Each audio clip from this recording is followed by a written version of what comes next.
emissions are one of the drivers of development and economic growth in the country. Currently, the focus of every country is not only on economic growth in quantitative terms, but also economic growth in qualitative terms. That is through sustainability by making changes in production composition, organization of economic activities, and economic structure. After the global pandemic, followed by overall economic slowdown caused by inflation, the fate of businesses across the world is at stake. Increasing environmental problems like climate change and pollution, enterprises across the world need to re-evaluate business strategies in order to safeguard themselves against any calamities in future. Enterprises today intend to incorporate sustainability in their strategic vision in a quest for becoming an eco-conscious brand.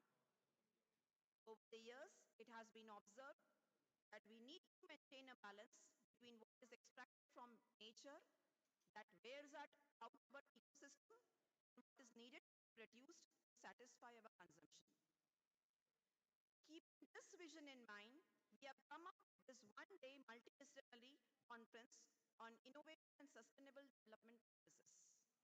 The conference will provide a platform for best brains and also empower the students to enrich their knowledge by sharing their ideas, presentations, and discussions on professional issues relevant to innovative and sustainable practices. As this conference is built with active and interactive learning, we sincerely hope ideas and views shared in this interaction will sow seeds for sustained, fruitful results. We feel privileged to have amidst us Chairman of Sri Nagpur Gujarati Trustee Mandal, Honorable Advocate Sri Chandrakant Bhai Thakur Sir, as the President of the event. May I request the officiating principal of our college and IQSC coordinator, Dr. Suchi Smita Mishra ma'am, to award a welcome to Thakur Sir, shawl, shriffle, memento, and bouquet.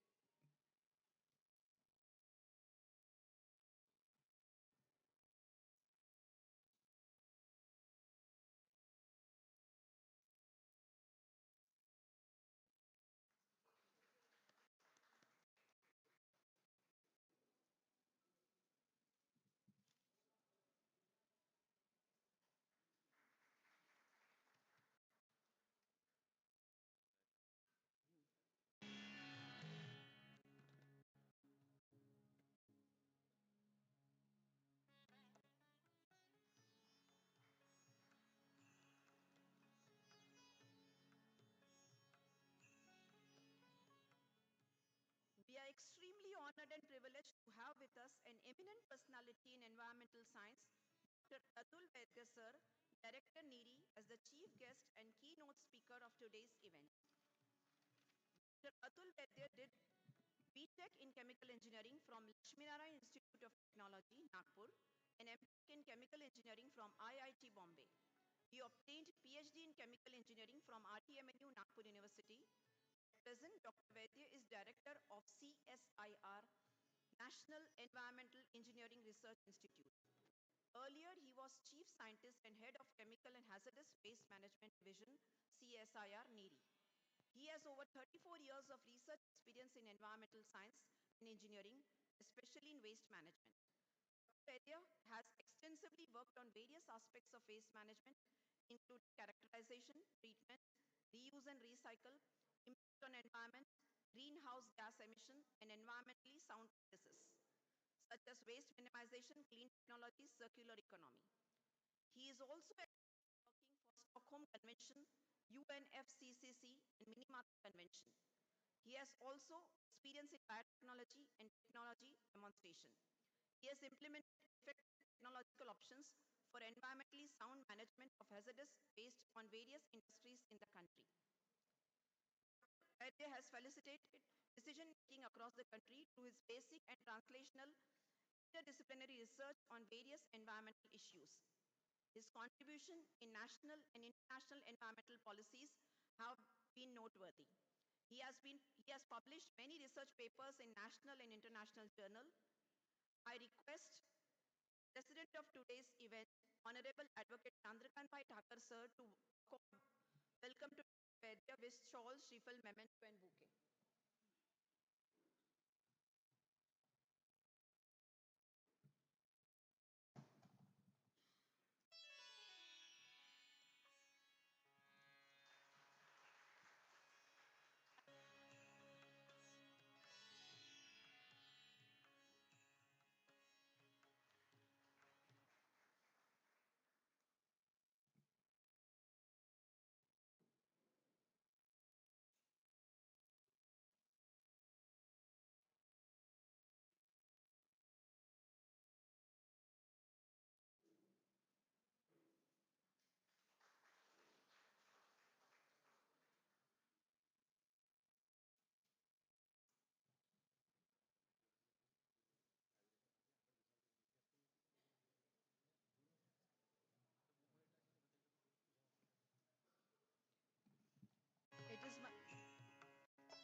privileged to welcome the officiating principal and IQAC coordinator and head of history department, Dr. Sushmita Mishra ma'am.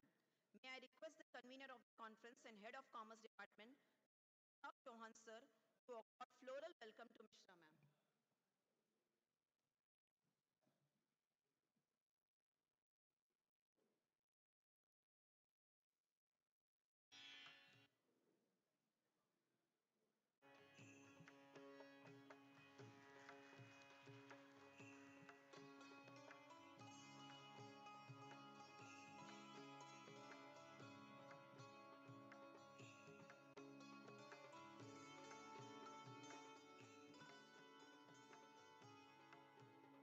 I am profusely elated to welcome P.M. Chauhan sir, convener and brainchild of this one-day interdisciplinary national conference and head of commerce department.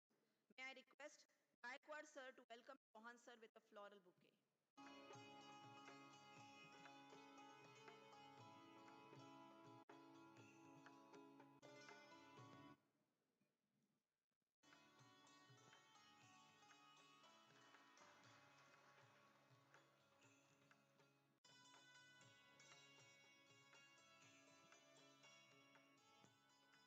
I now request the convener to deliver his introductory remarks.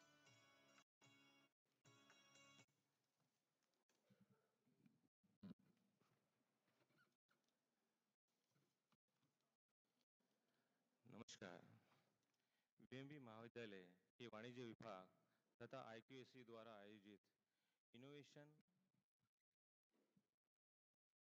Innovation and sustainable development practices यानी अभिनव एवं शाश्वत विकास की पद्धतियां विषय पर आधारित राष्ट्रीय संगोष्ठी में मैं वाणिज्य विभाग प्रमुख डॉक्टर प्रताप चौहान, मंचासीन महानुभाव, उद्घाटन सत्र के अध्यक्ष श्री नागपुर गुजराती विश्वस्त मंडल के अध्यक्ष परम आदरणीय अधिवक्ता श्री चंद्रकांत भाई ठाकर, प्रमुख अतिथि बीज वक्ता डॉक्टर अतुल वैद्य, डायरेक्टर नीरी नागपुर, महाविद्यालय महाविद्यालय के officiating principal doctor Suchismita Mishra, IQAC समन्वयक व इतिहास विभाग प्रमुख डॉक्टर का मैं हार्दिक स्वागत करता हूं।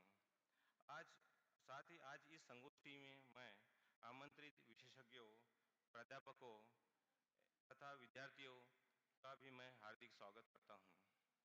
हमारे कॉलेज में विविध विभागों द्वारा सार्थक एवं अत्यंत महत्वपूर्ण गतिविधियां होती रहती हैं। कुछ साल पहले हमारे कॉलेज द्वारा आर्थिक मंदी पर आधारित सफल संगोष्ठी की यादें अभी ताजा बनी हुई है। उसी दृष्टिकोण के अनुरूप हमने इस innovation and sustainable development practices पर आधारित राष्ट्रीय संगोष्ठी का आयोजन किया है। मुझे यकीन है कि यह संगोष्ठी हमें नई अंतर्दृष्टि और नव समाधान उपलब्ध कराएंगी और मुझे यकीन है कि विशेषज्ञों द्वारा जो व्याख्यान दिए जाएंगे उनके विचार चिन्ह हमारे मस्तिष्क पर जरूर अंकित होंगे। वैश्विक समाज आज आपस में इतना जुड़ा हुआ है जितना पहले कभी नहीं था। व्यावसायिक विचार, प्रौद्योगिकियां, लोग और यहाँ तक कि महामारी संबंधित बीमारियां अभूतपूर्व गति तीव्रता के साथ सीमाओं को पार कर रही है। आज हम नई तकनीकी को, नई सूचनाओं को जहां एक दूसरे से साझा करते हुए प्रसन्न हो रहे हैं, वही वैश्विक स्तर पर पर्यावरणीय समस्याओं की आकांक्षाओं को हम एक दूसरे से साझा करते हुए सामूहिक चिंतन में भी सहभागी हो रहे हैं। आज हमारे समक्ष नए अवसर है, जो नए जोखिम भी है। इन्हीं कारणों से हम लोग शाश्वत विकास पर चिंतन करने हेतु एकत्रित हुए हैं। आज की यह संगोष्ठी निश्चित रूप से आर्थिक विकास को सामाजिक तथा पर्यावरणीय परिवर्तन के संदर्भों में विशेषित करना चाहती है। यह संगोष्ठी एक ऐसा मंच है जो हमें आर्थिक, सामाजिक व पर्यावरणीय परिवर्तन के अंतर संबंधों पर ध्यान देने के साथ दुनिया को देखने का एक नया नजरिया देगा। मेरी इच्छा है कि वैश्विक युग की इस अवधारणा में हम सभी का मन और मस्तिष्क अधिक समर्पित और सृजनशील होकर शाश्वत विकास की पद्धतियों को विशेषज्ञों से अधिक आत्मसात करें। शाश्वत विकास के उद्देश्य को हम आज की इसी संगोष्ठी द्वारा हासिल करने में निश्चित रूप से सफल होने वाले हैं। इसी सुखद अपेक्षा के साथ मैं अपने विचारों को यहीं विराम देता हूं। धन्यवाद।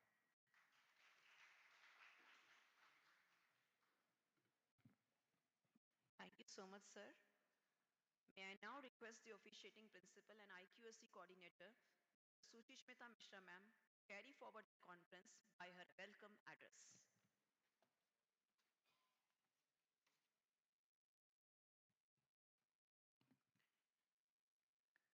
कार्यक्रम के अध्यक्ष पूज्य एडवोकेट सीजे ठाकर सर, आज के मुख्य अतिथि एवं मुख्य वक्ता डॉक्टर अतुल वैद्य जी, इस राष्ट्रीय संगोष्ठी के समन्वयक डॉक्टर प्रताप महंत जी, यहाँ पर उपस्थित सभी सहभागीगण, प्राध्यापक वृंद एवं प्रिय विद्यार्थियों, इस सृष्टि की संरचना परम विधाता ने इस तरीके से की कि सभी चीजों को एक अनुपात में रखा, जिससे जैविक वस्तुएं जो थी वे एक दूसरे का पूरक बन सके, संवाहक बन सके।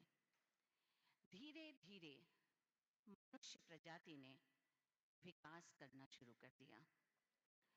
प्राकृतिक जैविक चीजों की अगर हम बात करते हैं तो हमारे देश में जितने भी वृक्ष कहें, नदी कहें, वायु कहें, अग्नि कहें, इन सभी को देव स्वरूप में और कहीं ना कहीं मनुष्य के मित्र के रूप में जोड़कर ऐसा सामने रखा गया कि उसकी रक्षा होती रहे और वो आगे बढ़ता रहे। लेकिन हैं तो हम मनुष्य। जब हमने विकास करना शुरू किया तो उन प्राकृतिक चीजों का अनुपात बिगड़ने लगा और उस अनुपात के बिगड़ने के कारण आज हमें इस तरह की संगोष्ठियों के आयोजन की आवश्यकता पड़ रही है, जिस सस्टेनेबल डेवलपमेंट की बात करते हैं। विकास आवश्यक है, जीवन में आगे चलना आवश्यक है, लेकिन साथ ही साथ वे सभी चीजें जो हमारे जीवन के लिए आवश्यक हैं, उसको विकास के साथ कैसे संतुलित बनाए रखना है, इस पर विचार आज के समय की मांग है। मनुष्य ने जिस तरह से जनसंख्या बढ़ रही है, हमें आगे बढ़ना है और इसके साथ ही साथ विचार भी करना है कि हमें किस तरह से संतुलन बनाए रखना है। आगे अगर हम बात करते हैं तो जिस तरह से जनसंख्या बढ़ रही है, विकास आवश्यक है, इसमें कोई भी दो राय नहीं है।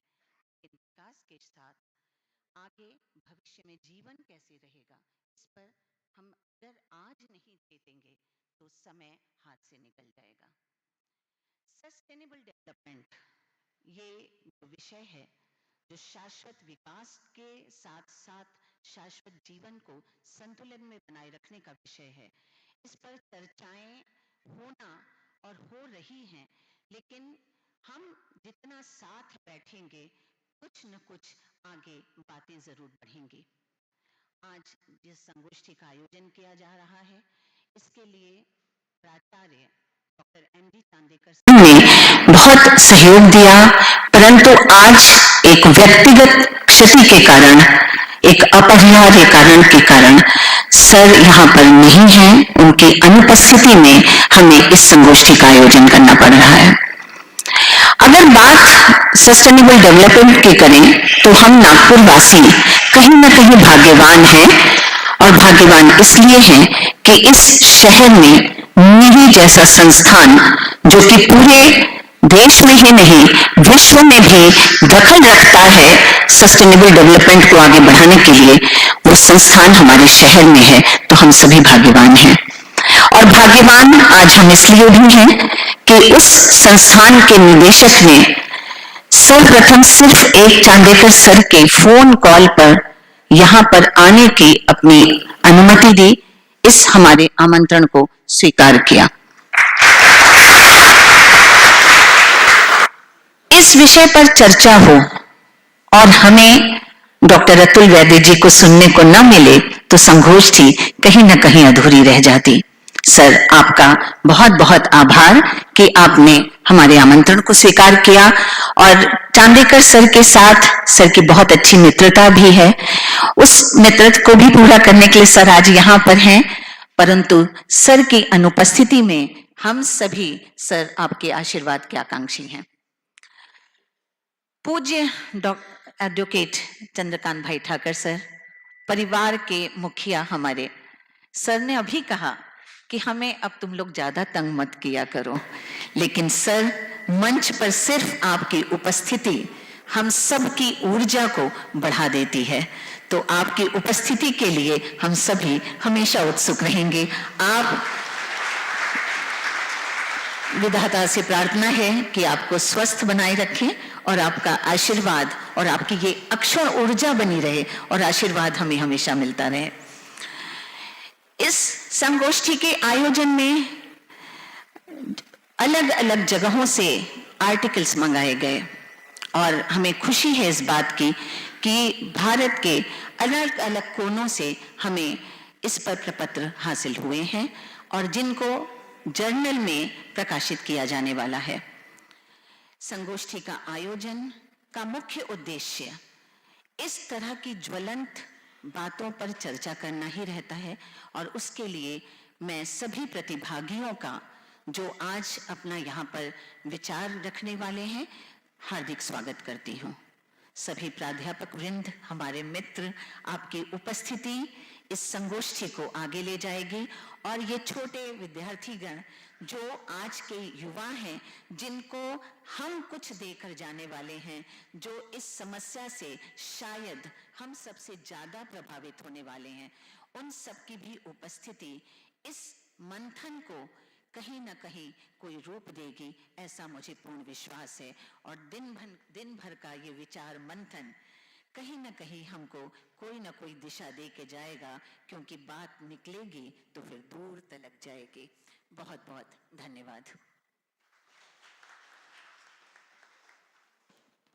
Thank you, ma'am. It has been rightly pointed out by ma'am that we need to maintain a balance between development and ecosystem. May I now request President of Shri Nagpur Gujarati Trustee Mandal. It will be a privilege for me to invite the chief guest of today's event, a very proactive, disciplined and inspiring personality, Dr. Atul Vaidya sir, Director of NIRI, the man behind creating an environment conducive to nurturing of innovations, to deliver his keynote address.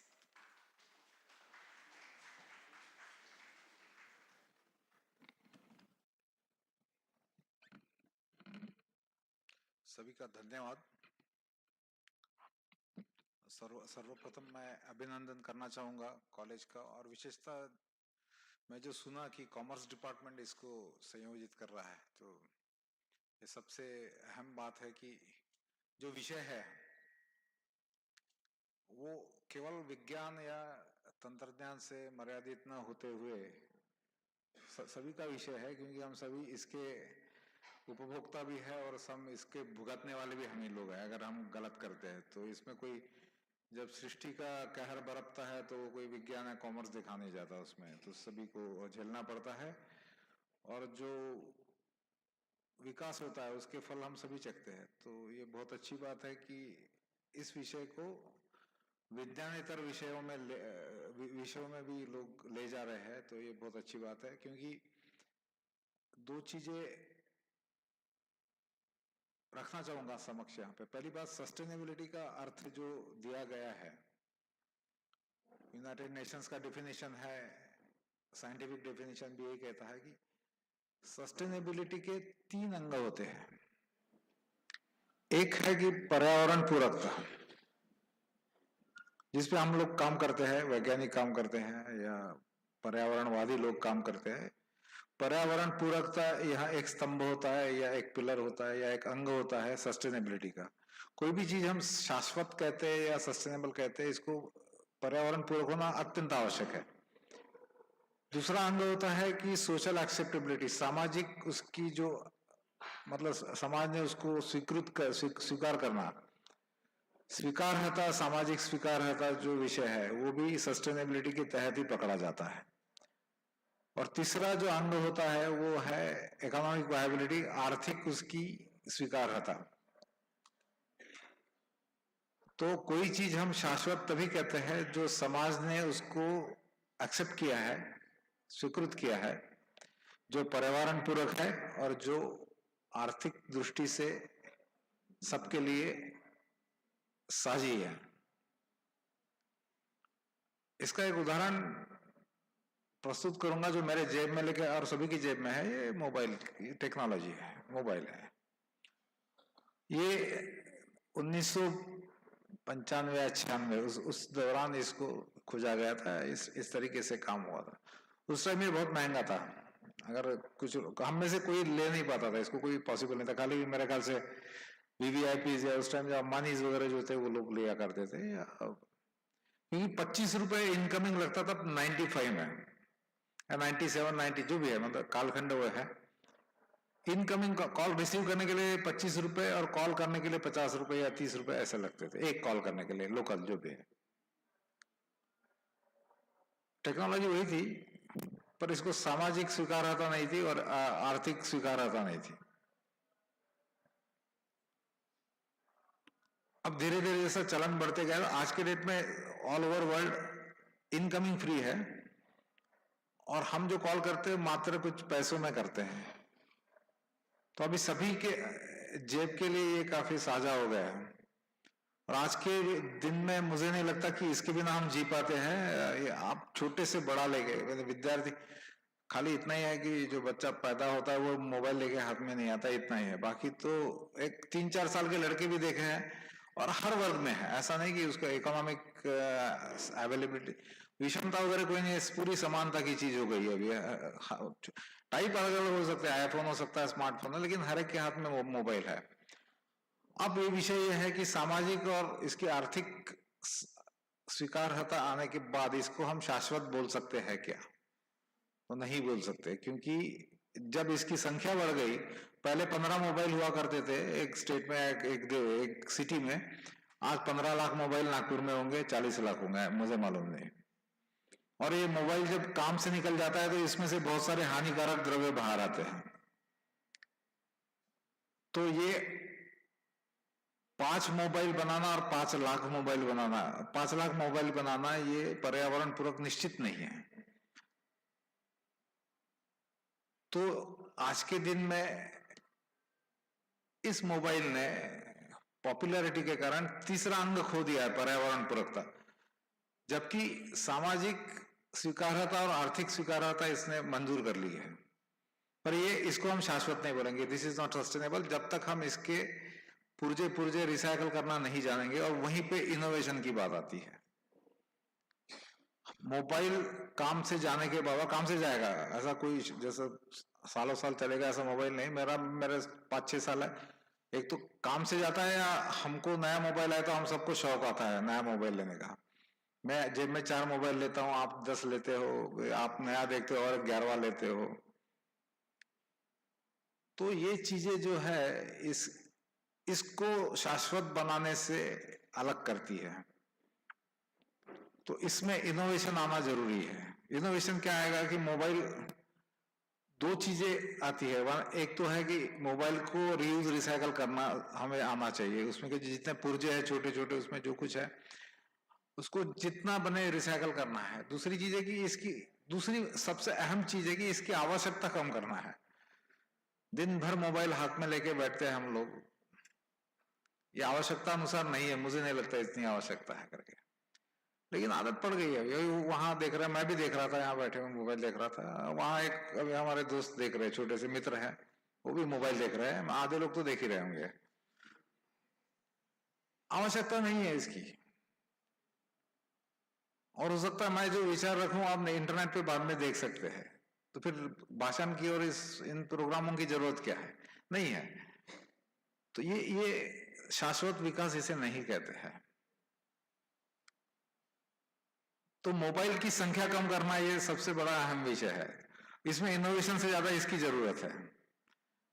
तो शाश्वत विकास, मैं उदाहरण इसलिए दिया कि शाश्वत विकास साधने के लिए हमें अपनी आदतें सुधारना भी जरूरी है, न कि केवल टेक्नोलॉजी पे भरोसे पे रहे या ये होते रहेगा तो वो होते रहेगा। हम आदत कम करें। 10 साल एक मोबाइल चलता है, नया मोबाइल आए तो उससे फर्क नहीं पड़ता है, 2 गेम कम खेले तो मुझे फर्क नहीं पड़ता है। स्मार्टफोन की क्या जरूरत है मुझे नहीं समझता आज तक। मैं मतलब एक संस्थान का निदेशक बनने के बाद भी मुझे नहीं लगता मुझे स्मार्टफोन की जरूरत है, क्योंकि मेरे पास पीसी है। लेकिन नहीं, मैं चाहूंगा 2 मोबाइल रहेगा, फिर मुझे वीएमवी से फोन आया तो अलग नंबर चाहिए, दूसरे से आया तो अलग नंबर चाहिए, 4 मोबाइल मेरे पास होने चाहिए, ताकि मैं दुनिया को बता सकूं कि मैं निदेशक हूं। हाँ, मैं 5 मोबाइल रखता हूँ। ये गलत चीज है। मैं फॉर्चुनेटली एक ही मोबाइल पे सालों साल चल रहा हूं और एक ही नंबर है मेरा, अभी तक नंबर बदला नहीं है। जो बात मोबाइल की है वही बात कपड़ों की है, वही बात जूते की है, वही बात सारे संसाधनों की है जो हम इस्तेमाल करते हैं। साफ सुथरा रहना और शान शौक से रहना, इसमें फर्क है। पुरखे कहा करते थे कि साफ सुथरा रहिए, कपड़ा फटा चलेगा, साफ सुथरा चाहिए। अभी साफ सुथरा नहीं रहा तो चलेगा, क्योंकि हम उसको सेंट मार के फिर से 2 दिन चला सकते हैं, लेकिन कपड़ा बहुत सुंदर होना चाहिए कि मैं 4 लोगों में जाऊं तो मेरे तरफ सब लोग देखे। फिर 5 दिन सेंट मार के उसको बिना धोए चला सकता हूं, कि फिर सेंट का खर्चा है। फिर हम शाश्वतता की बात करते हैं। यही चीजें हैं जो हमें हमसे ही दूर ले जाती है, क्योंकि हमारी आदत है। तो सबसे बड़ी अहम चीज मैं बच्चों में देखता हूं, हम तो बिगड़ चुके हैं, मतलब मेरे उम्र के लोग बिगड़ चुके हैं, जो यहाँ मेरे से छोटे लोग बैठे वो भी शायद बिगड़ने के कगार पे खड़े हैं। आप लोग छोटे हैं, आप अभी सुधर सकते हो। आप में अभी हमको लगता है आप में उम्मीद है। तो कुछ उसको जो अंग्रेजी में कहते हैं रिनाउंसिएशन, अपनी जो आवश्यकता है उसको कम करना, कम से कम करना। फिर हम ऊर्जा की बात करते हैं। हम साइकिल नहीं चलाते, हम पैदल नहीं जाते। हम 5 कदम पे अगर हमारी दुकान है तो हम छोटी गाड़ी या लूना या स्कूटर निकाल के चलते हैं। फिर हम बोलते हैं कि हमारा पेट्रोल का खर्चा बढ़ रहा है, फिर पेट्रोल की समस्या है, उसके बाद उसके कारण पोल्यूशन होता है। मूलतः हम में से कितने लोग कोशिश करते हैं कि पेट्रोल कम से कम इस्तेमाल करें, पैदल चले, साइकिल चलाए? हम नहीं करते हैं, लेकिन हम बात करते हैं पर्यावरण की बात। हम सबसे पहले जो सबसे ज्यादा उपभोग करने वाले लोग हैं वही पर्यावरण की बात करते हैं, क्योंकि हम चाहते हैं कि हमें सारे सुख सुविधा मिले और उसके साथ साथ पर्यावरण भी अच्छा रहे। ये नहीं हो सकता है। इसका कारण यह है कि अब मैं मुद्दे पे आऊंगा कि एक चीज ख्याल रखिए कि मानव विकास के बिना नहीं रह सकता, जानवर रह सकता है। इसका कारण यह है कि आप खुद को आंकिए जानवर से, कोई भी जानवर से, उसको जितनी शक्तियां निसर्ग ने प्रदान की है हमें नहीं दी है। हमारी दृष्टि कमजोर है, हमारी आंखें कमजोर है, मतलब हमारे कान कमजोर है, हमारी सूंघने की क्षमता कमजोर है, हमारी टेस्ट की क्षमता कमजोर है, हम में फिजिकल पावर बिल्कुल नहीं है। एक कुत्ता मेरे ऊपर भौंकता है तो मैं भाग जाता हूं। क्यों भाग जाता हूं? मेरे में ताकत नहीं है। बिल्ली मेरे ऊपर आती है तो मैं 2 कदम पीछे हटता हूं, क्योंकि मेरे में ताकत नहीं। मुझे मालूम है अगर ये नोचती है तो मुझे तकलीफ है, छोटा सा जानवर है। लेकिन आदमी को वाचा शक्ति दी है और बुद्धि, इन दोनों का इस्तेमाल करते हुए निसर्ग ये चाहता है, या ऊपर वाला बोलो, जो भी बोलना है बोलो, कि मानव सरवाइव करे तो इन शक्तियों के साथ करे। पर इसका कारण इसके साथ ये भी होता है कि मानव को विकास साधना पड़ता है। तो हम विकास के बिना नहीं रह सकते। आप ये मत सोचिए कि मैं ऐसा के ऐसा रहूं, वो मानव नहीं है। तो विकास करने के लिए हमें संसाधन लगते हैं। संसाधन जो है वो एक तो पदार्थ रूप में है या ऊर्जा रूप में है, सिंपल सी बात है। सबने जो 10वीं पढ़े हैं या 12वीं तक साइंस पढ़े हैं, पहला नियम उष्मागतिकी जिसको फर्स्ट लॉ ऑफ थर्मोडायनामिक्स बोलते हैं, सेकंड लॉ या मास can not be created distracted वगैरह जो भी है, हमें संसाधनों के लिए निसर्ग की जरूरत पड़ती है और निसर्ग हमें संसाधन सीमित है। संसाधन का वापर करने के लिए हमें ऊर्जा लगती है। ये मत भूलिए कि हम खाना खा लेते और हजम कर लेते, ऐसा नहीं होता, हमें ऊर्जा लगती है। हम खाना खाते हैं, खाना पचाने के लिए भी ऊर्जा लगती है और उससे जो उत्पन्न ऊर्जा है उसको भी हम इस्तेमाल करते हैं चलने फिरने के लिए, सोचने के लिए। तो बिना ऊर्जा और बिना पदार्थ का कोई विकास या कोई एक्टिविटी हो नहीं सकती। और तीसरी बात, सबसे महत्व की बात जो है कि अगर आप संसाधनों को वापर करते हुए कोई प्रक्रिया करते हो या कोई एक्टिविटी करते हो तो उसमें से वेस्ट निकलना या अपशिष्ट निकलना अपरिहार्य है। आप ये सोच नहीं सकते, क्योंकि सिंपल सी बात देखिए कि मैं कुछ न करते हुए सांस लेता हूं, कार्बन डाइऑक्साइड क्यों आता है बाहर? मैं ऑक्सीजन अंदर लेता हूं, कार्बन डाइऑक्साइड छोड़ता हूं। ऑक्सीजन लेके ऑक्सीजन छोड़ता हूं, मैं नहीं छोड़ता हूं, ये सबको मालूम है। क्योंकि शरीर में जो प्रक्रिया होती है उसमें से उत्सर्जन होता है कार्बन डाइऑक्साइड, ये वेस्ट है, शरीर के लिए वेस्ट है। तो इस दुनिया में ऐसी कोई प्रक्रिया नहीं है जो वेस्ट उत्पन्न ना करती हो। तो हमारे पास दो तरीके रह गए शाश्वत विकास के लिए। विकास तो करना है, क्योंकि विकास के बिना जी नहीं सकते। अगर हम विकास नहीं करेंगे तो हम वहीं के वहीं रह जाएंगे और हम ये हो नहीं सकता है विकास, क्योंकि सृष्टि और जो नियम है, आगे चलना है, आपको आगे जाना है, बढ़ते जाना है और आप खुद को रोक नहीं सकते उसके लिए। तो विकास करते हुए हमें जब बुद्धि दी गई है मानव को, तो हमें संसाधन लगते हैं, हमें ऊर्जा लगती है और वेस्ट निकलता ये अपरिहार्य है। तो हमारे पास दो तरीके होते हैं कि हमारे संसाधनों को सीमित रूप से उपयोग करें, हमारे ऊर्जा को सीमित रूप से सीमित रूप से मतलब मैं ये नहीं कह रहा हूं कि कंजूसी से करें, कंजूसी से करेंगे तो बहुत अच्छी बात है, लेकिन जरूरत नहीं, जितना जरूरत है उससे ज्यादा ना करें। इसी को सस्टेनेबिलिटी का ये पहला अंग होता है कि आप आपकी संसाधनों का जो वापर है ठीक से करें, क्योंकि संसाधन मर्यादित है। आपका जल संसाधन खत्म हो जाएगा तो आप यहां पानी नहीं मिलेगा आपको। तो इसका सीधा मतलब ये होता है कि हमें उपभोक्तावाद से वापस जाना पड़ेगा। हम बहुत ज्यादा कंज्यूमरिज्म जो बोलते हैं, हम ज्यादा यूज करते चीजों को, इससे पहले हमें हटना पड़ेगा। हमें संसाधनों का वापर कम करना पड़ेगा और हमारे जो अपशिष्ट है, वेस्ट है, उसको हम ठीक तरीके से इस्तेमाल करें। मोबाइल का मैंने उदाहरण दिया कि मोबाइल में से जो वेस्ट निकलता है, अगर हम उसको यूज करना शुरू करें, और उसकी प्रक्रिया हो सकती है, उसके लिए इनोवेशन चाहिए।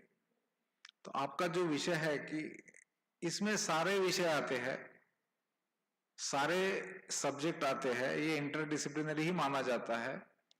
इसमें आपको इनोवेशन लगता है, वेस्ट मैनेजमेंट में इनोवेशन लगता है, वेस्ट रिसाइकल में इनोवेशन लगता है और संसाधनों को उचित रूप से वापर करने में भी आपको इनोवेशन लगता है।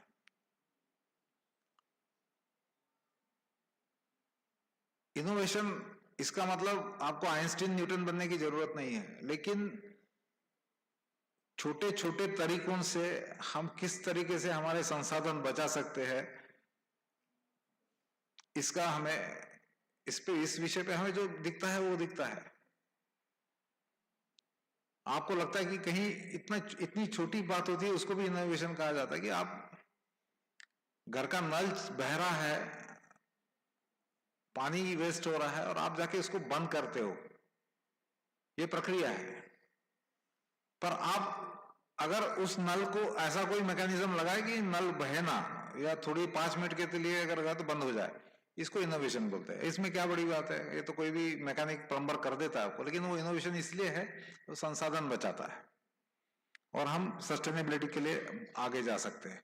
ये रास्ता कठिन है, ये आसान नहीं है, बोलना आसान है, ये करना कठिन है। पर जब तक हम ठान नहीं लेंगे करेंगे नहीं। और दूसरा अहम मुद्दा जो है, आप में से जो बालाजी जानते हैं कि पूरे निसर्ग में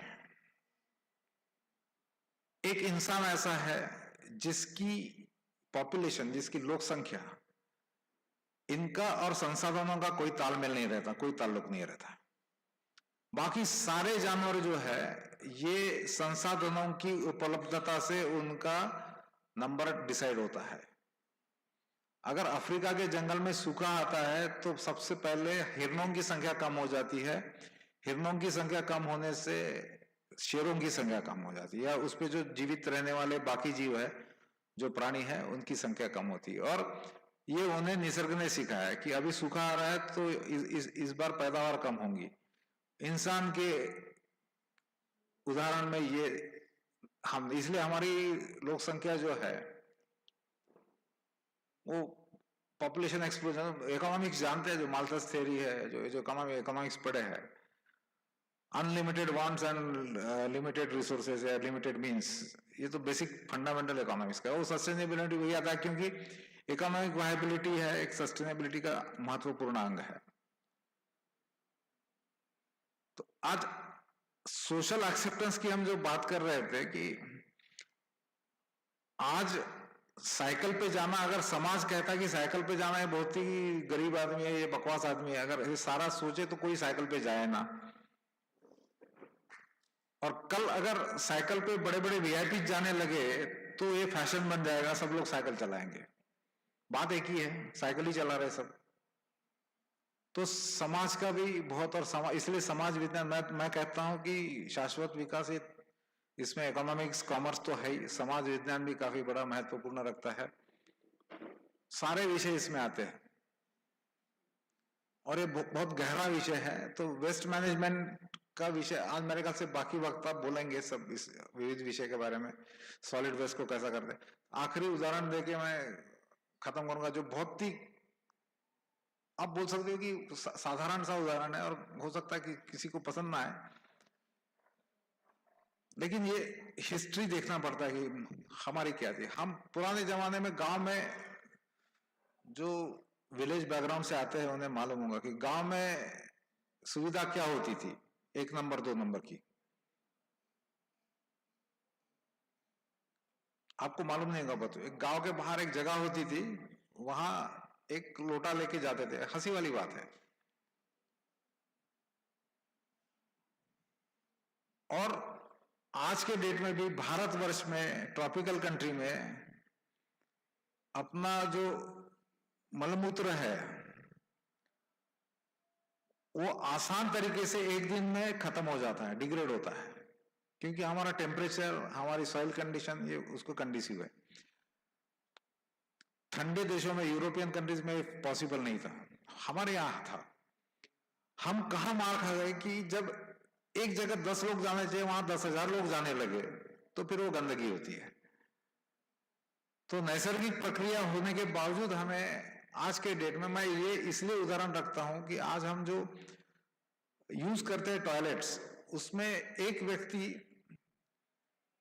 120 से 150 लीटर पानी की उसकी जरूरत है, और उसमें के 100 लीटर पानी खाली टॉयलेट के लिए लगता है। उसको पीने के लिए 1-2 लीटर काफी है, कपड़ा धोने के लिए 30 लीटर काफी है, पकाने के लिए 10 लीटर, बाकी 100 लीटर ये खाली टॉयलेट्स में जाता है, जो एक जमाने में नहीं जाया करता था। आप उसको गंदा बोलो, सही बोलो, मुझे मालूम है। आप संसाधन की बात कर रहे हो तो वो सिस्टम ज्यादा अच्छा था आपका। और आप क्या करते हो, 100 लीटर पानी लेके उसको बहाते ले जाते हो और उसको ट्रीटमेंट करना पड़ता है, और उसका खर्चा अलग आता है। तो शाश्वत विकास में कोई भी चीज को नजर आ, मैं ये थोड़ा सा निचले लेवल का बोलना चाहिए, जो थोड़ा सा, ये पूरा साइंटिफिक है, मान लीजिए ये पूरा वैज्ञानिक विषय है, और ये मैं उदाहरण दिया ये भी वैज्ञानिक है, लेकिन हम बोलते कि समाज में ये बात कैसे करेंगे, नहीं करेंगे तो कौन करेगा। ये उदाहरण इसलिए दिया कि शाश्वत विकास में इतनी छोटी चीज का भी विचार होना चाहिए। वही बात बिजली की है, वही बात सारे ऊर्जा संसाधनों की है। हम भले ही सोलर लगाएंगे, कोयला बंद कर देंगे, जब तक हमारी आदतें खराब होती है। लाइट जल रहा है 24 घंटा, मेरे घर में जरूरत, ओवन की मुझे जरूरत नहीं लेकिन मैं लेता हूं ओवन। हीटर की जरूरत नहीं, हो सकता है मैं हीटर लेता हूं। तो ये सारी जो चीजें हैं ये हमें काफी मूल रूप से देखने की जरूरत है, और अगर हम उसको देख पाएंगे, सामाजिक, वैज्ञानिक और आर्थिक तीनों अंगों से अगर देखने की जरूरत महसूस करेंगे, तो ही हमें पता लगेगा कि शाश्वत विकास के लिए क्या जरूरी है और उसमें इनोवेशन या संशोधन का कितना जरूरी है, और संशोधन छोटे छोटे भी हो सकते हैं, तभी हमें पता लगेगा। और मैं ये चाहता हूं कि ऐसी संगोष्ठियां भारतवर्ष में सब जगह हो, सब लोग अपने विचार रखें और इन विचारों से ही कुछ अच्छी चीजें बाहर निकल के आती है, उन्हें हम अपने इस्तेमाल करें और आगे चले शाश्वत विकास की ओर 2 कदम और आगे जा सकते हैं। पर शाश्वत विकास ये काफी लंबी चीज है, दूर दूर की चीज है, लेकिन हम अगर प्रयास आज से नहीं करेंगे तो हम कभी पहुंच नहीं पाएंगे, और हो सकता है कि हम कभी मंजिल पे आगे जाएंगे ही नहीं। सो मैं उम्मीद करता हूं कि जितने नए विद्यार्थी बैठे हैं या जो मेरे से छोटे उम्र में है, ये इस विषय में अपना आज से शुरू करें ध्यान देना और इस विषय को आगे ले जाए। इसके साथ मैं ये भाषण यही समाप्त करता हूं, वाणी को विराम देता हूं। धन्यवाद।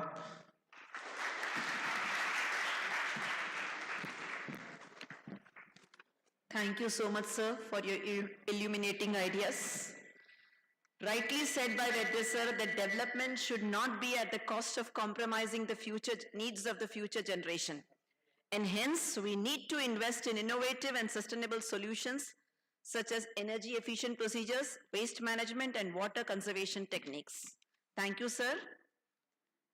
May I now request the President of Sri Nagpur Gujarati Trustee Mandal and President of today's conference, Sculpture of Human Character, a seasoned scholar, a person who made the entire VMV fraternity proud by his visionary thinking, Advocate Shri Chandrakant Bhai Thakur sir, to deliver his presidential address and officially announce the inauguration of the conference.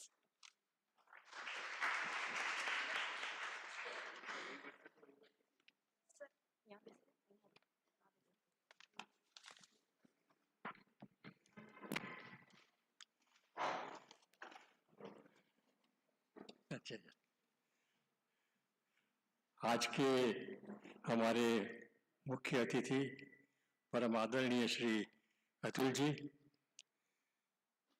Mishra madam, Chauhan sir, और सबसे पहले तो मैं आज की जो ये interdisciplinary national conference और सस्टेनेबल जो डेवलपमेंट के लिए आयोजन किया है, तो मैं सब आयोजकों को बहुत धन्यवाद देता हूँ, और जिसमें जो पार्टिसिपेंट्स हैं उनकी बहुत बधाई देता हूँ।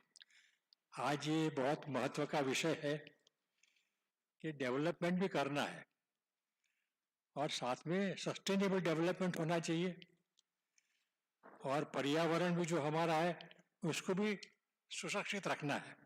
ये दो कॉन्ट्राडिक्टरी चीज हो रही है, यहाँ डेवलपमेंट भी करना है और पर्यावरण को सुरक्षित रखना है। डेवलपमेंट करते हैं तो पर्यावरण को ये नुकसान होता है, और पर्यावरण का करते हैं तो डेवलपमेंट नहीं होता है। दोनों की आवश्यकता है, तो इसीलिए इनोवेशन की जरूरत है। आज हमें हर एक इंसान को सुखी होने के लिए क्या चीज लगती है? उसको लगता है शुद्ध हवा, शुद्ध पानी और शुद्ध अनाज। ये 3 चीज लगती है, लेकिन तीनों चीज हमने पोल्यूट कर दिया है। न हमारे पास में शुद्ध हवा है, न हमारे पास में शुद्ध पानी है, न हमारे पास में शुद्ध और सात्विक अनाज है। अब इसको किस प्रकार से प्रिजर्व करना और साथ में डेवलपमेंट भी करना, ये दोनों, यानी मुझे ऐसा लगता है दोनों कॉन्ट्राडिक्टरी चीज हो रही है। डेवलपमेंट की आवश्यकता है, उसके बिना हम सस्टेन नहीं कर सकते, लेकिन साथ में पर्यावरण को भी सुरक्षित रखना है। तो दोनों चीजें कैसे करना, यही बहुत आवश्यक है। आज मुझे लगता है कि ये जो पर्यावरण को दूषित करने के लिए, जो क्यों दूषित होता है इतना, इसके सबसे बड़े कोई जिम्मेदार है तो हम हैं। हम कैसे जिम्मेदार है कि हमारी पॉपुलेशन तो बढ़ रही है, अनाप शनाप बढ़ रही है, और हमारे जो पृथ्वी के रिसोर्सेस है वो तो लिमिटेड है। हम जितने ज्यादा पॉपुलेशन होगी उतना ज्यादा कंजम्पशन होगा, हम जितने होंगे उतनी कार बढ़ेंगी, इसके टू व्हीलर्स बढ़ेंगे, इसके लिए हवा पोल्यूट होंगी, फिर इसके लिए जो सीवर लाइन्स वगैरह है वो ज्यादा बढ़ेंगी, पानी प्रदूषित होगा, नदियों में वो सब सस्टेन होगा। तो ये हम ही कर रहे हैं। ये जो पर्यावरण जो है ये दूषित कर रहे हैं पर्यावरण को, वो कौन कर रहा है? हम ही कर रहे हैं। अब इसका उपाय क्या है, ये आपको ढूंढना है। इसका क्या उपाय हो, ये इनोवेशन जो करना है वो ये चीज में करना है कि हम क्या कर सकते हैं कि जिससे हमारा डेवलपमेंट भी हो और हमारा पर्यावरण भी ठीक रहे, जिससे हमारा जीवन है वो सुखमय जीवन हम व्यतीत कर सके। तो ये इनोवेशन की आज के लिए बहुत आवश्यकता है।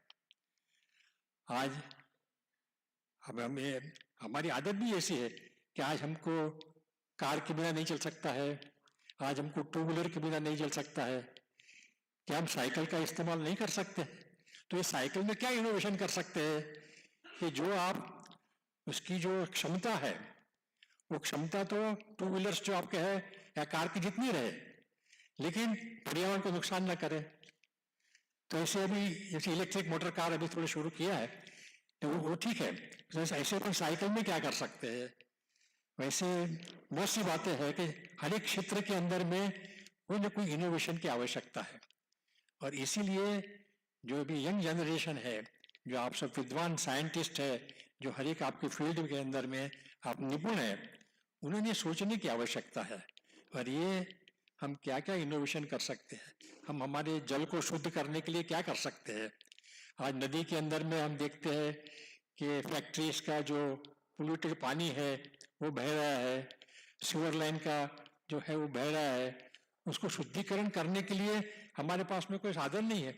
हम बड़े उस पैमाने पर सोचते हैं, लेकिन हम छोटे पैमाने पर क्या कर सकते हैं कि जो हमारी सीवर लाइन से हमारे घर से ही जो बाहर जाता है तो उसी वक्त में शुद्ध हो जाए, इसकी क्या कर सकते हैं? क्या हमको सोच सकते हैं इसके बारे में कि जिससे हमारी जो सीवर लाइन में आके जो नदी में पानी जाता है वो नदी में पानी वो शुद्ध होकर ही जाए, नदी को पोल्यूट न करे। तो ऐसे हम क्या क्या सोच सकते हैं? ऐसे बहुत विषय है जिसके बारे में हम बहुत सोचने की आवश्यकता है, और हमारा ये सस्टेनेबल डेवलपमेंट के लिए ये सब चीजें बहुत आवश्यकता है, बहुत गहन विचार की आवश्यकता है, और उसके लिए काम करने की भी आवश्यकता है। तो आप इसके बारे में बहुत सोचे और नए नए इनोवेशन करें, ऐसी मैं आपसे प्रार्थना करता हूँ। और ये अभी तक बहुत हमारे जो पार्टिसिपेंट है उन्होंने बहुत अच्छे पार्टिसिपेट किया, काफ़ी लोगों ने पार्टिसिपेट किया और बहुत अच्छे अच्छे उन्होंने रिसर्च पेपर्स दिए हैं।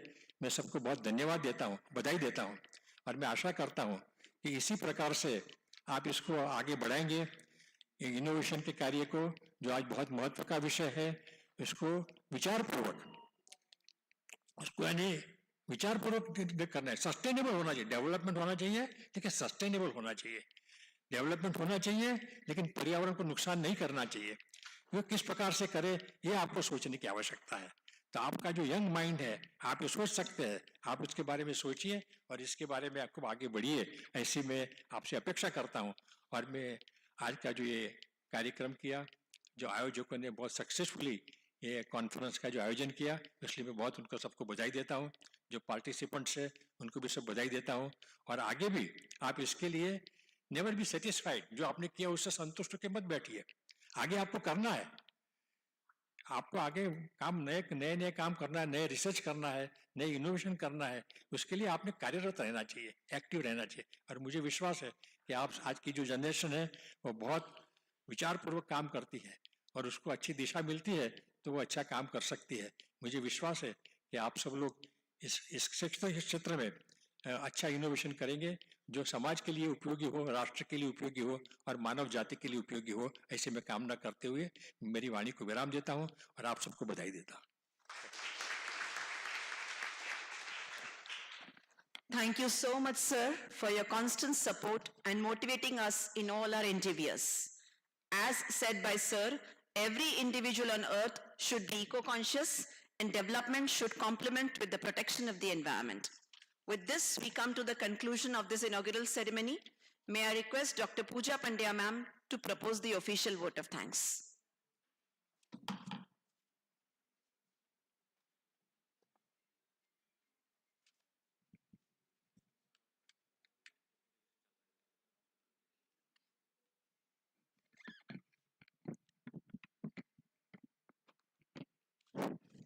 Honorable dignitaries on the dais, participants, colleagues, and my dear students, a very good morning. It's my privilege to propose a vote of thanks on behalf of entire college on this occasion. I'm grateful to Sri C.J. Thakur sir, President of today's function, for his gracious presence.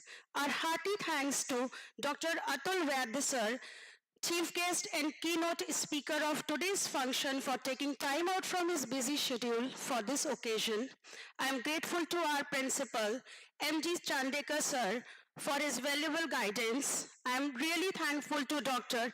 Mishra ma'am for her gracious presence. I would also like to thank Chauhan sir for his presence. I thank everyone who present here for making this function a memorable one. Thank you for being with us. Thank you so very much.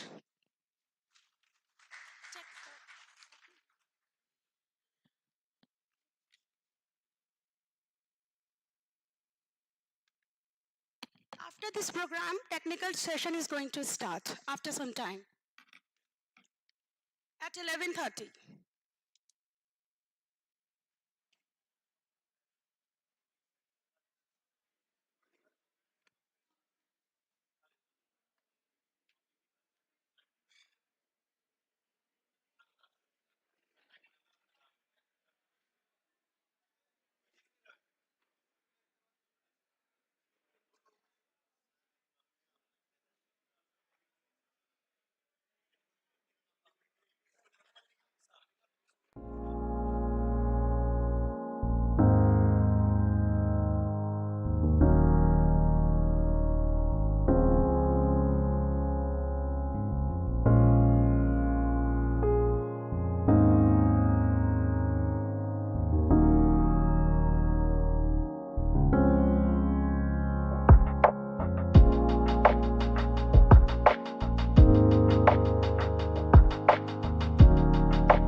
Good morning, all of you.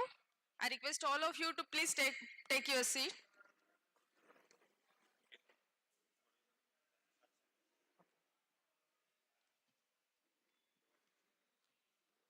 Good morning, all of you.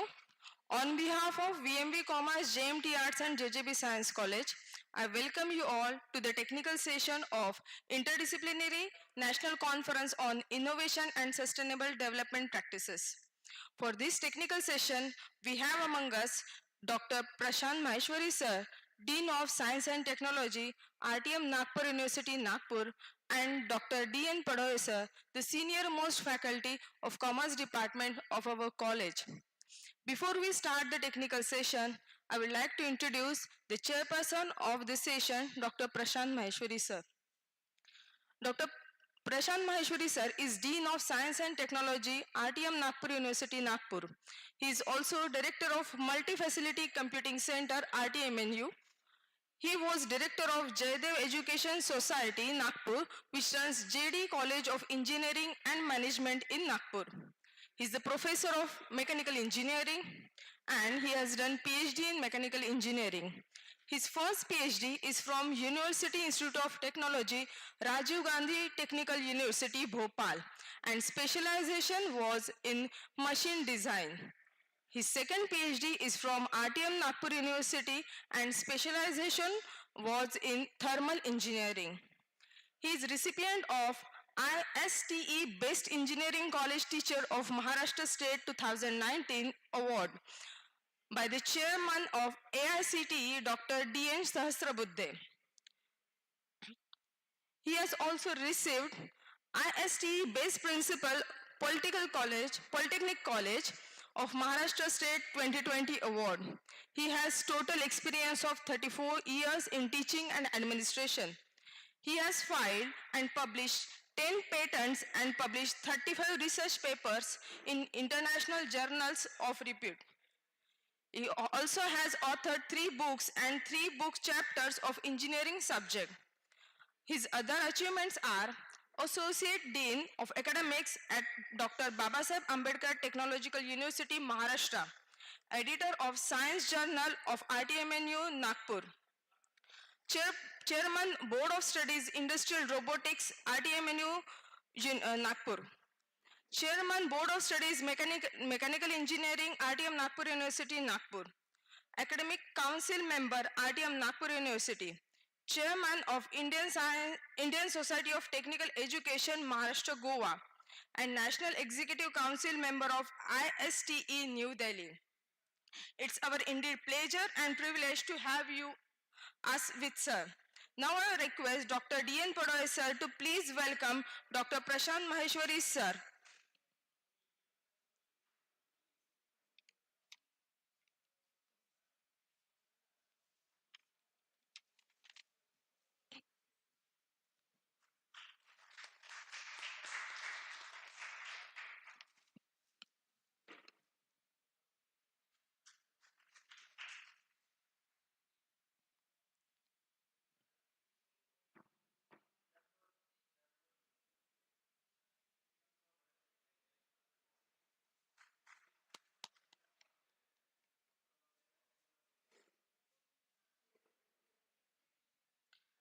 At this juncture, I also welcome Dr. D.N. Padoy Sir in this technical session.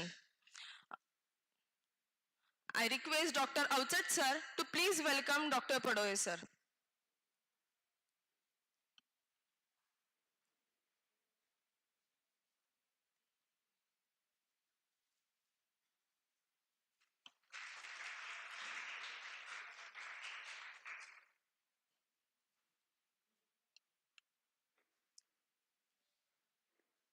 It is an occasion like this we get an opportunity to test our knowledge and understanding.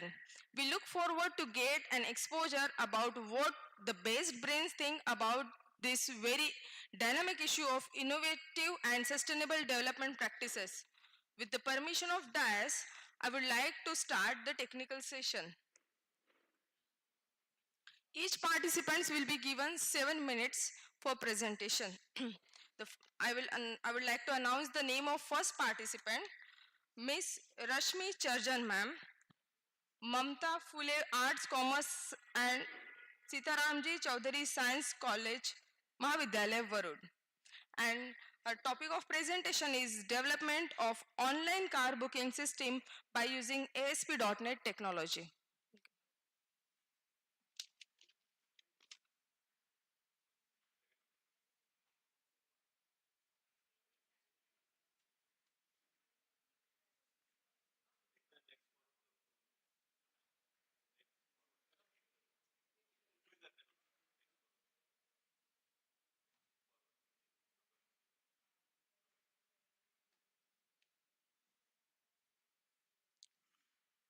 Good afternoon, all respected dignitaries on dais, respected chairperson, and respected all participants and my friends.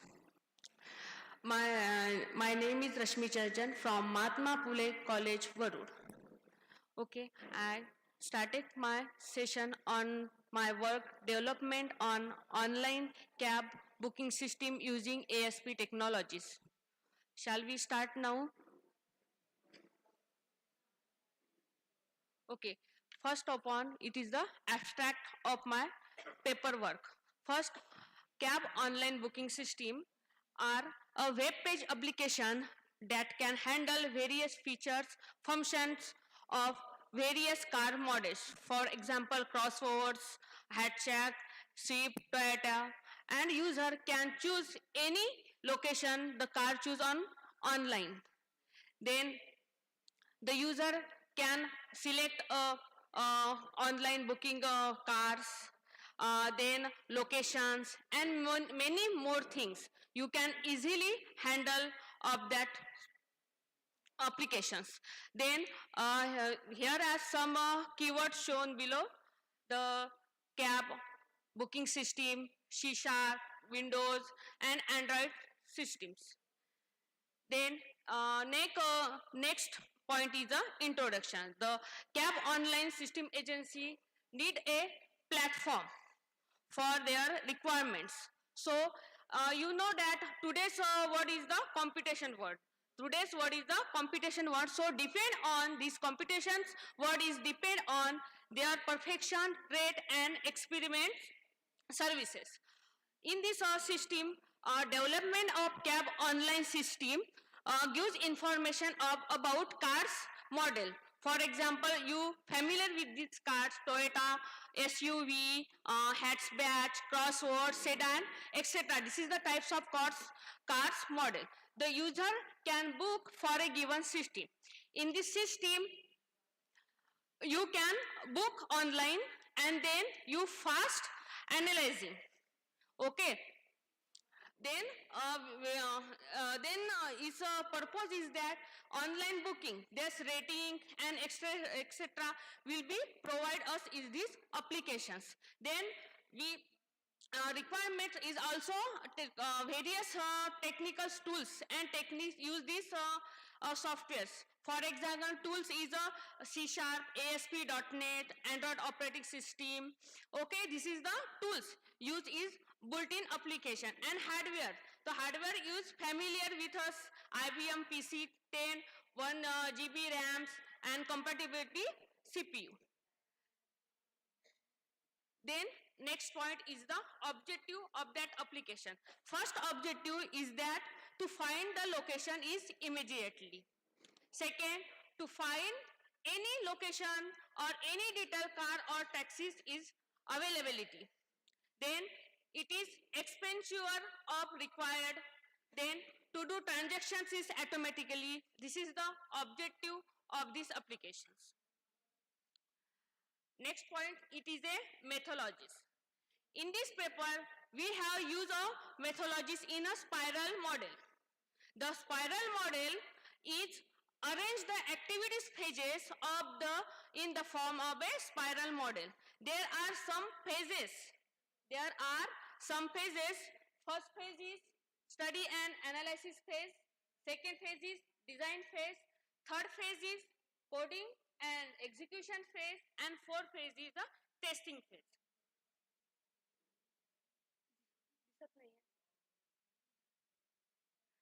Now,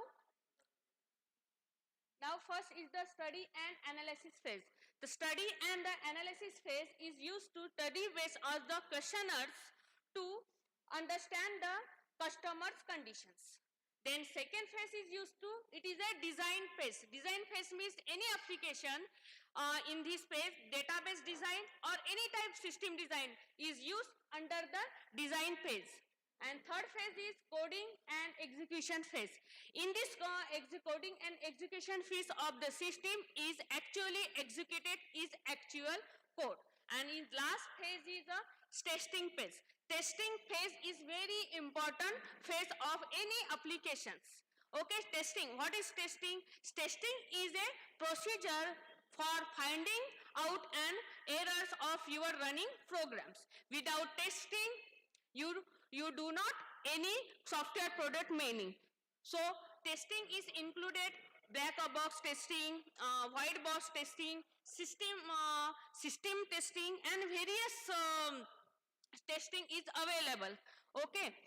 Then very software product is also available on net. For example, Roadrunner, Postman, GV. This is the example of tester. Next point is the project organizations. Then there are two types of project organization. First, functional requirements, and second is the non-functional requirements. First, functional requirements. While user visit the application, she must first open the applications. You know that any open the application, first phase is the visit the application. Then second step, must first open the application, then sign up process, and then log in the page. It will display and ask for email and password. Then show a pictorial view, date, time, informations, and etc. all information. Then login option must be secured from authorized user. This is the functional requirement of my work. Then second point is a non-functional requirement. The non-functional requirement there are two types, interface requirements and software requirements. The first is the interface requirement. You know that the interface requirement is the hardware part. The hardware part this is like at the CPU, monitor, RAM. Okay, this is the hardware interface requirements. Then software interface for server application and client application. For server application, operating system is used to Windows 98 and our mobile Android operating system. Then client side ASP.NET and database Microsoft SQL. And the client application Windows 98 and Android are used for making the softwares. Okay, next point, development and design plan. The entire development and design plan is broken into three segments. First segment is main website for unregistered users to booking. Second, register user panel, and third is a admin panel. Next point, this is the data flow diagram. You show that the data flow diagram. First is the cab management system, then second is admin, user, and next is the logging. Next, user site tour, proceed for booking, cancellation, and customer details. This PPT or this diagram it shows that the data flow diagram. Data flow diagram, it is a logging form. When you open the application, then you show that the admin, you show that the application, then must open the application, then sign up process, login page, and display email ID and password. Okay, this is the output form. Okay, first you log in your website, then you create the output forms and reform. First you see that the home page. This is the home page of my projects, and second is the registration form. First you home page, display the home page in general informations. So when you open the site, then you open the home page. Then next is the registration. When new user, news entry, then first time you register this process. Next, third figure is the customer detail, and fourth figure is the contact us. The third is the customer details. When you log in the form, then you fill up the login form, then automatic data is stored on the SQL server. So this form is displayed on the database, customer details. Then next is the contact us. Contact us with any problem of this application, you call the customer. So here the contact number and the customer ID. Next is the about us slide. About us means is the any information about the applications. And then is a booking form. Book any taxis or cars or any application. So fill up this booking form. Okay. Next point is the conclusion. This paper is useful for customer to booking a car, taxis, for example, Suda, Crossword, Sedan, etc., Toyota. This is the some example of car models. Then it is easy processing and fast analyzing. It reduce manual and time. It is a paperless work, and its financial transactions are done automatically. This is the conclusion of my work. Next, future scope. In future, we can add other services. For example, lodging, traveling, tools, and in future rating also available, and then charges are reduced and applied. This is references of my work. Thank you.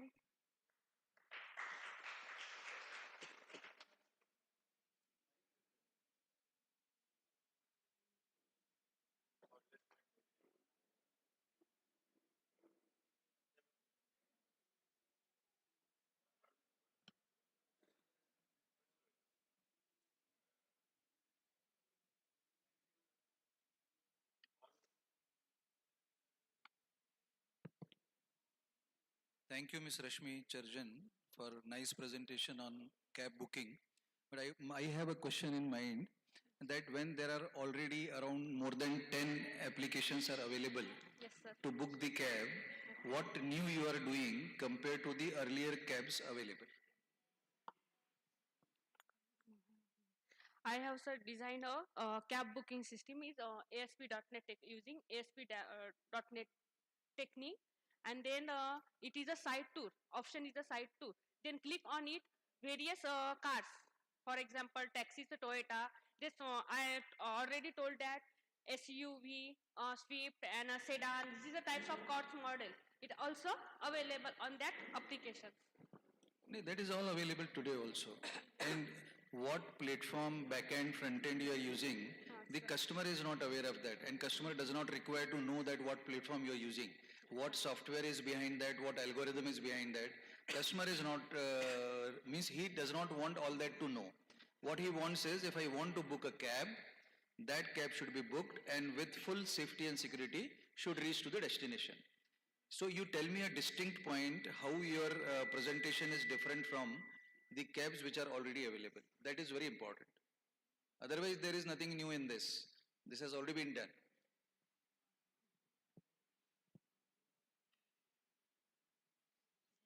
Thank you. Every participant will get 8 minutes for the presentation and 2 minutes for question answer. Okay. So next participant is. Next participant is Mrs. M.G.Chandekar, Department of English, SFS College, Nagpur. And her topic of presentation is Human and Nature, an eco-critical perspective for sustainable development in Indian English literature. Please, ma'am.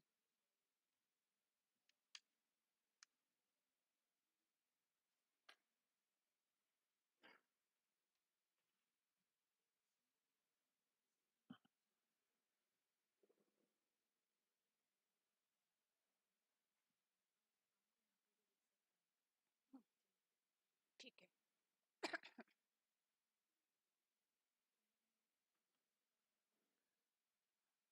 Good afternoon, judges, honorable chief guest, dignitaries, all my dear colleagues, friends, and students who are quite younger to me. I welcome you all on behalf of my presentation and thank you for being a great audience here in advance. My presentation topic or my paper topic today is Human and Nature Relationship and Eco-Critical Perspective for Sustainable Development in Indian English Writing. I am Mrs. Swapna Chandekar. I am an assistant professor, SFS College, Department of English. The objective of my paper explores nature as a powerful force in Henry Thoreau's poem, A Walk by Moonlight, and Kamla Markandeya's novel, Nectar in a Sieve. I have studied a poem and a novel to describe human and nature relationship. My paper also explores how literature can help in restoring hope and lead society to sustainable development. This is all which is discussed in my paper. We all know, my friends, nature is all about animal, plants, and all other living things in the world that are not made by human or people. For example, we can see the moon, the sun, the star, the rain, water, mountains, all includes nature. And we are blessed to have this nature surrounding us, blessing us. Nature, human, and literature have a close, lovely relationship.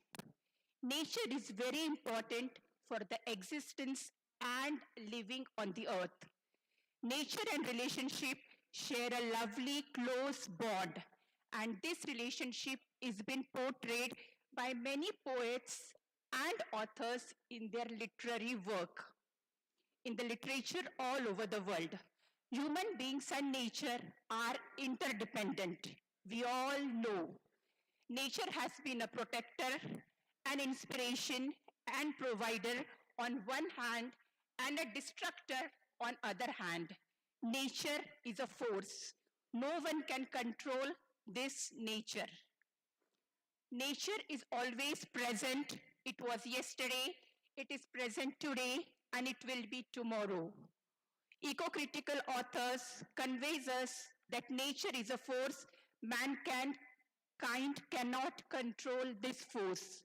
Nature is a blessing for every living organism. However, nature has a destructive power and it can strike as a destroyer when it takes the shapes of floods, famine, drought, earthquakes around us. Today we all are living in a world where natural environmental damage is happening. In a passion to create a better world, the human being is silently harming the environment around us. Nevertheless, due to industrialization, urbanization, and various other developments, the environment is getting damaged. The damage done by mankind has tragically impacted environment today, and the world is facing environmental problems such as climate change, untimely floods, forest fires, rising temperature, heat waves, and cold waves. My paper, in depth, speaks about two forces of nature, nature as a powerful blessing and nature as a destructive force. The first side of nature as a positive force is depicted in Indian English writing by a poet, Henry Thoreau, in his poem, A Walk by Moonlight.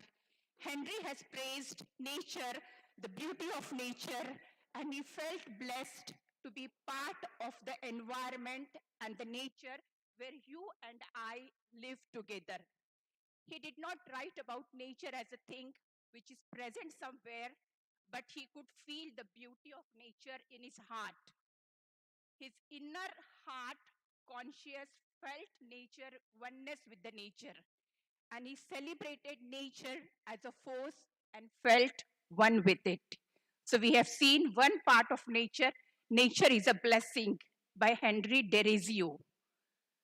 The second part, which I said, nature as a destructive force, has been depicted by Kamla Markandeya in her first novel published in 1954. The novel is Nectar in a Sieve. She has said the preserving force, power, and hostility of nature both are reflected in her beautiful first novel. In her novel, I'm just going to share a short snippet. We see two main characters, Rukmini and Nathan. They are tenant farmers. They depend on nature for harvest. We can find a unique farmer human nature relationship in this story. The nature which helps farmer for gaining the livelihood, the nature which helps farmer to give food to you and me also strikes the farmers as a destructive force. And it struck Nathan and Rukmani with a huge blow of destruction, and there was a huge flood. The entire field was devastated. Nathan and Rukmani couldn't do anything beyond the force of nature. They couldn't stop the rain. They couldn't close the clouds. They couldn't make the earth absorb all the water which came through floods. Man is at the mercy of nature. The helplessness of Rukmani and Nathan is tragically depicted in her first novel of Kamla Markandeya, where she says, nature has a destruction force.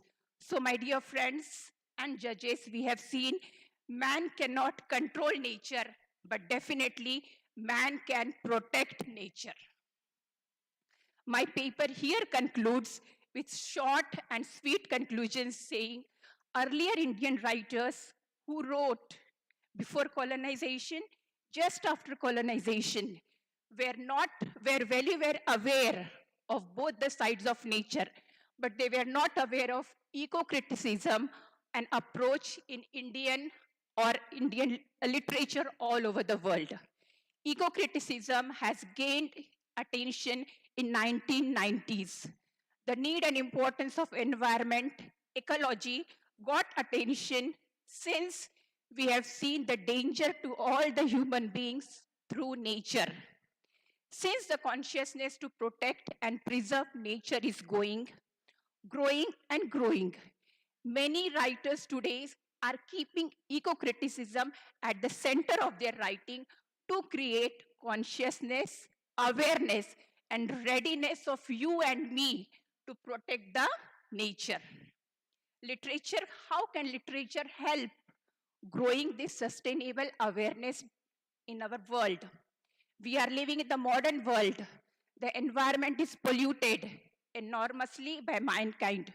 Eco-critical authors feel the pain, concerned about it. Literature can lead, help, inspire to take active steps in sustainable development. My concept, my heart of the paper is that literature, literary writings can help you and me create awareness and protect the nature. The way ahead, the future ahead definitely needs to be looked ahead.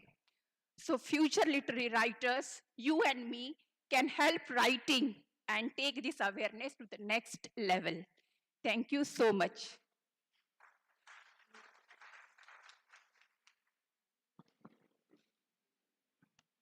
Thank you, Madam Chandekar, for a nice presentation and awareness about the relationship between human nature and eco-criticism with reference to the sustainable development in the English literature.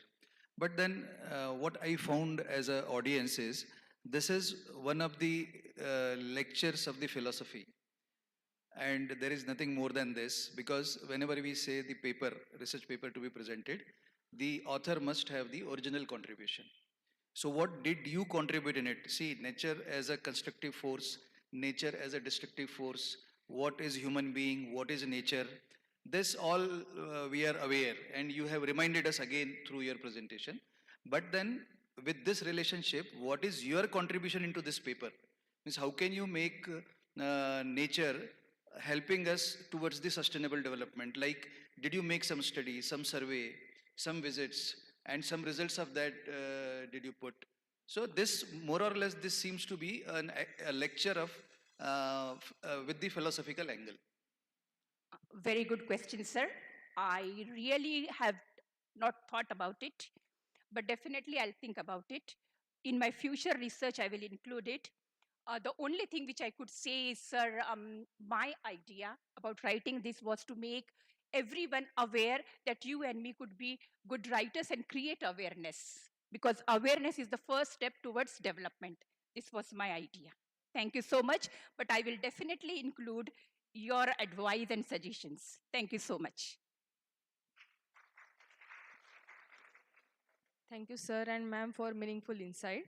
The next presenter is Dr. L.P. Damodare, sir, Department of Physics, Hislop College, Nagpur. And his topic of presentation is Studies on Solar Power Conversion Efficiency of Polysulfide Photoelectrochemical Solar Cell. Welcome, sir.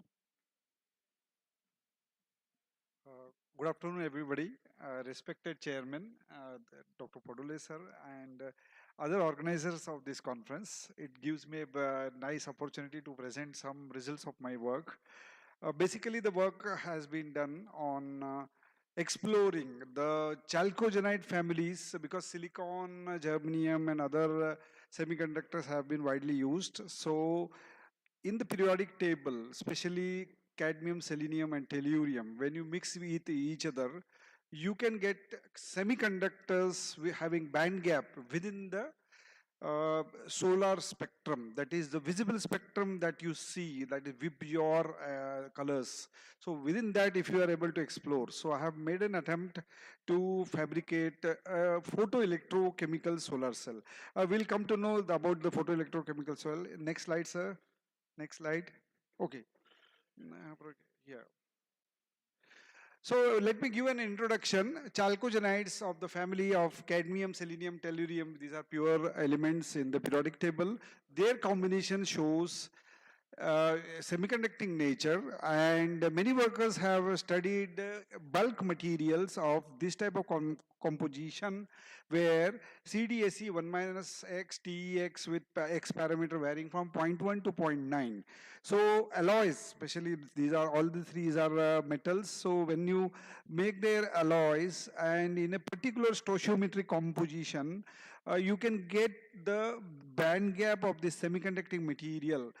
Here we have got for our material CDSE 0.7.3 as 1.52 electron volts, which comes sufficiently in the visible region, and we can use this for solar power conversion. Then semiconducting cadmium selenium 0.7 0.3 has amazing properties as a photoanode, especially when you use when you explore a multidisciplinary field that is mixing chemistry with physics. We can develop a electrochemical solar cell, and our work highlights on the power conversion efficiency here. So we have taken as the experimental work with pure cadmium, selenium, tellurium, 99.999%, and they are mixed with stoichiometry. Stoichiometry means exactly the amount in grams so that the composition is realized. These are mixed in a quartz ampoule. Ampoule is a small tube-like structure. In that we mix it, and they are sealed in a vacuum, because the air has to be removed when these are heated and mixed. That vacuum is around 5 into 10 power minus 5 torr, quite a large vacuum.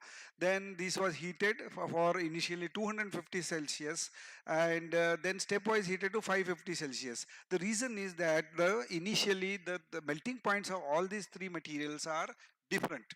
That is selenium melts, then cadmium melts, and then tellurium melts, and then this homogeneous mixture is heated for long, around 12 hours with constant shaking in the furnace. So we'll go to the next one. This alloy, so after getting this bulk alloy, we make a powder, and this powder is taken in specified weight in a tantalum boat which is inside the vacuum system, and on a pre-cleaned glass substrates we have samples to be created, because we are going to grow thin films. We are going to deposit thin films on glass plates, because it's just different than the bulk material which you see, and the entire system is evacuated into at a pressure of 5 into 10 power minus 5 torr, and we are having a turbo rotary pump and a diffusion pump to realize the vacuum. So AC current of 25 ampere was passed for around 40 seconds, so that the evaporation of the powder occurs, and a digital quartz crystal monitoring system was kept to see how much thickness has realized. I have grown thickness of around 5,000 Armstrongs on a pre-coated glass plates which are having indium oxide as a base material.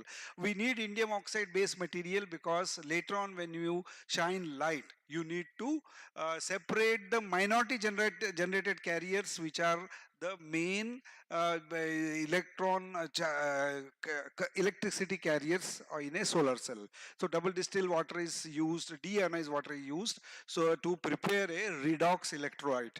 Redox electrolyte is an electrolyte where oxidation and reduction occurs, and what is this electrolyte?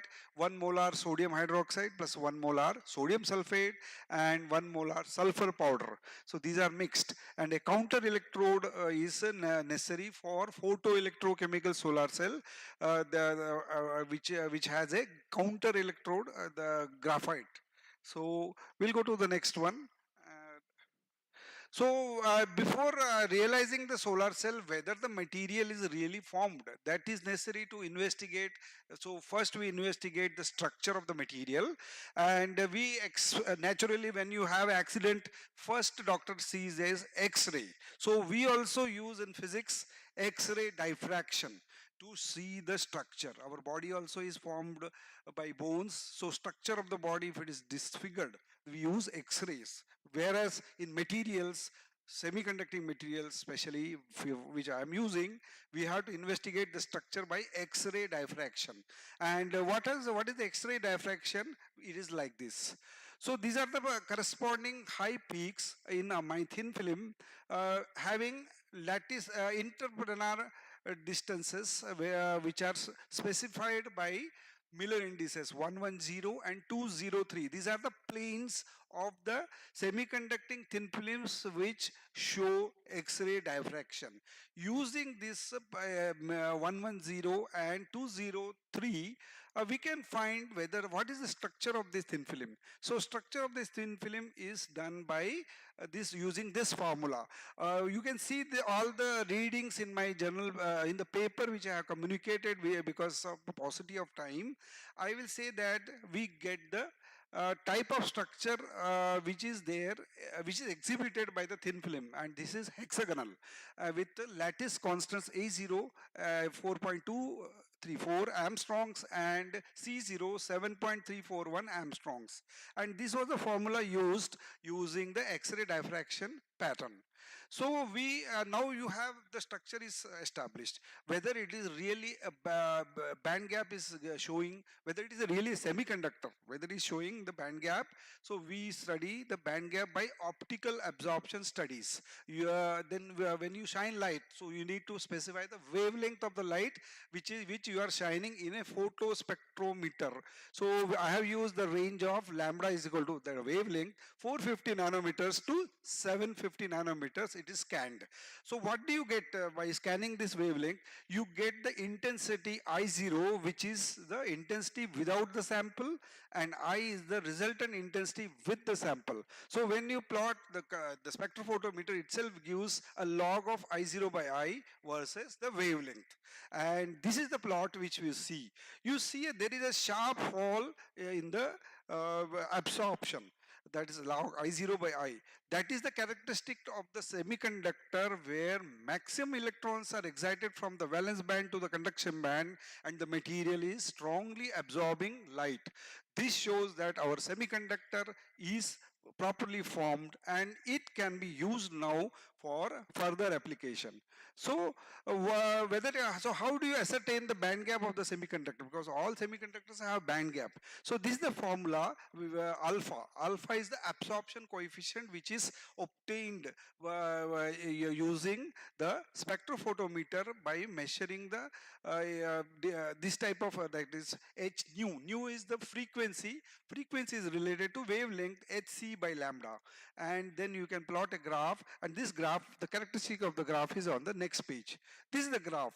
In this graph, as you had seen in the earlier graph, there was a steep fall. When you use those values and recalculate an advanced feature of the graph, you see that there is a steep fall in the graph. There is a high rise in the absorption, and that value on the x-axis is 1.52 electron volts. This is fairly in the visible region for resourceful utilization of the light to convert light to electrical energy. And finally the photoelectrochemical solar cell is created, where you have in a small container containing anode and a cathode, that is photoanode and a cathode, which have a small spacing between them and electrolyte inside that. So electrolyte acts in the separation of the positive and negative charge carriers. So we have the semiconducting material as photoanode. Photoanode is because photo means light, anode means somewhere which is having a positive polarity. That is, when you shine light on a semiconductor in conjunction with the electrolyte, then electrons, this semiconductor generates holes. These holes enter the electrolyte, and the electrons which are hole pair, electron hole pairs are generated. So electrons are taken out of the circuit, and that is used as an useful energy for output.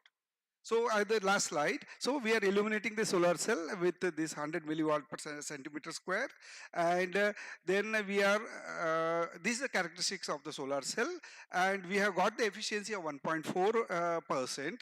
And finally, the conclusion that we have identified the structure of the semiconductor as hexagonal, and there is a direct band gap of 1.52.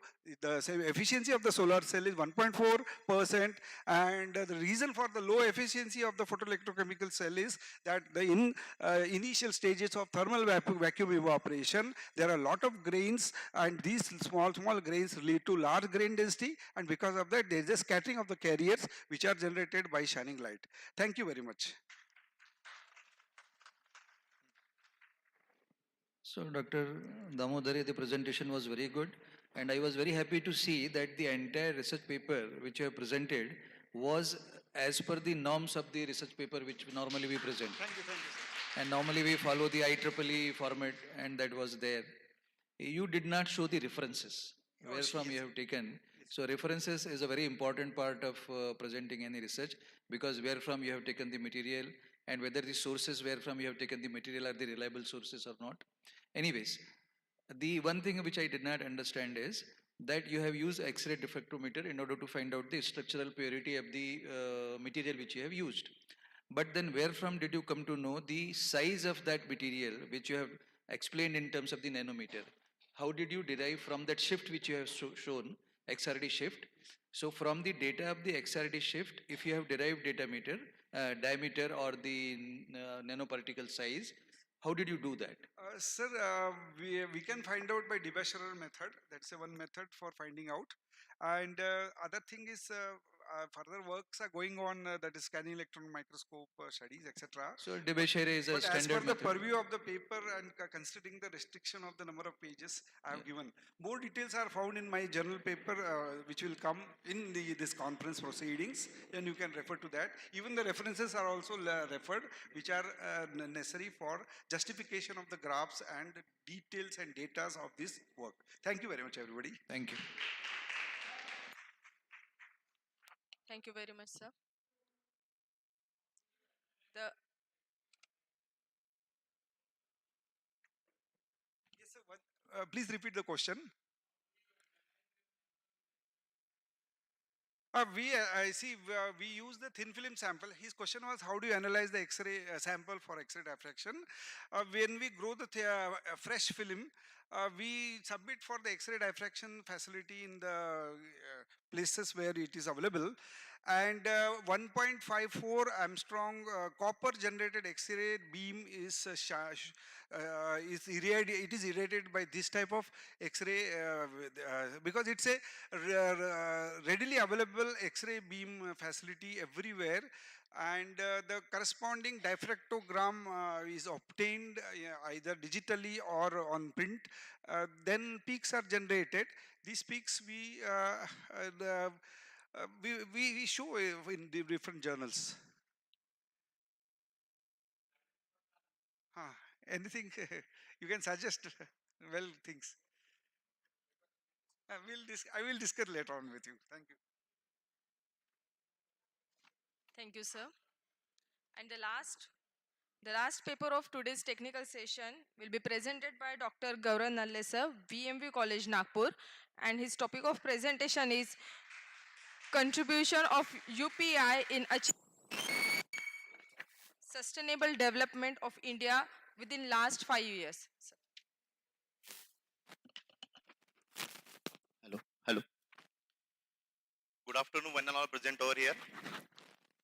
Myself, Dr. Gaurav Nalle. I am working for same institute, college. And my topic of presentation is contribution of UPI, that is Unified Payments Interface, in achieving sustainable development of India within last 5 years. I will start with the permission of chair. Should I? Thank you. Sir, podium पे इसको drop कर. Sir, let's start. First of all let me clear, मैं बहुत excited हूँ paper present करने के लिए, थोड़ा सा डरा हुआ भी हूँ. डरा हुआ इसलिए हूँ क्योंकि एमिनेंट स्पीकर्स और स्कॉलर्स हमारे साथ है एज अ जज, और एक्साइट इसलिए हूँ क्योंकि हमारा खुद का कॉलेज है, होम ग्राउंड पे बैटिंग करने का मजा ही कुछ और आता है. So let's see. First slide is about introduction.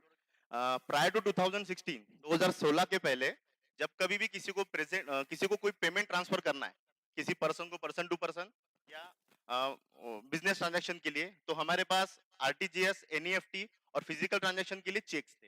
हमें पता है हम चेक से पैसे ट्रांसफर कर सकते थे, लेकिन चेक का फिजिकल मूवमेंट के लिए बहुत सारा एनर्जी लगता है, टाइम लगता है, पैसा लगता है, जो कि बैंक्स बेयर करते थे. इलेक्ट्रॉनिक्स टर्म्स की बात करेंगे तो आरटीजीएस, एनईएफटी थी, but they were not usable by normal person like us. So RBI ने सोचा कि इन 2016 आरबीआई थ्रू एनपीसीआई ये आरबीआई की एक खुद की होली ओन सब्सिडरी कंपनी है जिसका नाम है national payments corporation of India, जो कि पेमेंट्स से रिलेटेड काम करती है. उन्होंने सोचा कि कुछ इंडिया का पेमेंट सिस्टम को बदलना चाहिए, पूरा फ्रेमवर्क ही चेंज करेंगे तो बेटर रहेगा. इसीलिए उन्होंने 11 अप्रैल 2016 को the then governor of RBI doctor Raghuram Rajan, इन्होंने 21 मेंबर्स बैंक के साथ में एक पायलट प्रोग्राम लॉन्च किया जिसका नाम है यूपीआई. हम जिसको यूपीआई के नाम से समझते हैं, यूपीआई का मतलब होता है यूनिफाइड पेमेंट्स इंटरफेस. ये एक पेमेंट का इंटरफेस है जो कि यूनिफाइड मतलब यूनिक है, हर एक का अपना यूनिक रहेगा, हर एक अकाउंट का अलग आईडी रहेगा, और जिससे पेमेंट करना बहुत ईजी हो जाना चाहिए, ऐसा उसको व्यू में ध्यान में रखकर बनाया गया था. इसमें हम देखेंगे कि फिलहाल यूपीआई ट्रांजेक्शन जो है उसमें दो टाइप के ट्रांजेक्शन हो रहे हैं, financial and non financial. Financial transactions में we have payment request and collection request. हम किसी को पेमेंट के लिए रिक्वेस्ट कर सकते हैं और किसी से पेमेंट कलेक्ट भी कर सकते हैं. Then there are some non financial transactions like OTP generation, set और generation of change of PIN, transaction status check करना है, आपका कोई यूपीआई गलत हो गया है उसकी क्वेरी रेज करना है, वो भी आप वहीं पे कर सकते हैं तुरंत. All these facilities are currently provided by UPI platform. Objective, this were the objective के पब्लिक यूज कर रही है कि नहीं कर रही है, पब्लिक को पसंद आ रहा है कि नहीं आ रहा है यूपीआई लास्ट 5 इयर्स में, उसका कंट्रीब्यूशन क्या है, ये ऑब्जेक्टिव था पहला. Then to study the contribution of UPI system in achieving sustainable development. Sustainable development में कैसा कंट्रीब्यूशन दिया जा रहा है, क्योंकि अगर हम चेक की बात करेंगे तो चेक इज अ पेपर, उसका मूवमेंट, उसके पीछे लगने वाली energy, human resources, fuels and all that things, time, ये सारा काम कम हो रहा है कि नहीं हो रहा है सच में, ये देखना ही हमारा ऑब्जेक्टिव था स्टडी का. Then hypothesis, the hypothesis was customers and banks are not willing to use UPI system the transaction values are getting low on year basis. हमने ये हाइपोथेसिस माना कि बैंक्स को पसंद नहीं आ रहा है और कस्टमर्स को भी पसंद नहीं आ रहा है ये सिस्टम, ऐसा हमने हाइपोथेसिस माना। और ये जो ट्रांजेक्शन है year बेसिस पे कम हो रहे हैं, ये हमने हाइपोथेसिस रखा था। So let's see the data analysis and interpretation. सबको दिख रहा है data? Everyone is able to see? मतलब सोए नहीं है कोई? So on the very first year in the year 2016 we can see that 35 banks were live on UPI system. 2016-17 financial year में there were only 35 banks live and the total transaction they executed was 6,952 crores. 6,952 रुपए के transaction हुए 35 banks में 2016-17 में। हम बाद में figures दे सकते हैं सारी। 17-18 में एवरेज 93.67% का ग्रोथ हमको मिला है। 2017-18 में 93.67% का ग्रोथ है। मींस 75 बैंक्स लाइव हो गई थी तब तक। पायलट प्रोजेक्ट में 21 बैंक्स थी, 16-17 में 35 बैंक शुरू हुई, 75 बैंक्स बाद में टोटल हुई और ट्रांजैक्शन वैल्यू थी 1,09,000 करोड़ रुपए। अमाउंट पे जरा ध्यान दीजिए, थोड़ा सा दूसरे देश के लग सकते हैं amount, out of the world लग सकते हैं। 2018-19 में 87% का ग्रोथ मिला है और अगर हम देखते जाएंगे चार्ट को तो 2022-23 मैं ये बहुत प्राउडफुली कहना चाहूंगा कि अभी 2022-23 में 31 जनवरी 2023 तक 352 banks are live including cooperative banks and all sector banks. The total transaction they made was 112 lakhs 74,127 crores। 112,74,127 crore रुपए के, it's a huge enormous figure. इतने सारे ट्रांजैक्शंस यहाँ पे हुए including all the UPI transactions, business to business, B2B, B2C, C2C, सारे transaction इसमें आ गए। सो मुझे लगता है इतना ह्यूज ट्रांजैक्शन हम यहाँ पर कर रहे हैं, इसके लिए सबसे पहले तो आरबीआई एनपीएसआई के लिए एक बार तालियां हो जाए सबके तरफ से, क्योंकि इट इज फाउंड कि year बेसिस पर ग्रोथ अगर आप देखेंगे 93% ग्रोथ, 87%, 58%, 48, 52 एंड देन 25% ग्रोथ। हर बार ग्रोथ बढ़ रही है, नंबर ऑफ बैंक्स बढ़ रही है, ट्रांजैक्शन का वॉल्यूम भी बहुत अच्छे से बढ़ रहा है। और मैं बहुत ही प्राइडफुली ये आपके साथ शेयर करना चाहूंगा कि रिसेंटली ऐसा अनाउंस हुआ है 1 अप्रैल 2023 से यूपीआई। अच्छा, मैं पहले क्लियर करना चाहूंगा, यूपीआई कितने लोगों को लगता है कि जैसा बैंकिंग की बाकी टेक्नोलॉजी थी, RTGS, NEFT, clearing system, core banking, इसके जैसा ये भी हमने कहीं और से कॉपी किया है, वेस्ट से कॉपी किया है? लगता होगा सबको, हो सकता है जिनको टेक्नोलॉजी की ज्यादा समझ नहीं है या नहीं इंटरेस्ट है उनको लगता होगा कि ये भी हमने बाकी कंट्री जैसा कॉपी किया होगा, core banking and all that.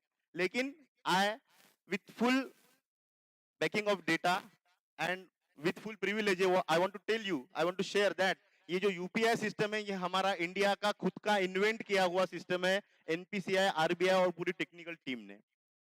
और यस, 1 अप्रैल 2013, 1 अप्रैल 2023 सॉरी 1 अप्रैल 2023 से हम ये यूपीआई सिस्टम हम शेयर करने वाले हैं यूएई, नेपाल, भूटान और कुछ सब कॉन्टिनेंट, एशिया सब कॉन्टिनेंट की कंट्रीज से। तो अब तक ऐसा होता था कि बाहर के लोग टेक्नोलॉजी डेवलप करते थे, हम इंडिया में कॉपी करते थे। अभी ऐसा हो रहा है कि हमारी की गई टेक्नोलॉजी को बाहर यूज किया जा रहा है। सोचा तो सुना तो यहां तक भी गया है कि US and Canada are also thinking about it. Let's see what happens. थोड़ा हम अगर यूपीआई एप्स के बारे में आपको बताएंगे तो UPI apps, there are two types of UPI apps. First is NPCI's own UPI app. NPCI जो है उसका खुद का यूपीआई ऐप है और दूसरा है थर्ड पार्टी एप्स। एनपीसीआई का ओन ऐप है भीम ऐप, सुना है आपने? बहुत कम लोग यूज करते हैं, लेकिन एनपीसीआई ने खुद का ऐप जो सबसे पहले फ्रेमवर्क रखा था ये लॉन्च किया था भीम ऐप। ठीक है, हमें याद है हमारी कॉलेज की जो ऑफिशियल बैंक है उन्होंने आकर हमें उसका प्रेजेंटेशन वगैरह दिया था, हमारे कलीग्स को सबको पता है। सो भीम app and other third party apps, Amazon Pay, PhonePe, Paytm, Google Pay, third party apps, total 23 third party apps are there till now. 23 third party apps are there. Let's see their market share. Market share of some UPI apps. PhonePe is leading on 49.25%. PhonePe alone have almost 50% of customer base in UPI or whole UPI system. Then Google Pay. Google Pay is 34.42%. The market share of Google Pay is Paytm 10.43%, and Bhim app, it is not among topmost, but it is 0.73%. लोगों को easy लगता है third party apps use करने में, private apps use करने में, no problem. The main thing is that UPI system बहुत अच्छे से एग्जीक्यूट हो रहा है, फ्लरिश हो रहा है और आगे बढ़ रहा है. Day by day users are increasing, volume of transaction is increasing day by day sir. हाँ हाँ सर, यस सर. थोड़ा सा उस बिजनेसमैन के बारे में बताना चाहूंगा सर, जो कि जो छोटा बिजनेसमैन है, मीडियम बिजनेसमैन है, वो बेचारा किसी के 2 साल 2000 रुपए की सर्विस देकर आता था और पेमेंट के लिए फिर 4 चक्कर करता था. पेट्रोल का खर्चा, टाइम का खर्चा, सब चीजें खर्चा करता था और फिर भी पेमेंट कभी कभी मिलता नहीं था, या डिले मिलता था, या डिस्काउंट मिलता था. आज वो सब कम हो चुका है. आज उसको बस कस्टमर को सर्विस देने के बाद 2-4 दिन के बाद में क्यूआर कोड भेजना है, बैठे बैठे पेमेंट विदाउट स्पेंडिंग अ रूपी, सिंगल रूपी. पेट्रोल का खर्चा नहीं है, ह्यूमन रिसोर्स का बचाना है, तो इसीलिए उसको हमने सस्टेनेबल डेवलपमेंट को अचीव करने के लिए एक अच्छा टूल माना गया है. आज किसी बिजनेसमैन को, किसी दुकानदार को सबसे ज्यादा पसंद क्या आता है? एक सर्वे में तो ऐसा सुना है सर कि उसको अपनी वाइफ से ज्यादा वो मशीन की आवाज पसंद आती है कि पेटीएम पे 500 रुपए प्राप्त हुए. So the findings are average growth of 60% है, and there are live banks, 35 to 352 banks are live. These were the findings. These were some suggestions given by the researcher. These were the references of my research, sir. Thank you. Any questions, sir? It was a nice awareness presentation by Dr. Gaurav. There is no doubt that he has given a lot of information which may or may not be aware. But then one thing I would like to say that all this information is available on the website of the Ministry of Finance. And he has also shown the websites. Normally in the research paper we do not refer. Done like these things, if he would have told, that would have been his original contribution. But then for awareness, this is good. Thank you. Sir. Sir, first of all, I took it as a exploratory research, and some suggestions are there. Like government should add DMAT, mutual funds, PPF. All these things can be introduced so that the use of UPI will can be increased. Yes.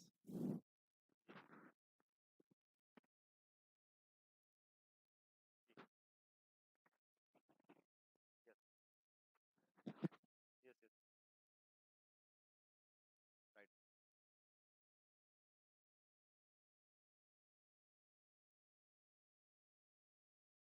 Increase. Right. Thank you. Thank you. Thank you, sir. And the last presenter of today's session is Ms. Geeta Mishra ma'am, and her topic of presentation is affordable and clean energy.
Good afternoon, dignitaries on the days, of the days, and my dear friends. In 2015, the United Nations created 17 sustainable development goals and aimed to achieve them by 2030. The research paper on innovative practices and sustainable development covers the seventh goal, that is affordable and clean energy. It talks about the economic perspective of adopting the strategy of affordable and clean energy and its impact on the economy. Let's talk about the why factor. Yeah. Let's talk about the why factor. Why is sustainable development required? N number of reasons. Few to quote, energy required or energy created should be clean, and that can be achieved only by adopting renewable resources. Second, and one of the most important from India's point of view, creation of employment. Inclusion of a new technology simply means more employment opportunities for the working population. Then there's market assurance, power supply, yes, that is providing 24/7 power supply to 100% of the households to generate electricity to power double-digit growth and existence of sustainable transportation. Now, to achieve this, we need to heavily invest, adopt modern technology, encourage the producers, adopt electric vehicles, be committed towards sustainability, innovative alternative fuel over oil and petrol, which consumes major portion of foreign exchange that we have earned. Through ethanol, fuel, solar power, wind energy, we need to harness the advantage of tropical location of our country, India.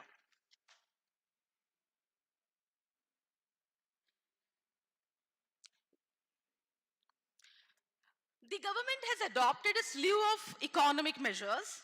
To talk about few, it's post the inauguration of the third global renewable energy investment meeting and expo, where the Prime Minister invited the investors, developers, and business to join India's renewable energy journey.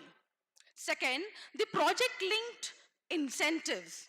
The objective of this policy was to incentivize manufacturing of domestic solar cell modules by clearing PLI of rupees 19,500 crores to incentivize manufacturing of domestic solar cells in India. What would be its benefits?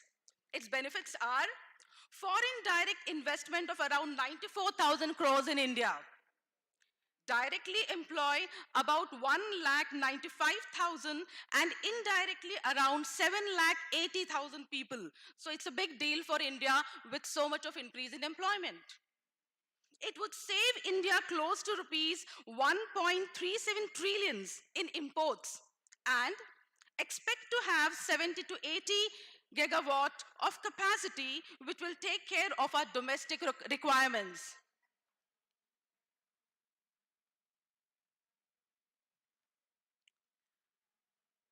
Third, project development cells have been established to facilitate investors, ensuring ease of doing business. Pradhan Mantri Kisan Urja Suraksha Evam Utthan Mahabhiyan, that is PM Kusum.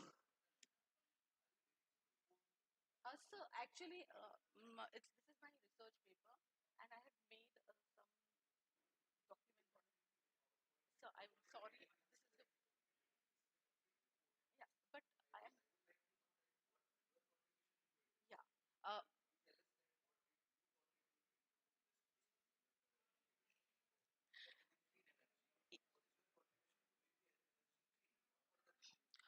My contribution, to be very specific, my contribution towards how we can go for a cleaner energy is adopt, this is what my research talks about, and further my analysis also talks about the graph which shows that we have adopted more of renewable energy, and whatever was estimated via the measures taken up by the government, we have been achieved to a greater extent. Because the research study shows that in spite of the estimates that we had made since 2014, as of today, as per the Press Information Bureau, Government of India released on 9th September 2020, India is the world's third largest producer of renewable energy, with 40% of its installed capacity coming from non-fossil fuel sources.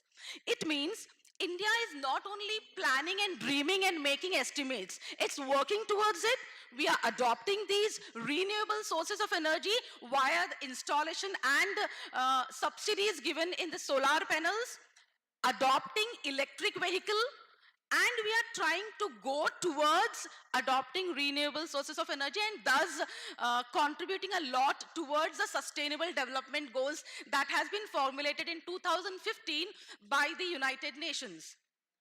As an individual, we need to contribute our bit. What I need to say is, only the government cannot do anything. It can, of course, make provisions via subsidies. It can make certain policies, but we as individuals need to adhere, adopt those strategies. Anything else? Thank you.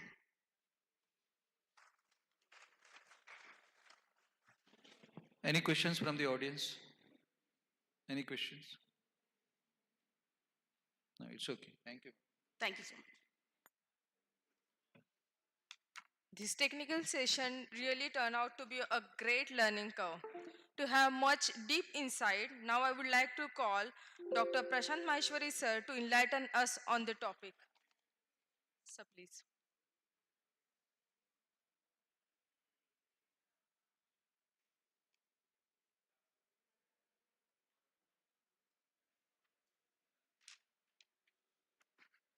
Thank you, madam.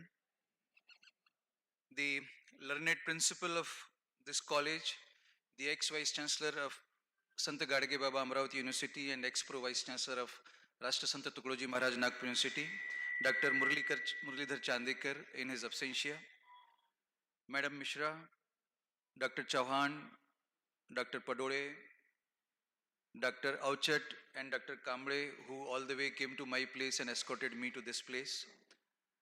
My very old colleagues, Dr. Borkar and Dr. Pandya, who are present here. Dr. Pandya is not seen, but then Dr. Borkar is there.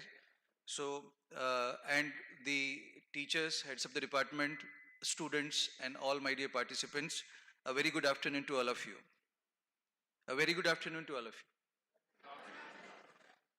I know that I can understand after listening to the research papers or the presentations after so long, which are many times not relevant to your topic or your studies, then it becomes boring and sometimes we start dozing. Maybe you are in that position. So probably forgot to respond to the good afternoon which I said. I can understand because when I also sit in the audience and sometimes I also doze when the topic going on is of not relevance to me or when I don't understand that. Basically, I'm thankful to Dr. Chauhan, Dr. Chandekar, sir, because of whom I am here before you today, and I got an opportunity to be with you and to have some interaction with you. Out of these 17, some of the participants have spoken that there are 17 sustainable development goals which have been propounded by the United Nations, and those goals are to be adopted by every country. And we have recently got an opportunity to become the president of the G20. Through that medium also, we are trying that these 17 sustainability development goals are achieved in some way or other. And the very important goal, though it is the responsibility, as somebody has rightly told, that it's not government who will do everything. Who is government ultimately? We 137 crore people is a government.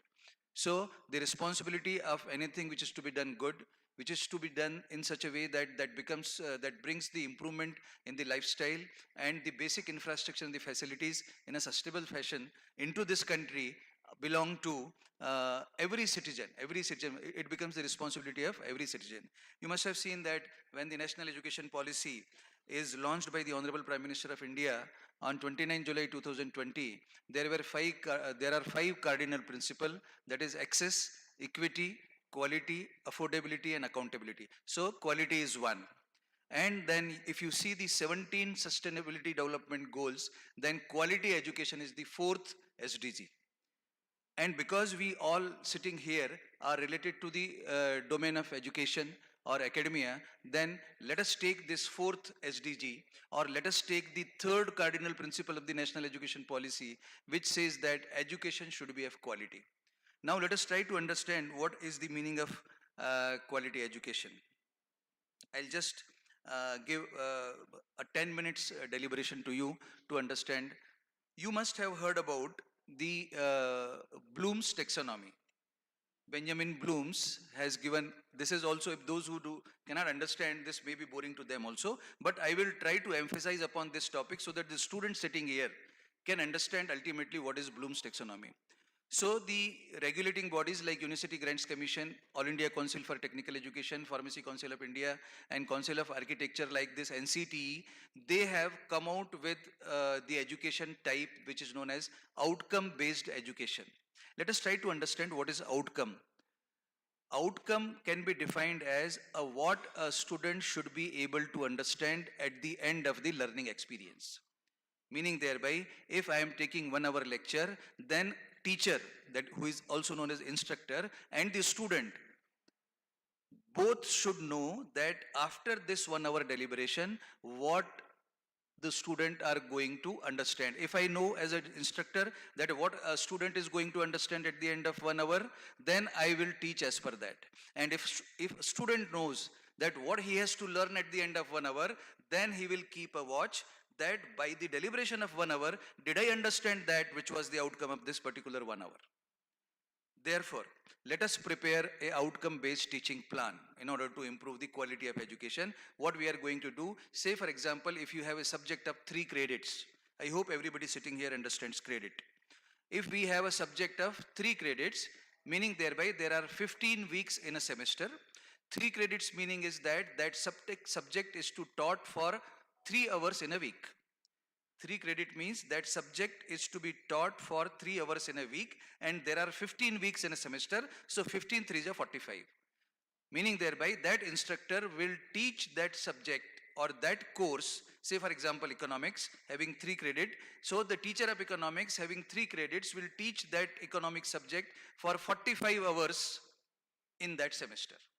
So you have prepared a teaching plan, what you will be teaching in hour 1, what you will be teaching in hour 2, till what you will be teaching in 45th hour, and in between you will be giving some test, internal examination, all that.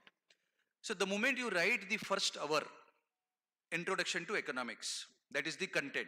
We have serial number 1, hour number 1, contents, introduction to economics. Then you should write down at the next column, that is the 4th column, what is going to be the outcome of my teaching this in first hour. Okay, that you should write down so that you are aware, and because you have posted that teaching plan on the website or sent to the WhatsApp of the student is also aware that what is going to be the outcome of the first hour. Next column you write down the textbook, edition, author, publisher and page number where from you are teaching this. The next column, write down the reference book, edition, title, author, publisher and page number where from a student who is desirous to study in depth can refer the reference book. Next column, write down the URL address of a video. Online education, you must be aware, in last 2.5 years of the pandemic, we all have taught online. The students have received online, taken the examination online. So in the next column, you have to give address of the URL, that in this URL address from 13.2 minute to 16.2 minute, whatever content I have given in the 3rd column is available. Then give the website address of an industry where this particular concept is implemented in terms of the product or process. Give the digital, next column, give the digital objectifier DOI number of the research paper which explains about the content which you are teaching. What did you do now? Your teaching plan for the first hour is ready. 1 घंटे के लिए economics का 3 credit का 45 hours course का 1 घंटे का ready हो गया. What did you do there? You have written the content, you have written the outcome. Third, you have written the textbook, reference book, URL of a video, website address of industry, and not industry, that may be a chartered accountant firm also. That can be anything with reference to the subject. I am preferably talking for the subjects of science and technology. But then you can presume that for the subjects of humanities and commerce and management also. So then I have given him the website address of the industry. I have given the website address of digital object identifier of a research paper. Like this, for all 45 subjects, I have given him the 45 outcomes, page number of the textbook 45 times like this. Now, the moment you put that onto the website or send onto the WhatsApp of the student, we are not required. Teacher is not required. Because in the new education policy, it has been already told that teacher has to act as facilitator, guide, mentor, and the complete education policy is student-centric policy. What a student wants to learn only will be taught. The only thing is that we have to give him or her an understanding that this is important for you to learn.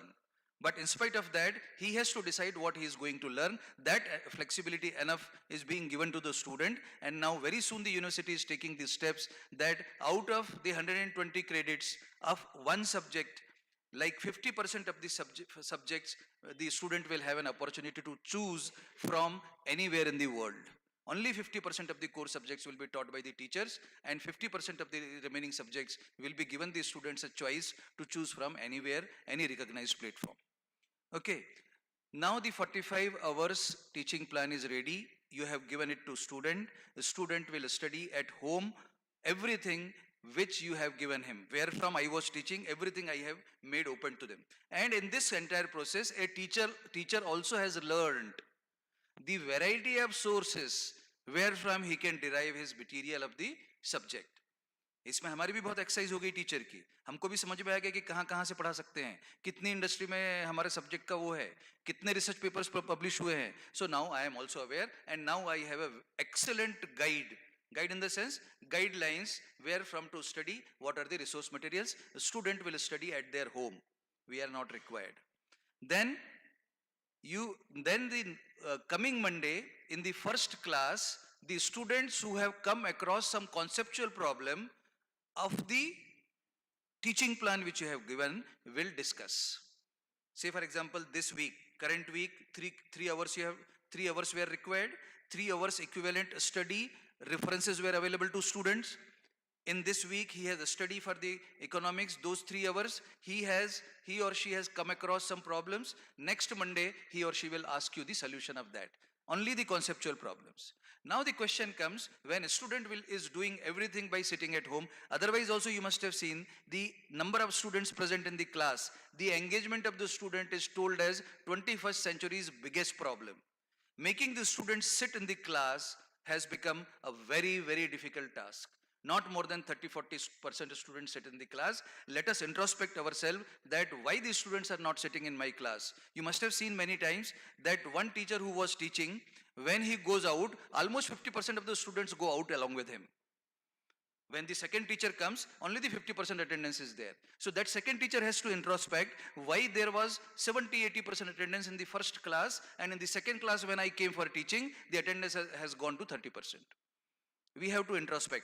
The student will sit only in the class where he gets something fruitful, something which enhances his or her knowledge. Otherwise, they will not sit. These days, through internet and online platforms, lot of data is available. आप यहाँ पे एक figure science का बनाने की कोशिश कीजिए, उतनी देर में आधे लड़के बाहर हो जाएंगे. Because they have seen on the WhatsApp or internet that what you are drawing, 10 times better is already given there in the internet or online platform like Swayam, NPTEL, EDX, Coursera, Udemy and Academy. It is given already. Now the question comes, what we should do as a teacher if he is studying everything at home. Now we should really exact as expected in the national education policy as a facilitator or mentor. Wherever a student come across a problem, handhold him, uska हाथ पकड़िए और वो problem से उसको पार करा दीजिए. That is what is your job, which earlier the gurus used to do for their shishyas in the Gurukul type of education. That is what you have to do. Now, you were giving them assignment, you were giving them mini project, you were giving them dissertation, you were asking them to go for survey, you were asking them to go for industrial visit. All these you were doing and you were asking them to do it at your own. Performed experiment, observations घर में करके लेके आओ, calculation घर में करके लेके आओ. एक लड़का करता था, होशियार लड़का, बाकी 50 उसकी कॉपी करते. एक लड़का असाइनमेंट करता, बाकी 50 उसकी कॉपी करते. That is a prevailing trend, and we are teachers, so there is nothing like hiding it. Even if the students are there, they are also aware that what they are doing for the assignments and other things, they are simply copying it. There is no increase in their intellect level. Now, ask them to solve the assignment in your presence in the classroom. Ask them to form a group of 4 or 5 to have the collaborative learning or problem-based learning or peer group learning, and give a small problem to them and ask them to solve that problem there. But then those problems should not be end of the chapter problem. Those problems should not be the problems of the previous year's question papers. The problem should be wherein their level of intelligence, their thought process, their intellect will improve. Make them sit in the class. If you have given them a small project, कि कोई automatic bell बनाइए, alarm बनाइए, fire fighting equipment में से कहीं आग लग गई, स्मोक आ गया, तो अलार्म कैसे बजेगा, एंटी थेफ्ट अलार्म बनाइए. If you have given all this to him, ask them to sit in the class, ask them to do it, draw, design, prepare, and wherever they come across any problem, the teacher is there to solve it. Why I am telling you like this? When I was a director of the JD College of Engineering and Autonomous Engineering College, I experimented this. I will tell you the result of that. Why I am telling you this? Because the Benjamin Bloom's, who has given the taxonomy of the outcome-based education, has given us 3 domains of learning: cognitive domain of learning, affective domain of learning, and psychomotor domain of learning. I am talking about only cognitive domain of learning. Cognitive means something which is related to your gray matter, which is gray hair, gray matter, which is related to your thought process, thinking ability, intellectuality. Okay, so that cognitive domain has 6 levels. The lowermost level is remember. Write short notes on any 5. What is Ohm's law? What is the value of modulus of elasticity? That is something which you have in your mind stored, you just recall and write. They are remember level. Understand, apply, analyze, evaluate, and create. These 3 levels of the cognitive domain of learning propounded by the Benjamin Bloom's is there, and some of you must be knowing also, because that we have implemented in terms of the outcome-based education. Now the question comes, the students are sent here by the parents and the philosophy of the people at the helm of affairs of the education, that we should inculcate higher 3 levels of domain of learning amongst the students. मतलब विद्यार्थी यहाँ पे आते हैं किस बात के लिए? एनालाइज, इवेल्युएट और क्रिएट टाइप की एबिलिटीज जनरेट करने के लिए. हम क्या जनरेट करा के देते हैं? Remember, understand and to some extent apply. Take out all your question papers, previous year's question paper, and the forthcoming also when you receive it. See there, majority of the questions are of remember and understand level, and very few questions are of apply level. There is no question at all of analyze, evaluate, and create level. The reason for that is that higher 3 levels of cognitive domain of learning, that is analyze, evaluate, and create, cannot be limited into time. And our university, we have a limited time examination of 3 hours. In limited time examination of 3 hours, those higher 3 domains of levels of cognitive domain of learning cannot be generated. Limited में सिर्फ वही होगा, remember, understand, apply. That's why I am telling you that let them study, remember, understand, apply at home, which is basically the outcome of your syllabus, what you are teaching, what the test you are taking, and they will answer such questions if come in the examination on that basis. And then internal examination, maybe if you have 20 marks, 30 marks out of 100 as internal examination, that complete examination should be unlimited time of examination. I mean to say, those who are aware, जिनके बच्चे या husband wife architecture education में हैं, उनका एक paper 8 घंटे, 12 घंटे, 16 घंटे का होता है. Because they are doing everything to create. If they have to create a building, flyover, road network, or anything, everything they have to create. They have to make the drawing sheet. So actually the students of architecture are studying and getting inculcated the top 3 levels of domain of learning. Create tak jate hain wo log. But then we, the students, other than architecture and engineering, are not able to go to that level, and that's why the people say that the employability of the student is very poor who come out of the education system. Therefore, I request you that if we can do in a class, sir nahi hai, Chandekar sir, otherwise I would have requested him. But then those who are in charge, when the Chandekar sir is not there, then you implement this phenomena of one class of science first. Or do you have science? Yes. So one class of science, you implement this. I implemented this in JT College of Engineering and Management. Believe me, the percentage placement of those students that class was increased by 23%. Because whatever is expected by the industry, whatever is expected by your parents, and whatever you expect, if you are aware of this, you want that higher 3 level analyze, evaluate and create should be developed among the student. और जब ऊपर की 3 level आएंगी तो नीचे की 3 level तो automatically आपको आनी है. This way, if we can do, probably the miracles can be done, some charisma can be done amongst the students, and our students will become the better students from the point of view of becoming entrepreneur, or from the point of view of becoming a good employee of a good organization which pay a good salary. With this, I conclude my deliberations, and I'm really thankful to all of you, especially Chandekar sir and the organizers, for inviting me, considering me eligible to be invited here, and asked me to do the duty of the session chairman. I'm very happy to see the presentations, kind of presentations made, kind of hospitality you have extended, and kind of students, those who are sitting. Actually, it is taxing on the students to listen all such papers. In spite of that, they are sitting, listening, and very disciplined. That shows that how good the teachers are here. With this, I take your leave. Thank you so much.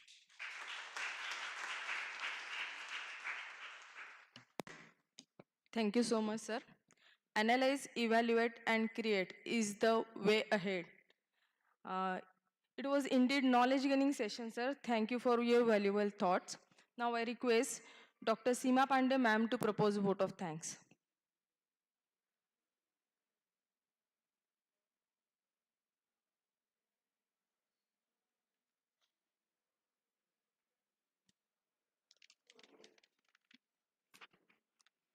It is a great honor and privilege to propose the vote of thanks. Research is an intellectual activity undertaken with the object of advancing the frontiers of human knowledge and abilities.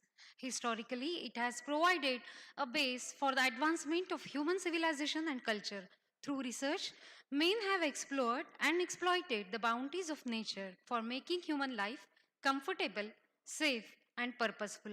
In fact, no branch of knowledge and functional area can progress without advancement in terms of research.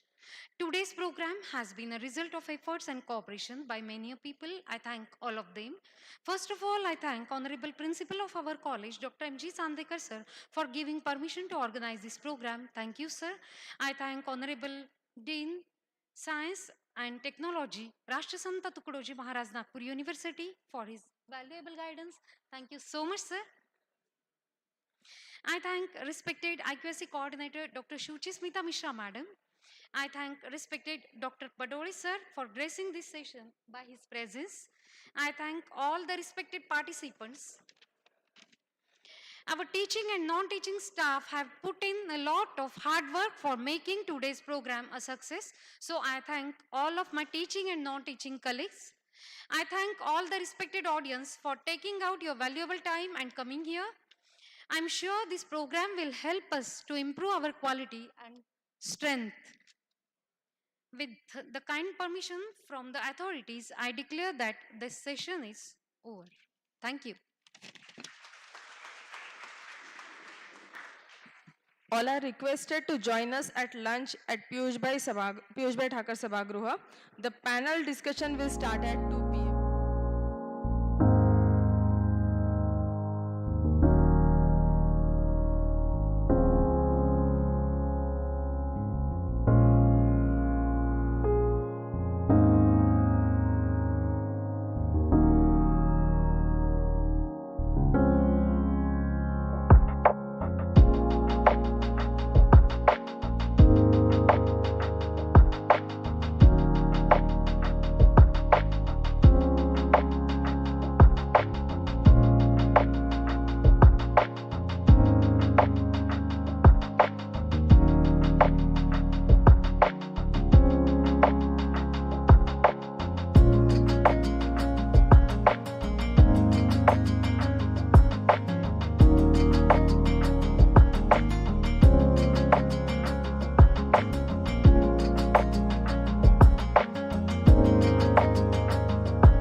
all of you, those who are outside of the auditorium.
Insightful.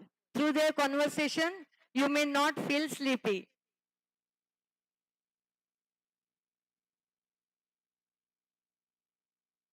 Kindly bear with me. In short period of time, we are going to start our panel discussion.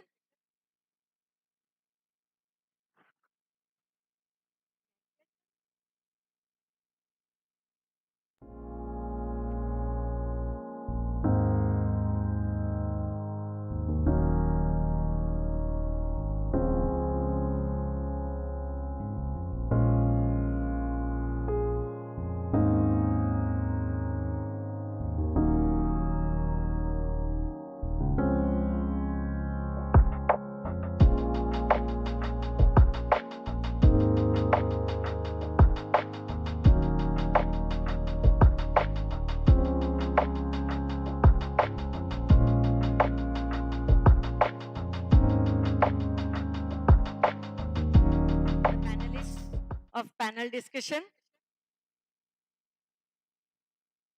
As they'll join us soon, let me tell you the first panelist of panel discussion is none other than the very well-known personality of the town, Dr. Nitin Labsetwar.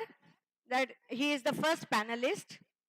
Secondly, we are having amongst us Anand Rao Raut. He belongs to agriculture reform. Welcome, dear friends and panelists of today's function. A very, very scholarly personalities amongst us.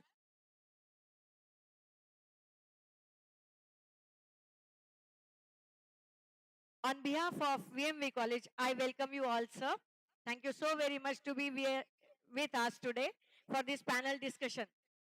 Well, to begin with, I know it's very difficult to, I have already stated, it's a post-lunch session and we are having this panel discussion amongst us. The topic of today's conference, that is a national conference, is innovative and sustainable development practices. And for this topic, since the morning, we are having deliberations on how we should tap the or how we should address this sensitive issue, how to have sustainable development along with the innovative practices. And as it is already known to all of you, this before we wrap up the day, this was the panel discussion. We thought that it would give you chunks of very important scholarly insights through the panelists, through the scholarly people amongst us. When I was a child, I did not have anybody to introduce me with the beautiful green lands to be called as agricultural land. I did not have anybody to tell me that the early morning alarm is not your mobile alarm, but the chirping of the sparrows. And later, when somebody used to die at home, we did not wait for the crows. But time has changed, my dear friends. Where we are now, we are woken up by the alarm of the mobile. We have to see, we have to show the pictures of sparrows to the children, that they are called as sparrows. We do not know, our children do not know which bird is called as a crow. That is where we have been, trying hard to how to justify the state of affairs, how to justify the state of life. Anyway, for this reason only, this deliberation through the national conference have been taken place here. Mind you, too much is said and done. But you know what? It's wonderfully said that the greatest threat to our planet is the belief that someone else will save it. That is the greatest threat. And in other way around, if you look at the things, you would find that in English, we often say, charity begins at home. Dear friends, let us begin from home only to save this planet. That is the only way to have a wonderful gift to the posterity. For this, we have to have sustainability. In the morning session, we had a scholarly speaker amongst us, none other than Atulji Vaidya. And he rightly pointed out that there are three pillars to have sustainability. One is environmental acceptability. Second one is economical acceptability. And thirdly, and most importantly, social responsibility towards saving this green planet, the only planet where you find life is bubbling with all the rainbow colors. And for this only, we are having amongst us three scholarly people to have a wonderful panel discussion amongst us. Let me call first guest of honor today. I will call upon Dr. Nitin Lapshetwar sir, please, to adorn the seat on the dais. Well, it is nothing but the qualitative development rather than quantitative development we are thinking about or we are looking forward to. And that's the sole reason why we have invited Dr. Nitin Lapshetwar sir. Hello. Before going to the next guest, let me have a brief introduction of our first panelist. Dr. Nitin Lapshetwar sir is a PhD with having 35 years of research experience at his back in environmental and energy related research. He has worked as STA, JSPS fellow and visiting overseas researcher at NIMS, Tsukuba, Japan, and a visiting professor at Kyushu University, Japan. He is a published researcher with 178 research papers to his credit. Give him a big round of applause. Well, most of the times, his concerns is about the environmental issues, emission of carbon and how it is to be tackled. So he is an identified expert for Central Pollution Control Board of India in the area of air pollution control and also contribute as an expert to several other national and international agencies. He is a well-known citizen of Nagpur that is known to all of us. He is At present, he is adorning the chair as a chief scientist and head Energy and Resource Management Division, CSIR, National Environmental Engineering Research Institute, that is NERI, at Nagpur. His research contributions are well acknowledged through the various awards conferred upon him, including VAS VIK Award 2021, Dr. Arvind Kumar Memorial Award of Indian Council of Chemists, Distinguished Scientist Award of Indian Association of Solid State Chemists and Allied Scientists, Young Scientist and Convention Awards from Indian Chemical Society, Indian Science Congress. Well, it's often said, well begun is half done. And being an Indian, we have a culture that Atithi Devo Bhava. So I would like to request Dr. Yugandhar sir to please accord floral welcome and felicitate Dr. Nitin Lapshetwar sir with shawl, shriffle and memento.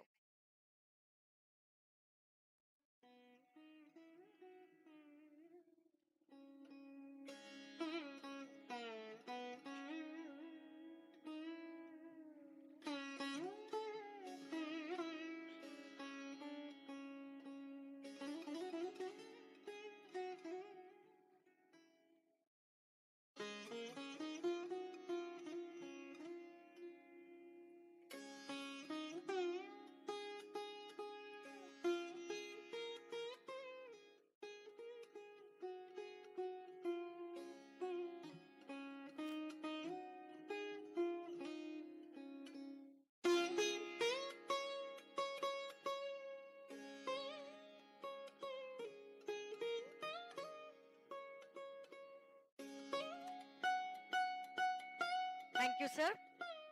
Dear friends, we have reached a critical point with regard to climate change, water scarcity, and so many environmental issues like global warming, vanishing glaciers, and scarcity of all the resources which we want to have it at our disposal. To address these issues, amongst us, we are having the second panelist of today's panel discussion, none other than Anandrao Raut sir. He is a hardcore politician and a researcher at heart. Sir, I request you to please take your seat. Thank you so very much. Well, in a very short time, I will introduce you with the second panelist of today's discussion. Sir Anandrao Raut is MSc in Agriculture. He did his MSc in 1987. He was an employee of Cotton Grade as well. He is a hardcore researcher and a politician. He did adorn the position of a director of Bazar Samiti Bivapur from 1993 to 1998. Other than that, he's a lover of agriculture.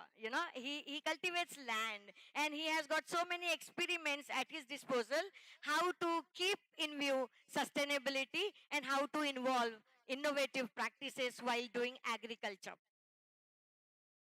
Now it's time to accord floral welcome. May I request Dr. Chaube sir please to offer him a floral bouquet and felicitate Sir Raut with shawl, shriffle and memento.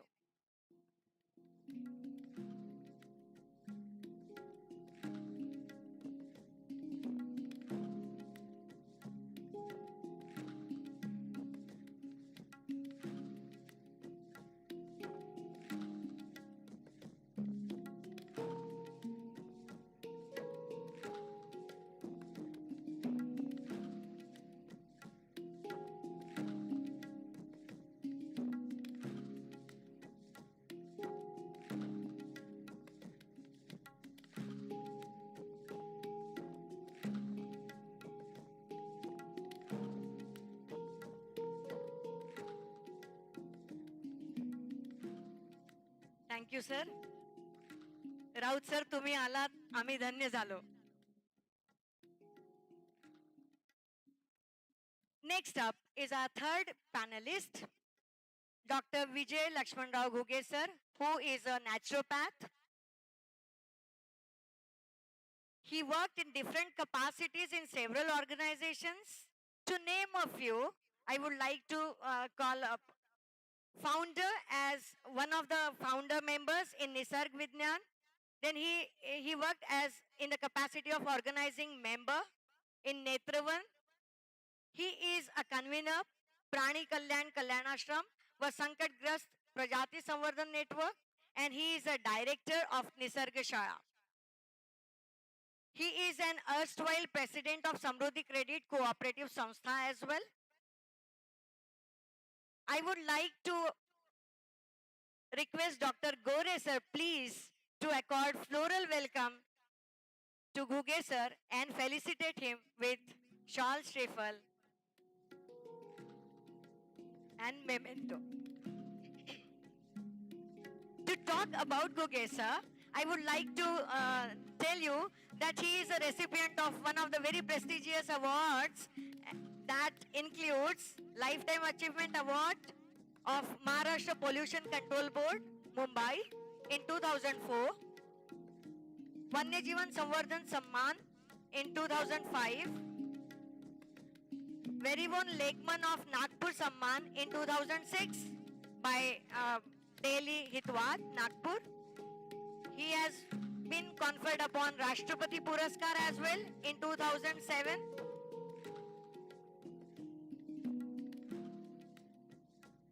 He has been given an award of Best Teacher in 2008 by Maharashtra Rajya Shikshak Parishad, Navneet Samman Puraskar 2008, and there goes a long list of awards he has been conferred upon. Thank you so very much, sir, to have you all amongst us today. Well, I said that it is a post-lunch discussion, panel discussion, and I guarantee you that with the insights and the engaging conversation of all these three scholarly peoples on the dais, you won't feel sleepy. Before we start, I would like to pose a very important question to Lapsetwar sir. Should we? With the permission of this and the dignitaries of the dais, let us begin with this panel discussion. Sir, first of all, I would like to ask you one question. That is, how do we balance the interaction between biotic and abiotic while keeping in view sustainability?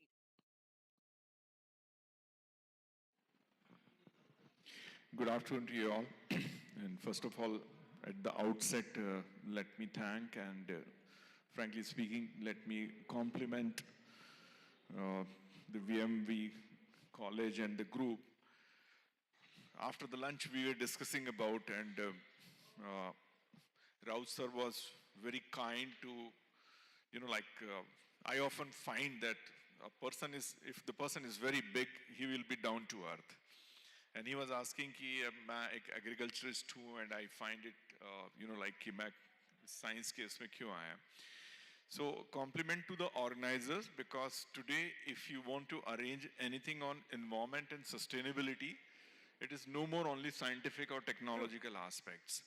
We need to involve almost all the stakeholders, and absolutely, that's why it becomes more meaningful. So it's really very, very good. Now, I thought it's going to be some kind of knowledge sharing from us and then going to ask the question, but looks like it's going to be our interviews, okay? So I'll come back to, this is a very specific question, and I'm not very sure how much I can do the justice to your answer, but then frankly speaking, if you see the sustainability, if you see nature, it's very easy for all of us. And anywhere I go before my lecture or the panel discussion, upfront I apologize that what I'm saying is valid for few in the hall, because we are here with different discipline, different expertise.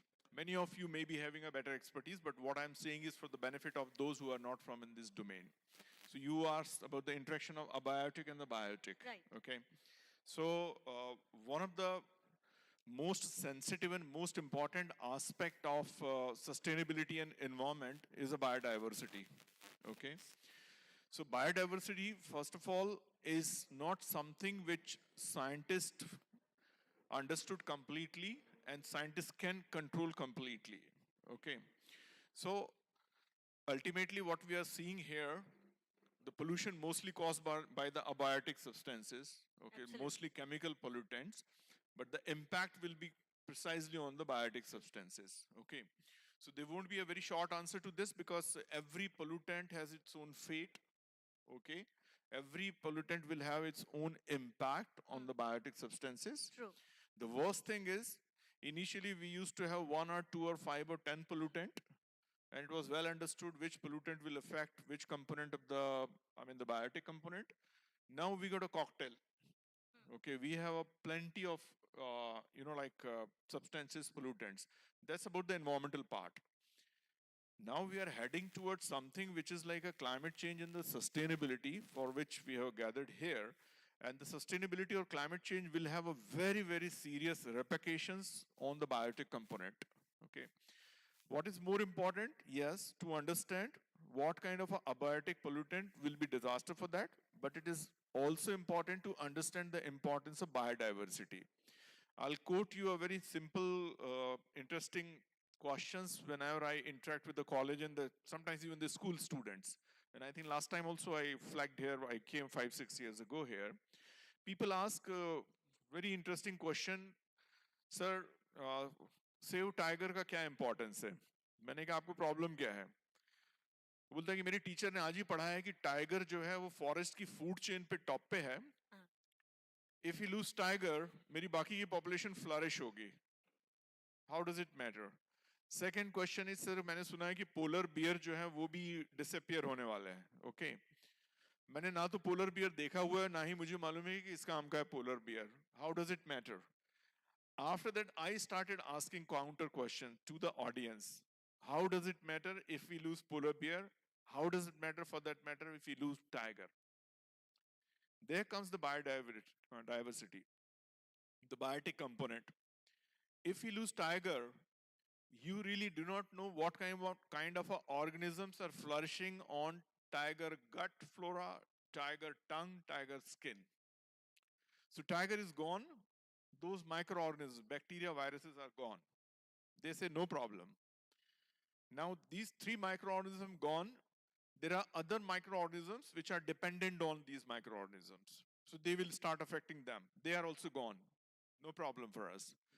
The moment you tell in this chain, after 5 years, one bacteria will lose one bacteria which was controlling some virus.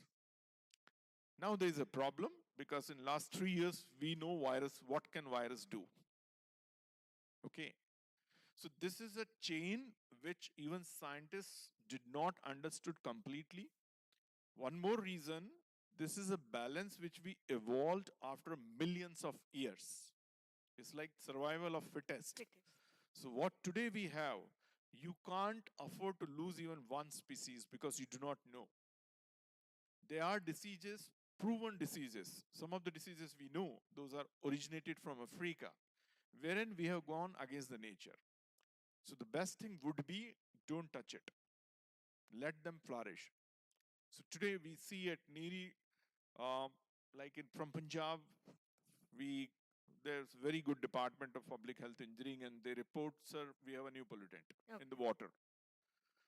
मतलब sometimes हम लोग मजाक में बोलते हैं कि आधी periodic table तो आपने पहले दिखा दी है उसमें. Okay. So that's another problem. Second thing is, जैसे मैंने बोला था कि it's not easy for anybody to understand कि एक pollutant से क्या होगा और 10 pollutant से क्या होगा. Now today we have a cocktail of pollutants and we are getting a combined effect of that. Today I think last week मैं paper पढ़ रहा था उसमें बोला था कि ये जो फिलहाल viral infection चल रहा है उसमें doctors are advising it will take time. Okay. So it's very complicated. The best thing is preventive.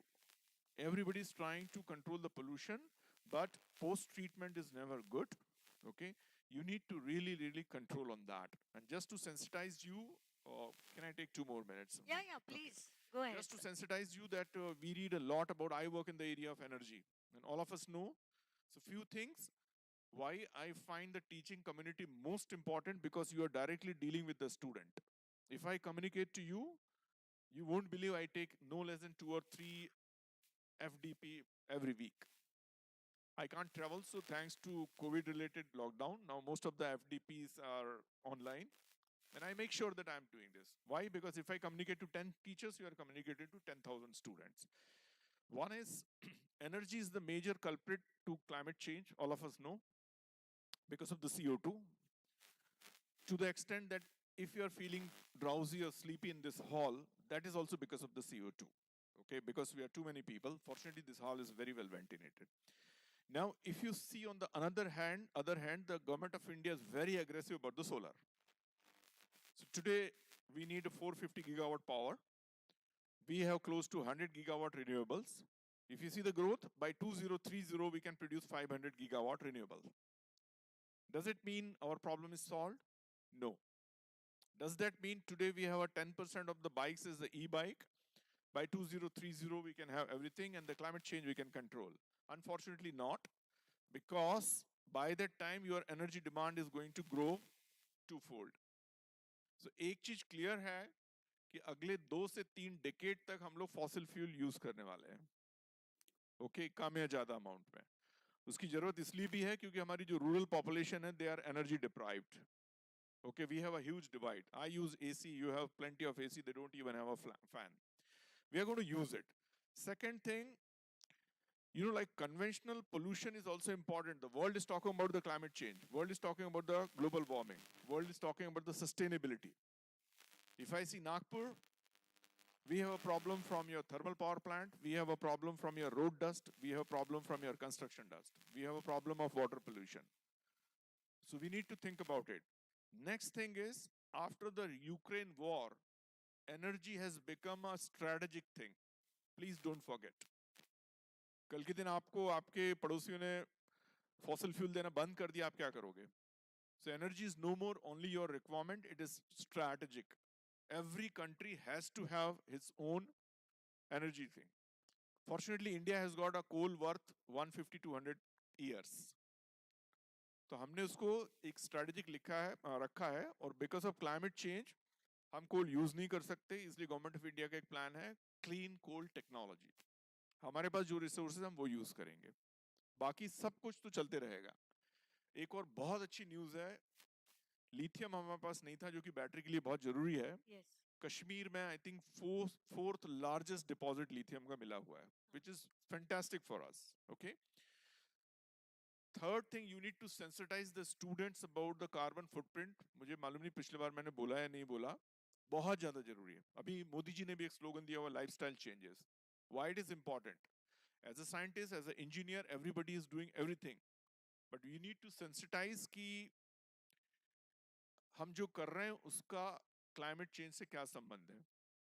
जैसे मैं आपको एक ही 2 एग्जांपल दूंगा. आपका कार्बन फुटप्रिंट आप निकाल सकते हैं. जैसे एक आप गैस यूज करती हैं 1 cylinder per month, it's like 14.2 kg propane. Propane का फॉर्मूला मालूम है, ये भी मालूम है कि वो कितना CO2 प्रोड्यूस करेगा. Try to minimize that, number 1. दूसरा, इट्स नॉट दैट इजी कि हम जितना सोच रहे हैं उतना उससे एमिशन निकलता है. This something I want to sensitize you, direct versus indirect emission. मेरे घर में एक सिलेंडर यूज करता हूं मैं 14 kg. 14 kg से सपोज 25 kg, 30, 40 kg CO2 निकल रहा है. हैव यू एवर थॉट कि वो प्रोड्यूस कैसे होता है? उसको बोलते हैं लाइफ साइकिल असेसमेंट और लाइफ साइकिल एनालिसिस, जो कि हमको सेंसिटाइज करना बहुत जरूरी है. एलपीजी ऐसे ही नहीं बन जाता. सऊदी अरेबिया में कोई क्रूड ऑयल एक्सट्रैक्ट कर रहा है, उसमें एनर्जी लग गई. वहां से इंडिया एक शिप से आ रहा है, उसमें डीजल लगा. फिर रिफाइनरी में गया, वहां एनर्जी लगी. रिफाइनरी से फिर नागपुर में ट्रांसपोर्ट हुआ एलपीजी, ट्रेन से आया, उसमें एनर्जी लगी. बॉटलिंग प्लांट में एनर्जी लगी. बॉटलिंग प्लांट से मेरे डीलर के पास ट्रक से गया, वहां एनर्जी लगी. वहां से टेम्पो पे मेरे घर में आया और उसने घर में मेरे लिफ्ट यूज की है. All put together cradle to grave concept बोला जाता है, जिसको लाइफ साइकिल असेसमेंट बोलते हैं. बहुत ही ह्यूज इनडायरेक्ट फुटप्रिंट है. वाटर का एक एग्जांपल दूंगा. यदि मैं आपसे पूछूं कि 1 कप कॉफी का वाटर फुटप्रिंट कितना है? फुटप्रिंट मींस यदि मैं 1 कप कॉफी बनाता हूं तो उसमें कितना पानी लगेगा मुझे. तो 200 ml की कॉफी है, 200 ml लगेगा, और थोड़ा हम स्ट्रगल करेंगे, बोलेंगे बर्तन कैसे धोएंगे, तो पर कप हो सकता है आधा लीटर पानी बर्तन धोने में लग जाए, 1 लीटर, और कोई बहुत ही शार्प होगा तो और दिखाएगा. You won't believe a cup of coffee has a water footprint of 70 to 100 liter. Oh my God. Because we forgot how coffee is produced. Coffee is a plant. We need a lot of water for coffee. True. Then processing. And nature has gifted us with such a beautiful, strong environmental system that this doesn't mean that you stop drinking coffee. Coffee is made to drink. But please, we can't afford to waste a cup of coffee. Whenever we are wasting a cup of coffee, we are wasting 10 rupees or 20 rupees. We are throwing 100 liter of water. A shirt is something like 3,000 liter of water. And an average life of a shirt, even in India, is less than 1 year. If you ask your grandfather, he will use it for 5 years, 6 years. So whatever you want to do, Dr. Vaidya must have sensitized. Whatever scientists, engineers, innovators do, it is extremely important to have a component of responsible consumption. And that's why we need to sensitize everybody. See, if I have saved 10 cup of coffee, I have saved 1,000 liter of water. So that's the second thing we should do it.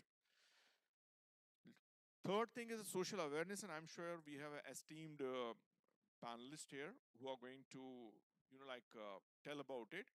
So the best thing is we can't change our lifestyle, but we can change to some level. What best we can do, we can encourage 5 more people. So our job is done. Okay. Similarly, so it is, time has come when we need to involve all the stakeholders.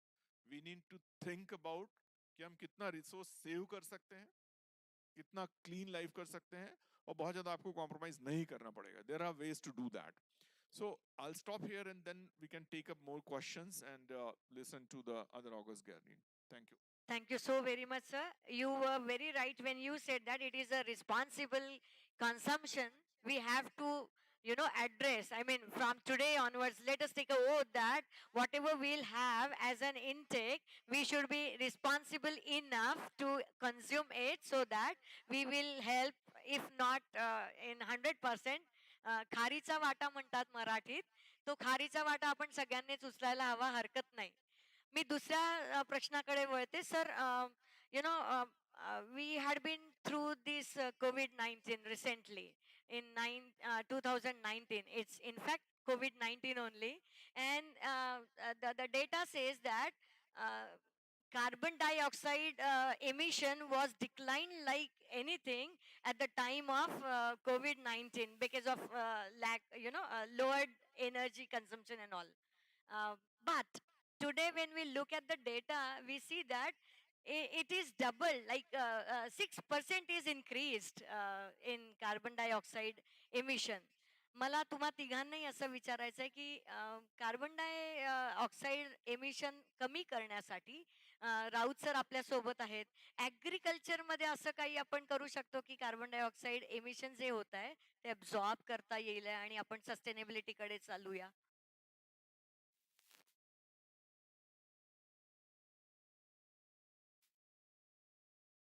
Sir हा तुम्ही yes yes.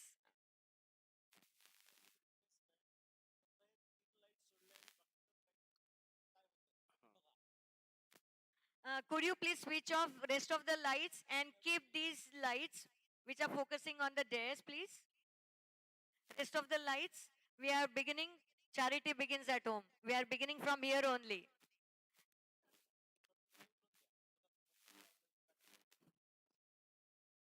नमस्कार. सुरू आहे ना?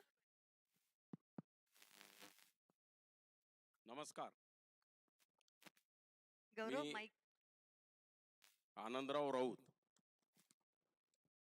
मी सर्वप्रथम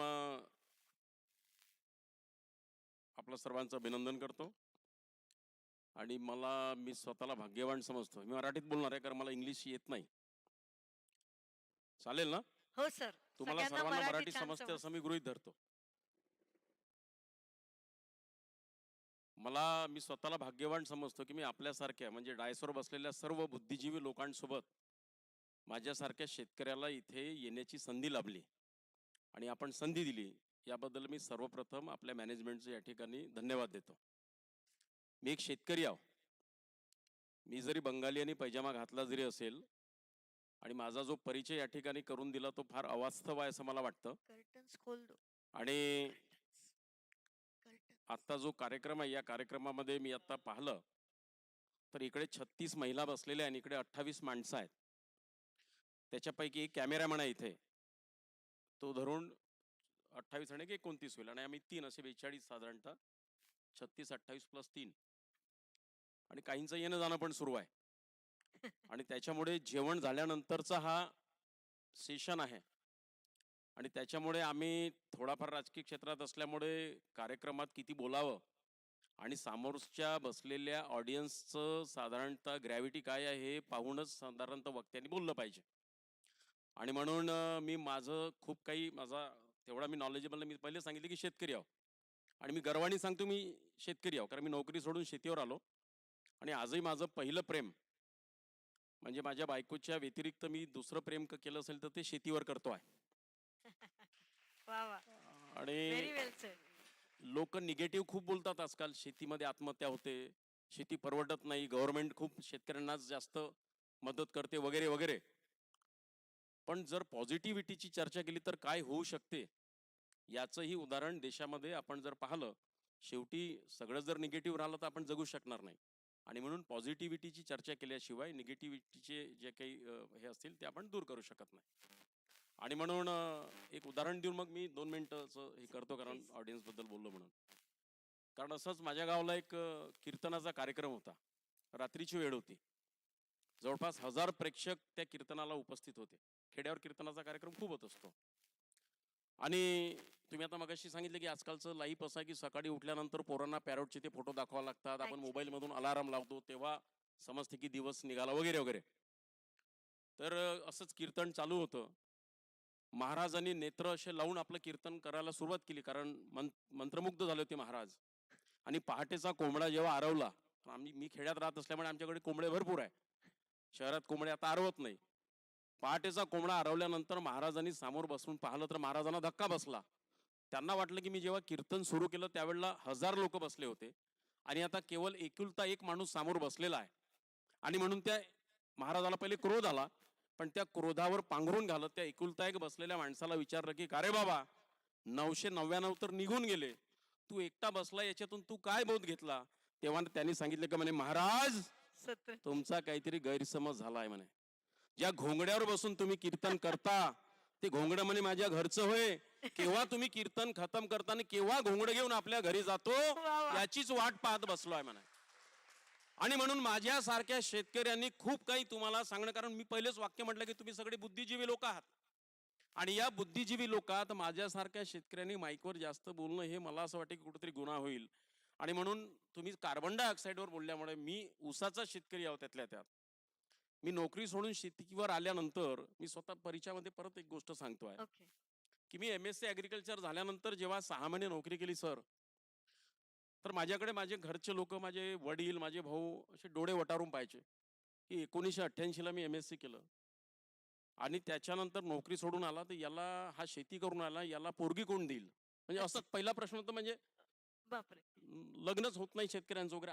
आता मुख्यमंत्र्याकडे परवा निवेदन गेलं की शेतकऱ्यांच्या पोराला बायका भेटत नाही, काय केलं पाहिजे? त्यावेळेला तसंच होतं आणि लोकांना नोकरीच्या मागे धावतात. यानं हा नोकरी सोडून आला, खूप 1-2 वर्ष विरोध झाला. माझा बेल्ट हा सर संत्र्याचा नाही आहे, विवापूर तालुका. संत्रा हा काटोल, नरखेड, सावनेर याच भागातल्या लोकांनी लावावा असा विषय होता. पण मी ऍग्रिकल्चरचा विद्यार्थी म्हणून काहीतरी केलं पाहिजे, तेव्हाच आपला विश्वास आपण आपल्या घरी संपादन करून मग आपल्या भागात संपादन करू. मी पहिल्या वर्षी जवळपास 400 झाडं संत्र्याचे लावले. काही केल्याशिवाय काही होत नाही म्हणतात ना, त्याच्यावर येतोय मी, मग तुमच्या प्रश्नाला उत्तर देतो.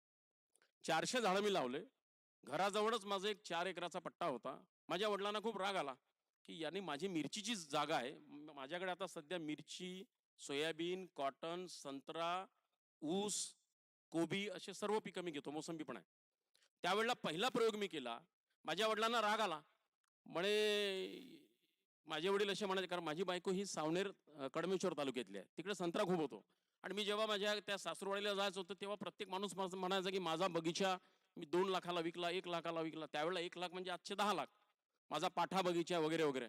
तर त्यांचं ऐकून मी आलं, कारण माझ्याकडे धान आणि वगैरे असेच पिकं घ्यायचे, गहू जे काही परवडत नाही आजकाल ते घेतले पण नाही पाहिजे या मताचा मी आहो.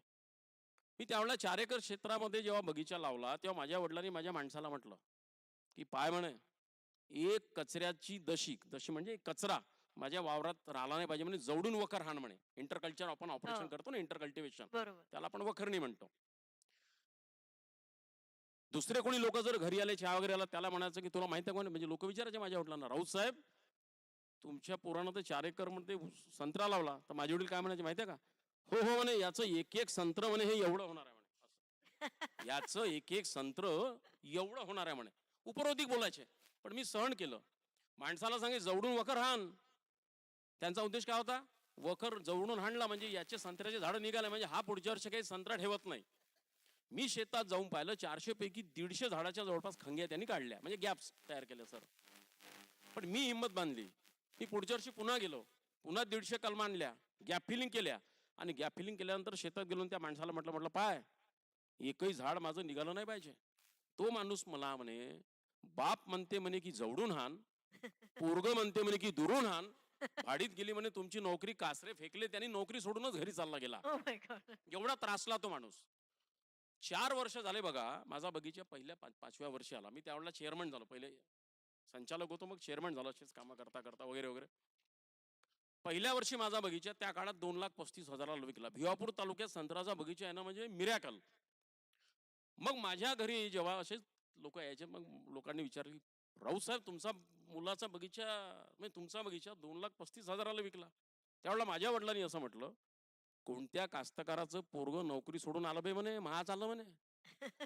म्हणजे हा जो बदल आहे, आणि म्हणून ते म्हणतात ना की असफलता एक चुनौती है स्वीकार करो, असफलता एक चुनौती है स्वीकार करो, क्या कमी रह गई है देखो और सुधार करो. जब तक सफल न हो, जब तक सफल न हो, सुख चैन की नींद त्यागो तुम, संघर्ष का मैदान छोड़ मत भागो तुम, कुछ किए बिगर जय जयकार नहीं होती और कोशिश करने वालों की कभी हार नहीं होती. हा जो विश्वास आहे, हा विश्वास स्वकर्तृत्वाने केल्यावरच मात्र मिळतो. हा अभ्यास माझा त्यावेळेला झाला. आणि म्हणून हा जो प्रवास माझा जो आता झाला जवळपास तेव्हापासून आता 2023 पर्यंत, मगाशी सांगितल्याप्रमाणे पहिलं प्रेम बायकोवर आणि दुसरं प्रेम माझं शेतीवरच आहे. आणि मला या ठिकाणी आपण बोलावलं आणि कार्बन डायऑक्साईडवर विचारल्याबरोबर मला असं वाटलं की मी आता काय उत्तर देऊ. आणि मधल्या काळात की आता शुगर केनचं आपल्याकडे काम आहे, आणि साहेब जास्त माझ्यापेक्षा सांगू शकतील की मला वाटतं शुगर केन पण हा कार्बन डायऑक्साईड वातावरणातलं कमी करण्याकरता कमी करेल कुठलंही बायोमास. आणि म्हणून मला असं वाटतं की याच्यामध्ये जेव्हा कोरोनाचा काळ जेव्हा आला त्यावेळेला आता मी आतमध्ये चर्चा करत असताना पाहिलं की हे जो सगळं शाश्वत हा जो शब्दप्रयोग आहे, केव्हा केव्हा असंही वाटतं की हे सगळे प्रयोग माणसाला करायलाच पाहिजे. पण परमेश्वर, गॉड इज ग्रेट म्हणतात ना, परमेश्वराशिवाय या जगात काहीच नाही असं मला वाटून गेलं. कारण एकीकडे म्हणतो की साहेबांचा तो विषय आहे, बोलतीलच ते, की सगळं काही केल्यानंतर या जगात जर कंट्रोल कोणाचा असेल तर तो वरच्याचाच आहे. दर 100 वर्षांनी तो एक ना एक एपिडेमिक येतो, तो आलाच पाहिजे, तो आलाच पाहिजे असं वाटून गेलं आता. त्याच्याशिवाय मनुष्य हा स्वतःचा विकास याच्या पलीकडे पाहत नाही. माझा विकास झाला म्हणजे सगळा विकास झाला. मी जर शेतकरी आहो, आज आपण जे वांगे खातो ताई तुम्हाला सांगतो, पावसाळ्यातले वांगे कधी खायचे नाही. याचं कारण असं का सगळ्यात जास्त पेस्ट अँड डिसीज कुठल्या सीझन मध्ये येत असेल सर, तो पावसाळ्यात येतो. विंटरमध्ये थोडा कमी आणि मग समरमध्ये त्याच्यापेक्षा कमी.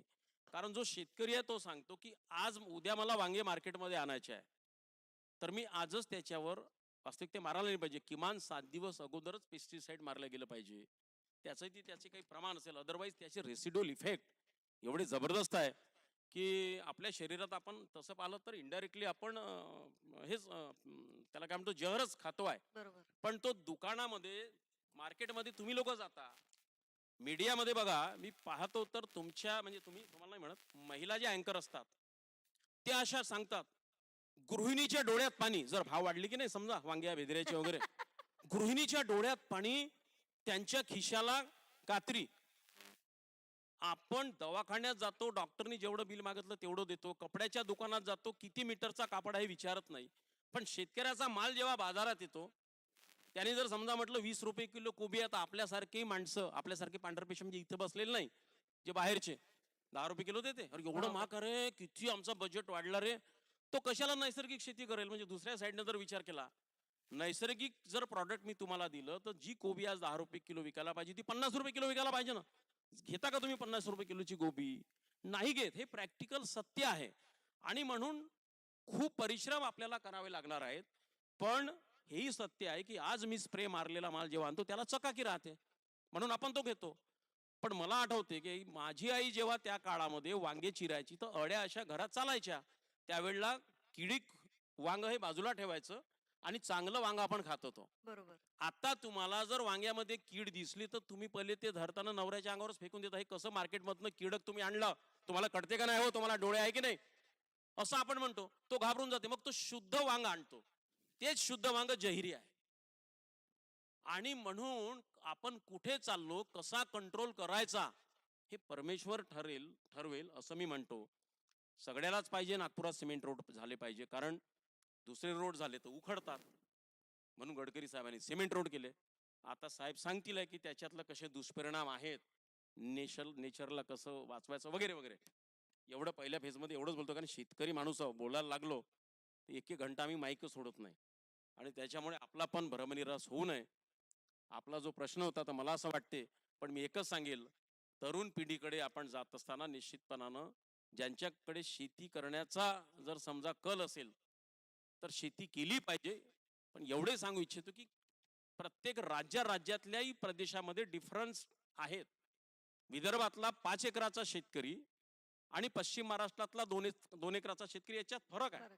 कारण तिकडे क्रॉपिंग पॅटर्न वेगळा आहे, आपल्याकडचं क्रॉपिंग पॅटर्न वेगळं आहे. त्याच्यामुळे आणि आजकाल जमिनीचे जे तुकडे होत आहेत त्याच्यावरनं पण लँड होल्डिंग कमी असल्यामुळे आपल्याकडचा शेतकरी हा कमी लँड होल्डिंगवर जीवन जगू शकत नाही. पश्चिम महाराष्ट्रातला जगू शकतो. देर आर सो मेनी म्हणजे फॅक्टर्स आहेत. हा वेगळा विषय आहे. एवढं सांगतो. परत काही दुसरा प्रश्न आला तर आपण त्याच्यावर नक्की बोलू. तुमचा जास्त वेळ घेतला, सॉरी. धन्यवाद सर. सर तुम्ही जातीनं शेतकरी आहात आणि मराठीमध्ये म्हणतात की अन्न हे पूर्ण ब्रह्म.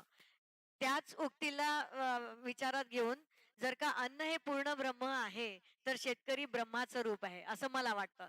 म्हणूनच मी तुम्हाला पुन्हा एक प्रश्न विचारते की तुम्ही शेती करत असताना सस्टेनेबिलिटीला विचारात धरून काही अशा इनोव्हेटिव्ह प्रॅक्टिसेस अंमलात आणलेल्या आहेत का?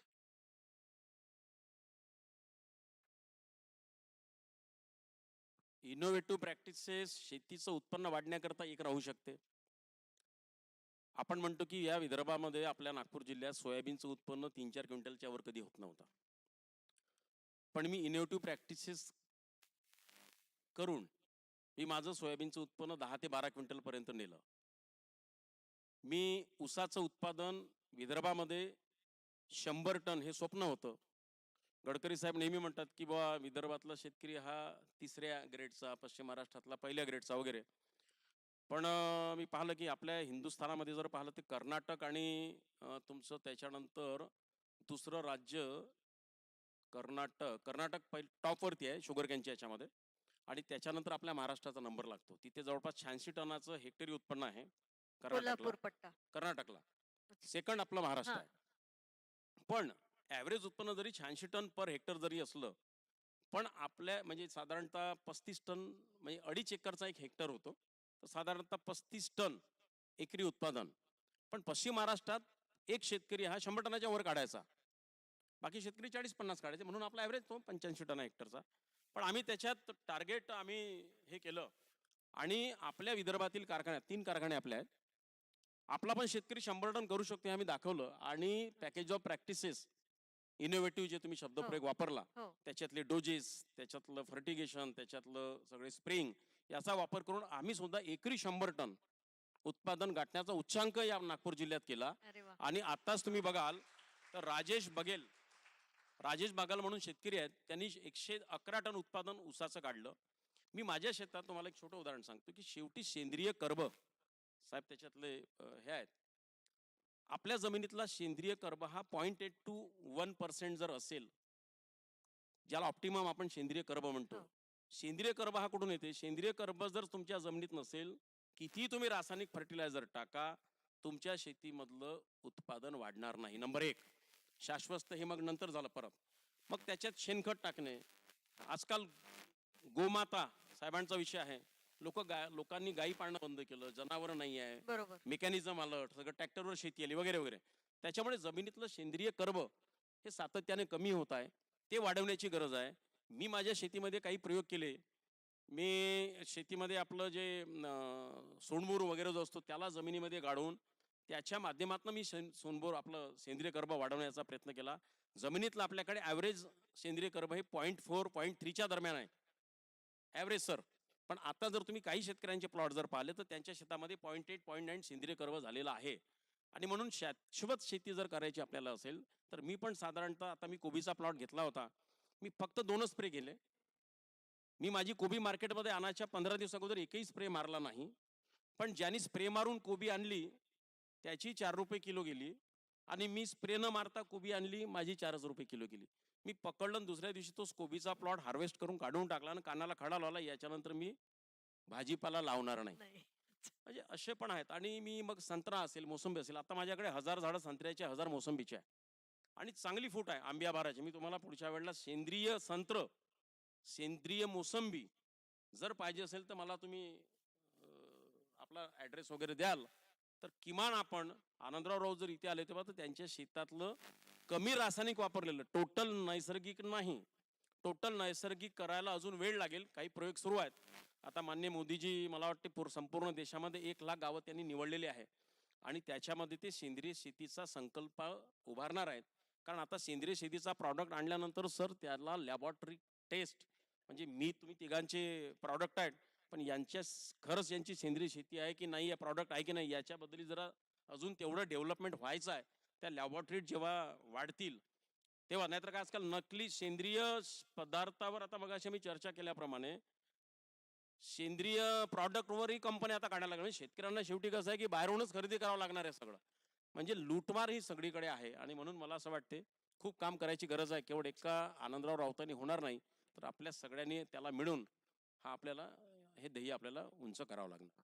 धन्यवाद सर. सर एकदम परखडपणे सांगत आहेत की एक आनंदराव राऊत होऊन चालणार नाहीये. I do remember here one of the greatest men who belongs to a tribal community, none other than Jadav Payeng, who is called to be the forest man, you know. He is a tribalist and he is an activist as well. मिहुली जंगल में जो ब्रह्मपुत्रा का zone है sand land का, उन्होंने अकेले ने 30 years का उन्होंने प्लांटेशन किया and now it has been converted into the huge forest and now it is a sanctuary declared by the Indian government. One man can make miracles and the other man is sitting in front of us. तुम्ही बरोबर बोललात sir. असे कितीतरी आनंदराव राऊत आम्हाला हवे आहेत तिथे. अभी मैं चलती हूँ गुगे सर आपकी तरफ. Well, when I was introducing my panelist, Dr. Guge sir, I forgot to mention that he is the consultant of Maji Metro as well. Sir, त्याच अनुषंगाने मी तुम्हाला विचारते. If you are comfortable with English, I don't mind. Marathi पण चाललेलं आहे. Sir, माझी metro project आपण राबवला, मेट्रो सुरू सुद्धा झाली, पण या सगळ्या भानगडींमध्ये सस्टेनेबिलिटी आणि टेक्नॉलॉजी याचा मेळ तुम्ही कसा घातलात, की घालू शकलात की नाही घालू शकलात? Namaskar. So, good afternoon to all of you and all on the dais and up the dais. Basically, I think Marathi is so much comfortable to all of you. Right? We all are from Maharashtra definitely, or Hindi maybe. So, upon bilingual wapru. So, basically, त्यांनी विचारलं की metro, नागपूरची metro. हो. मी metro किंवा आता सिमेंटचा विषय काढला, सिमेंट रोड किंवा ओव्हरऑल एनी डेव्हलपमेंट, ज्याला आम्ही डेव्हलपमेंट म्हणतो, विकास. आपलाचा टॉपिक आहे innovative and sustainable development practices. So what is innovative at first? मी तर असं म्हणेल की whatever native that all are innovative. We forget the things. and we're just taking copy paste of the westernized countries. And we say it's a development. So at first we must have to understand what is development. विकास म्हणजे काय? विकास जर खरंच फक्त तुमचा माझा विकास, माणसाचा विकास याला जर आम्ही विकास म्हणत असू तर तो विनाश आहे, तो विकास नाही. माझ्या सोबत राहणारे जे ऑल लिव्हिंग क्रिएचर्स असतात, अगदी न दिसणाऱ्या मायक्रो ऑर्गॅनिझम पासनं दत्त सरांनी काढलेला विचार टायगर्स जो पिरामिडमध्ये वरच्या त्याला आहे तिथपर्यंत आणि माणसं या सर्वांना धरून ज्या काही गोष्टी होत असेल त्याचा विकास असतो. आम्ही नेहमी म्हणायचो की जल जमीन जंगल और जानवर इसी पे है जनजीवन निर्भर. जर सिव्हिल सोसायटीला चांगल्या तऱ्हेने जगायचं असेल तर मला पंचमहाभूत माहिती आहेत, आप तेज वायू पृथ्वी आणि आकाश. हे पंचमहाभूत जर फिजिकल स्टेजमध्ये पाहिजे असेल तर मला जल जमीन जंगल आणि जानवर या चारही गोष्टींचा विचार करावा लागेल. आणि जानवर म्हटलं की मग गोधन ते वन्यजीव याचाही विचार केला पाहिजे. आता मेट्रो हा विषय आलाय तर तो पुन्हा थोडासा डायव्हर्टिफाईड आहे. तुम्हाला एक छोटं उदाहरण सांगतो. 1996 साली आम्ही बर्डीचा उड्डाणपूल झाला ना, त्यावेळेला आमच्या निसर्ग शाळेच्या माध्यमातून आणि निसर्ग विज्ञानच्या विद्यार्थ्यांच्या माध्यमातून हायकोर्टात PL टाकली होती. तेव्हा आमची घोषणा होती, जनतेची दिशाभूल करताय उड्डाणपूल. कारण तो उड्डाणपूल सरळ एअरपोर्टवर निघाला होता आणि कुठे चालला होता? रवी भवन मध्ये. तिथं 210 झाडं कडुनिंबाची आणि छोटी मोठी झाडं तुटली. तेव्हा निरीचीच मदत घेऊन आम्ही एका झाडाची किंमत काय आहे हे काढून घेतली सायंटिफिकली. त्याच्यामध्ये आता पोल्युशनचा विचार आला तर मी हे लाईट बंद करायला सांगितले. मला खूपदा समजत नाही, म्हणजे आता आपण आपल्याकडे रेग्युलर प्रॅक्टिस झाली आहे. Is it innovative practice or not I don't know, but everywhere they are suppose to be you just to be entering in office. There may be a officer or not, but all lights AC everything is on. म्हणजे फिरत राहते. कधी कधी ती खुर्ची पण त्या पंख्याच्या हवेने फिरते, माणूस दिसत नाही. मग आपल्याला वाटतं इथं भूत तर बसलेलं नाही आहे. तर अशी स्थिती होते. म्हणून पहिलं काम आपण केलं पाहिजे की चॅरिटी बिगेन्स फ्रॉम होम. आपल्याला आपल्यापासून सुरुवात करायची. मला काय करता येतं, मला काय करता येतं ह्याचा विचार जर झाला तर प्रत्येक गोष्ट आपण शाश्वत विचार करतो, प्रत्येक गोष्ट आपण इनोव्हेटिव्ह करतो. पण होतं काय, मी मला काय करता येतं विचारच करत नाही, दुसरा काय करतो तेच आपण पाहतो. आणि मग त्याच्यासारखं मला करता येतं का त्याचा प्रयत्न करतो. आणि मग तो प्रयत्न होत असताना माझ्या शहराला त्याची गरज आहे का याचा विचार करत नाही. आणि मग प्रश्न निर्माण होतात. मेट्रो असेल, आता सिमेंट रोड असेल, सिमेंट रोड गुड थिंग्स, म्हणजे आपण म्हणू का आता 50 वर्ष लाईफ आहे बाकी सगळं आहे, पण ॲज कम्पेअर टू सिमेंट आणि डांबर त्याच्यामध्ये इलास्टिसिटी नाही आहे. तुम्ही सायंटिफिकली सांगू शकाल. त्याच्यात रिजिड मटेरियल आहे. व्हेकल्सचं टायर वेअरपासनं तर माणसाच्या बॉडीपर्यंत सर्वांनाच त्याचं हे आहे. पण तरी सुद्धा विकासाच्या नावाखाली आपण पुढे चाललो होतो. मी मग आता एक विषय मांडला होता आपल्या शहरामध्ये. तुम्हालाही सांगेल मी की तुमचे प्रत्येकाचे घरं, माझं सुद्धा प्रत्येकाचे घरं सिमेंट कॉन्क्रीटची झाली आहेत. आपली नीड आहे असं आपल्याला वाटतं. आपल्या घरी आपण अगदी घराच्या भिंतीपासनं याच्यापर्यंत कंपाऊंड वॉलपर्यंत छान गुळगुळीत असं टाईल्स वगैरे लावून घेतो. आणि रोड असतो, रोडच्या मध्ये पुन्हा जागा असते तिथे पेवर ब्लॉक लावते महानगरपालिका आणि आपण हौसेने लावायला सांगतो. तुमच्यापैकी किती माणसांनी म्हटलंय की आमच्या घराच्या बाजूला पेवर ब्लॉक नको? काय उपयोग आहे त्याचा सांगा बरं मला. आजकाल लोक याच्यावरती कार पार्क करतात कारण घरी पार्किंगला जागा नसते, पण आपण व्हेकल घेतो. मला तर कधी कधी असंही वाटतं इनोव्हेटिव्ह मध्ये की कार पार्किंगची परमिशन तेव्हाच दिली पाहिजे जेव्हा त्याच्याकडे कार घ्यायची परमिशन तेव्हा दिली पाहिजे जेव्हा त्याच्याकडे पार्किंगची जागा असेल. मग त्याच्यात प्रॉब्लेम. अशा छोट्या छोट्या गोष्टी तुम्ही विचार करा. म्हणजे तिथं पेवर ब्लॉक लावले, पाणी कुठे जिरेल? मग आम्ही म्हणतो उन्हाळ्यात पाणी पेटलं, पाण्याचा दुष्काळ, टँकर लॉबी ऍक्टिव्ह होते. पावसाळ्यामध्ये घरात पाणी घुसलं, रेस्क्यू टीम ऍक्टिव्ह होते. पण दोघांचं कोऑर्डिनेट करून आम्ही शाश्वत किंवा इनोव्हेटिव्ह करत नाही. असंच मेट्रो किंवा अन्य गोष्टींच्या संदर्भात आहे की नीड बेस सर्वे व्हायला पाहिजे आणि त्याच्यानुसार पुढे पुढे जायला पाहिजे, तर प्रत्येक गोष्ट होते. मग ही नीड बेस सर्वे कोणाचा व्हावा? स्टेक होल्डर्सचा व्हावा. स्टेक होल्डर्स आर इम्पॉर्टन्स, पण आमच्याकडे स्टेक होल्डर हा महत्वाचा नाही. आता आम्ही ज्या क्षेत्रात काम करतो ग्रामसभेला कोणी विचारत नाही, लोकांना विचारत नाही. विचार कोणाच्या तरी एकाच्या डोक्यात येतो, तो विचार तो वरून खाली झिरपत येतो आणि मग तो पुढे इम्प्लिमेंट होतो. तर ज्या दिवशी आम्ही हा विचार करू की ज्या सर्वसामान्यांची गरज आहे तीच गोष्ट होत असेल तर ते शाश्वत आहे, ते इनोव्हेटिव्ह आहे, ते एव्हर लास्टिंग आहे. सो ह्या दृष्टीने झालं तर मग सगळ्या गोष्टींचे प्रश्न सुटू शकतात. धन्यवाद सर. सर मी तुम्हा तिघांनाही विचारू इच्छिते की how do you envisage today's world as at one side you have technology today and at the other side you have greener tomorrow. How would you look at the things then? I mean how would you balance this two? One is the technology and the other one is greenery. We have to go green. ते balance कसं करायला पाहिजे आपण? Technology is important. आम्ही technocrats आहोत किंवा technology असेल, मी तर हे म्हणतोय, म्हणजे आमचं निसर्ग विज्ञान मंडळ आमची ऑर्गनायझेशन आहे, 1991 सुरू केली. आमचं डिक्टम आहे, निसर्गाचा न करता रास विज्ञानाचा करू विकास. विज्ञानाचा विकास झालाच पाहिजे, विज्ञानाचा उपयोग झालाच पाहिजे. विज्ञानाने अनेक गोष्टी आपल्या जवळ आणलेल्या आहेत. पण हे होत असताना मी तो विचार केला पाहिजे की इथलं क्लायमेट, आम्ही आता ग्लोबल वॉर्मिंग, क्लायमेट चेंज हे शब्द यायला लागलेत, हे कुठून आलेत? 30 वर्षापूर्वी म्हणा की आता 40 वर्ष म्हणून थोडं मागे जाऊ, पर्यावरण हा विषयच नव्हता.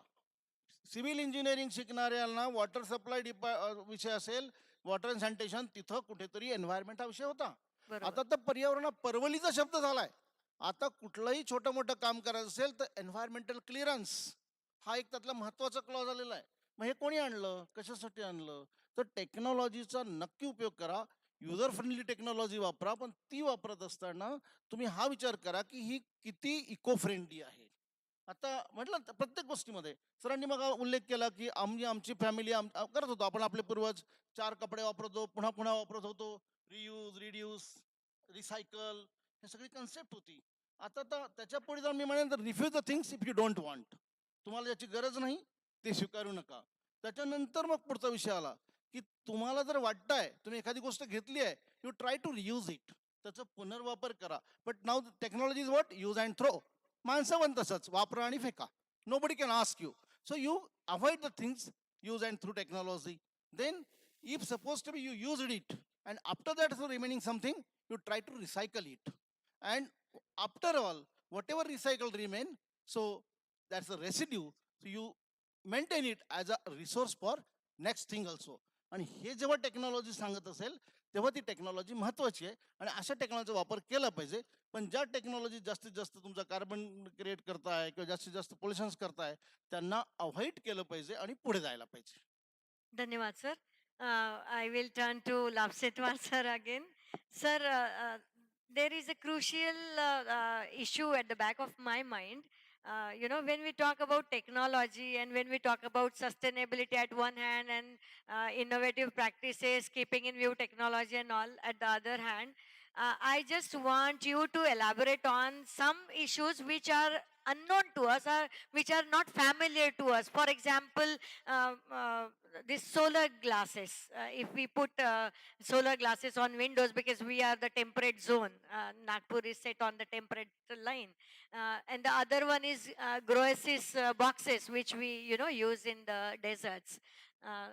How do you look at it? I mean, can we not put our efforts to make it little familiar to the layman, the commoners?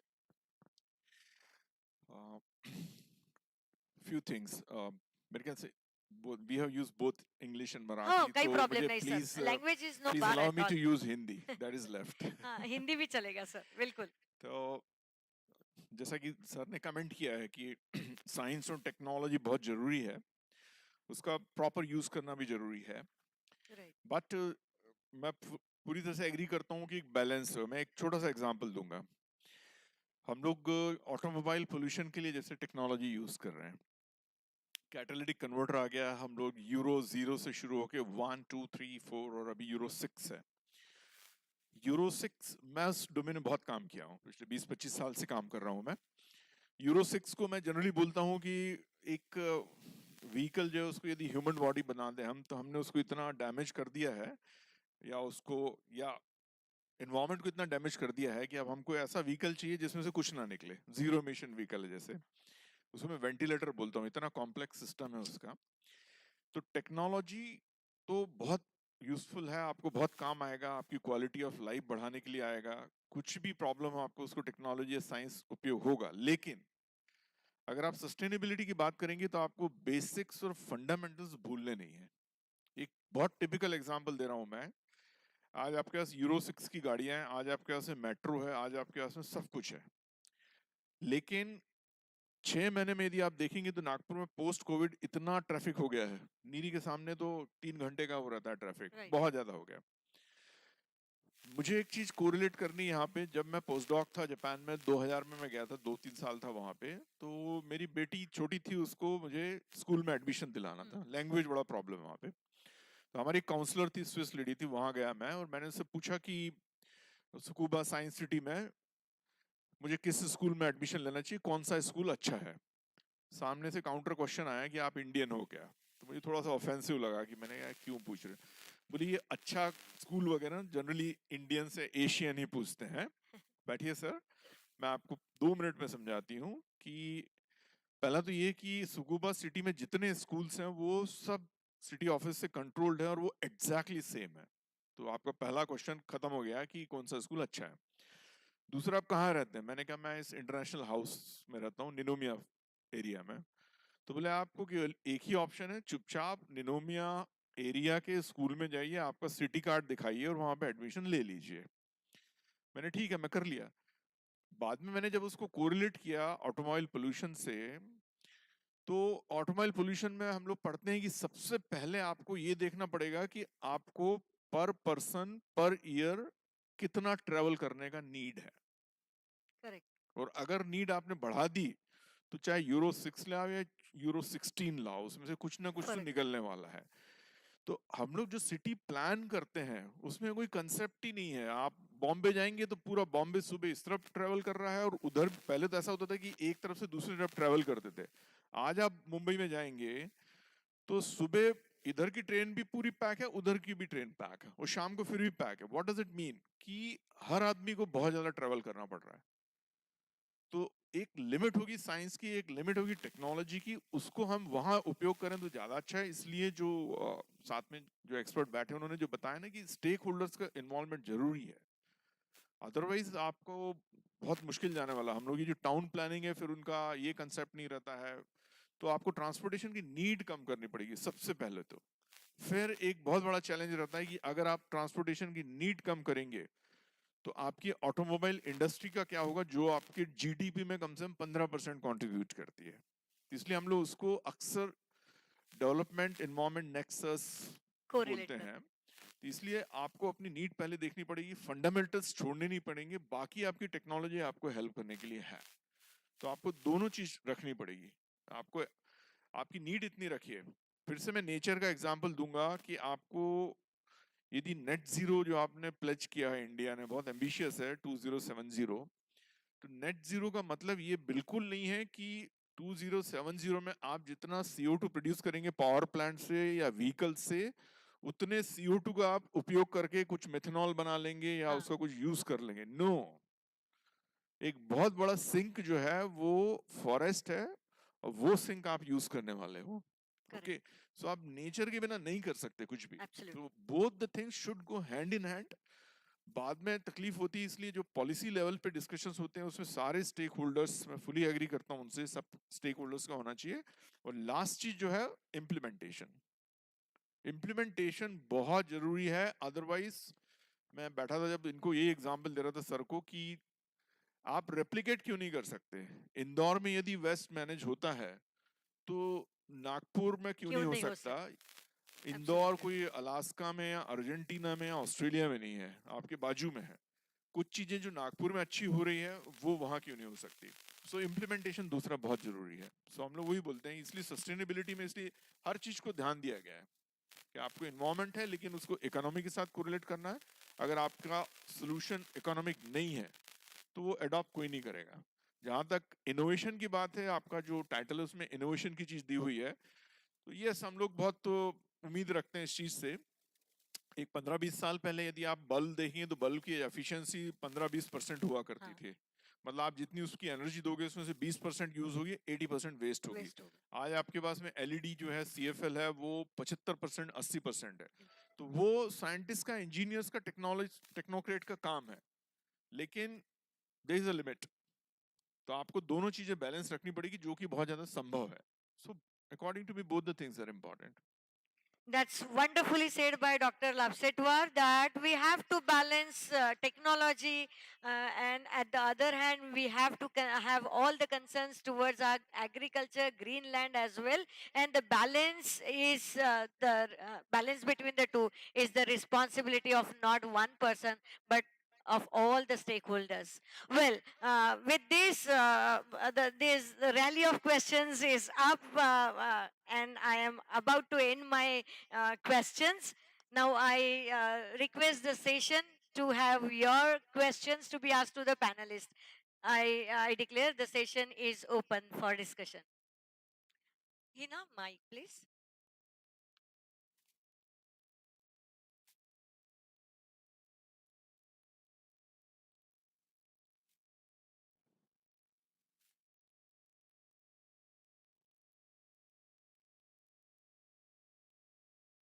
Button दबा दीजिए सर. हॅलो. हां सर, आजकाल जे सोलार पॅनल्स जे आहेत प्रत्येक बिल्डिंगवरती ते लावायची होड लागलेली आहे, तर त्याचं काही डेंजर आहे का एन्व्हायरमेंटसाठी, की चांगलंच आहे ते?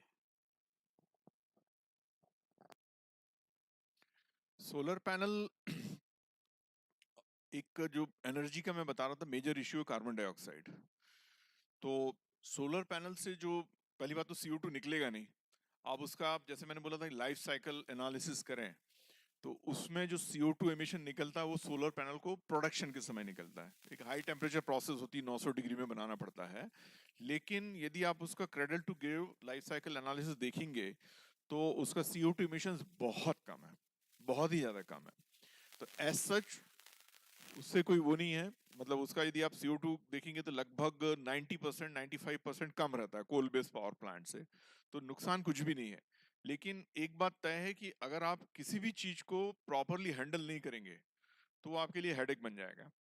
तो जैसे सोलर पैनल है, तो मान लीजिए सोलर वेस्ट जनरेट होगा, उसके सारे डेटा है, एस्टिमेट से कमेटी बन चुकी है उसको देखने के लिए.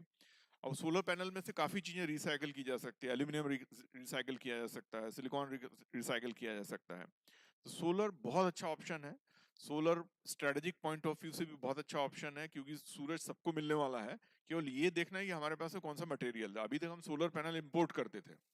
अभी आत्मनिर्भर भारत में इसलिए गवर्नमेंट ऑफ इंडिया जोर दे रही है कि हमने खुद बनाने हैं अपने सोलर पैनल. तो it is one of the best options. Thank you, sir. Hello, sir. Good afternoon. My question to Dr. Nitin sir is, hello. Chalu hai na? Sir, my question is, as you are as a part of NERI, right? What do you think? What are your thoughts about Ajnivan? Is it a part of innovative and sustainable development? Ajnivan. Ajnivan. Ajnivan. Don't get me into difficult question. See, difficult questions were no, left not for the like audience. difficult in the sense, as I mentioned to you, development and environment, okay, if you want together, it's a very critical thing, okay. So sometimes it is like, for example, highways. So highways में आपके पास कोई option नहीं है but to, you know, like cut down on the trees and all these things. लेकिन अभी science और technology इतनी advance हो गई है कि हर चीज का कुछ ना कुछ एक ऑप्शन रहता है. डेफिनेटली वो जो माइक्रो एनवायरनमेंट जिसको हम बोलते हैं वो इम्पैक्टेड होगा. लेकिन यदि आप इम्प्लीमेंटेशन प्रॉपरली करते हैं, अभी क्या होगा कि एज अ साइंटिस्ट पूछा जाता है, एक्सपर्ट्स को पूछा जाता है कि इतना ट्री कट हो रहा है आपका, 100 ट्री कट हुआ मान लीजिए, तो 100 ट्री कट होने का हम लोग ये नहीं बोलेंगे 100 ट्री लगा दो, क्योंकि हमको भी मालूम है फुली ग्रोन ट्रीज हैं. तो एक प्रॉपरली उसको बोला जाता है कि इतने ज्यादा ट्रीज आपको लगाने पड़ेंगे और वो सर्वाइव करना चाहिए करके. Okay, so if it is done properly then there is a possibility कि it can be compensated, but my personal thought is yes, there should be a balance between these two.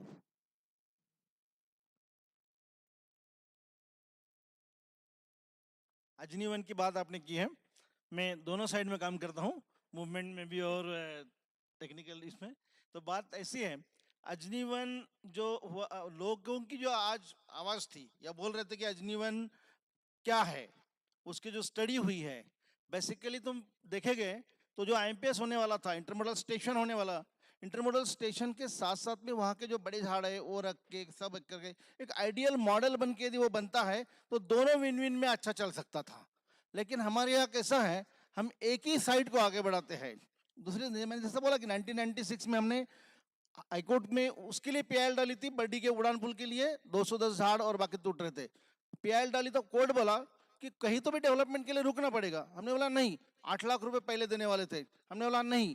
ऐसा करते करते हमने PIL डाली तो 1.5 करोड़ रुपए तक गए, और 1.5 करोड़ रुपए का प्लांटेशंस हम लोगों ने उस समय 96, 97, 98 नागपुर शहर में plantation and beautification committee high court बना के लगाया।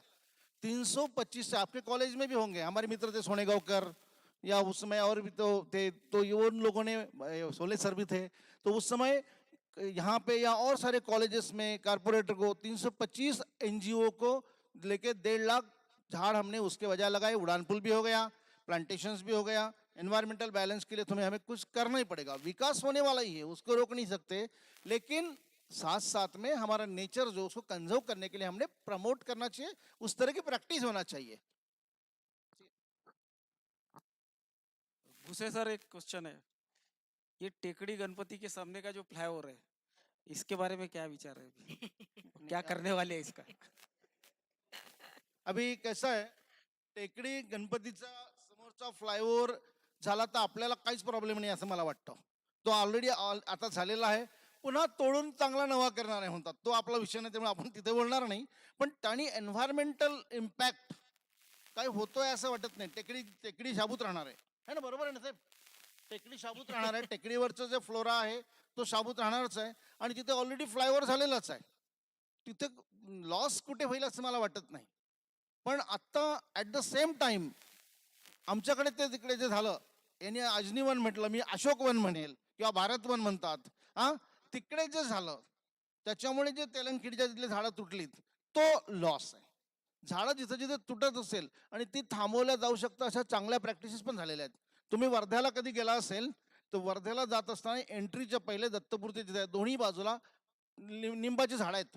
ही निंबाची झाडं आमचे एक मित्र आहे श्रीकांत देशपांडे म्हणून, त्यांनी आणि बाकी सगळ्यांनी फॉलोअप करून अधिकाऱ्यांना समजावून दिलं, आणि अधिकाऱ्यांनी समजून घेऊन झाडं शाबूत ठेवून रस्ता पुढे गेला. आता कालपर्वा तुम्ही वाचलं असेल, वाशिम जवळ एक मोठं झाड 135 मीटर उंच आणि ज्याचा घेरा मला वाटतं 5-4 मीटर वगैरे आहे काटसावरचं, ते झाड वाचवण्यासाठी PWDनी रस्ता डायव्हर्ट केला. तर ह्या प्रॅक्टिसेस व्हायला पाहिजे. निसर्गाचा ऱ्हास न करता आपल्याला विकास करायला पाहिजे. तिथे आपण लोक त्यांच्या सोबत राहिलो पाहिजे, प्रशासन आणि प्रशासनाच्या सोबत. Thank you, sir. My question is to Nitin sir. Right now government is coming, means government has always been coming up with affordable housing initiatives for urban poor. Right now we have like Pradhan Mantri Awas Yojana. My question is how sustainability can be incorporated for affordable housing initiatives, especially because we have a preconceived notion that sustainability involves huge installation cost, like, so how this can be dealt with? I would say when it comes to the Pradhan Mantri Awas Yojana, we need to look into one very critical and sensitive aspects of that, those poor people who do not have accommodation. क्योंकि पहली need तो हमारी ये है कि हम लोग यहाँ कंफर्टेबल हैं और गांव में या स्लम एरिया में उनके पास रहने को जगह नहीं है, तो वहाँ पे एक थोड़ा सा वो होता है कि वो वेटेज जब हम देते हैं तो उस चीज को वेटेज दिया जाता है कि आपकी जो बेसिक नीड है वही आपके पास में नहीं है. दूसरा ये हुआ है कि प्रधानमंत्री आवास. Thank you sir. Any other question? Should we call it a day then? Well, we are coming to the end of this panel discussion. Before I take your leave, let me extend my heartfelt gratitude towards all these three experts. Having them with us was a privilege to me, and it was an immense pleasure as well. I extend my gratitude to Sir Nitin, Sir Raut, and Sir Guge. Thank you so very much. Looking forward to have the same association even in the future with you all. Thank you. And I, Dr. Devgirkar, take your leave. Kindly take the note of it that high tea will come to you at your places. Do not leave because we are shortly starting our valediction function. Thank you so very much to have patient listening. Thank you. Thank you, sir. Thank you. Thank you, sir.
Doctor Chavan sir यांना व्यासपीठावर आमंत्रित करतो.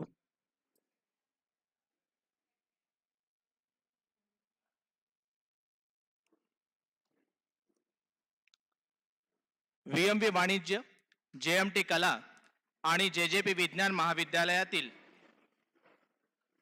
वाणिज्य विभागातर्फे आयोजित एक दिवसीय आंतरविद्याशाखीय राष्ट्रीय परिषदेच्या समारोपीय प्रसंगी मी डॉक्टर अमर बोंद्रे उपस्थित आपल्या सर्वांचं मनपूर्वक स्वागत करतो.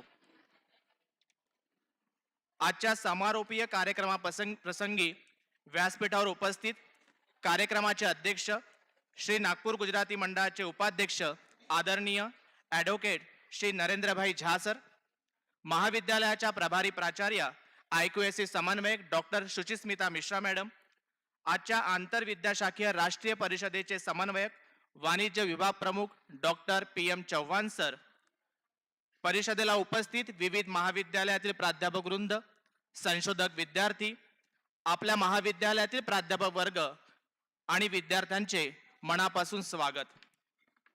सुरुवातीला आजच्या समारोपीय कार्यक्रमाचे अध्यक्ष श्री नागपूर गुजराती मंडळाचे उपाध्यक्ष ॲडव्होकेट श्री नरेंद्रभाई झा सरांचे शॉल, श्रीफळ, सन्मान चिन्ह आणि पुष्पगुच्छ देऊन स्वागत करण्याकरिता मी महाविद्यालयाच्या प्रभारी प्राचार्य IQAC समन्वयक डॉक्टर शुचिस्मिता मिश्रा मॅडम यांना विनंती करतो.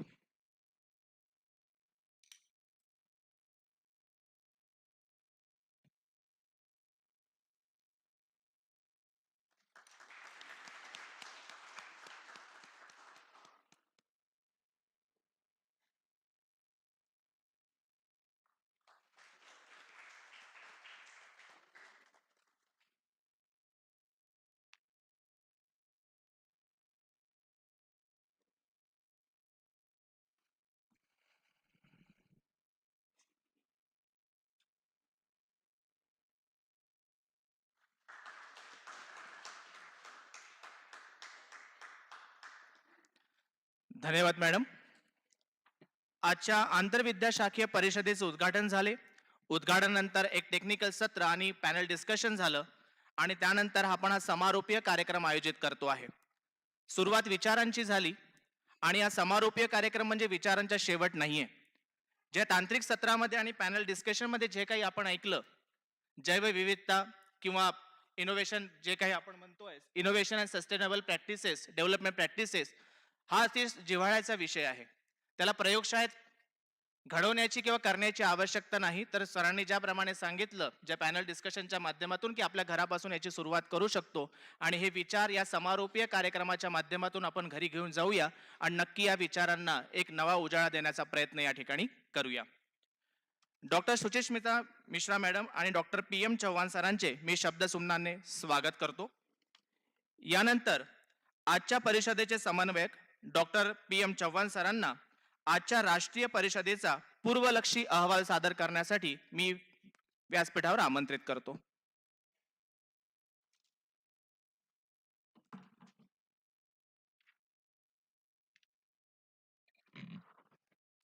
Good afternoon.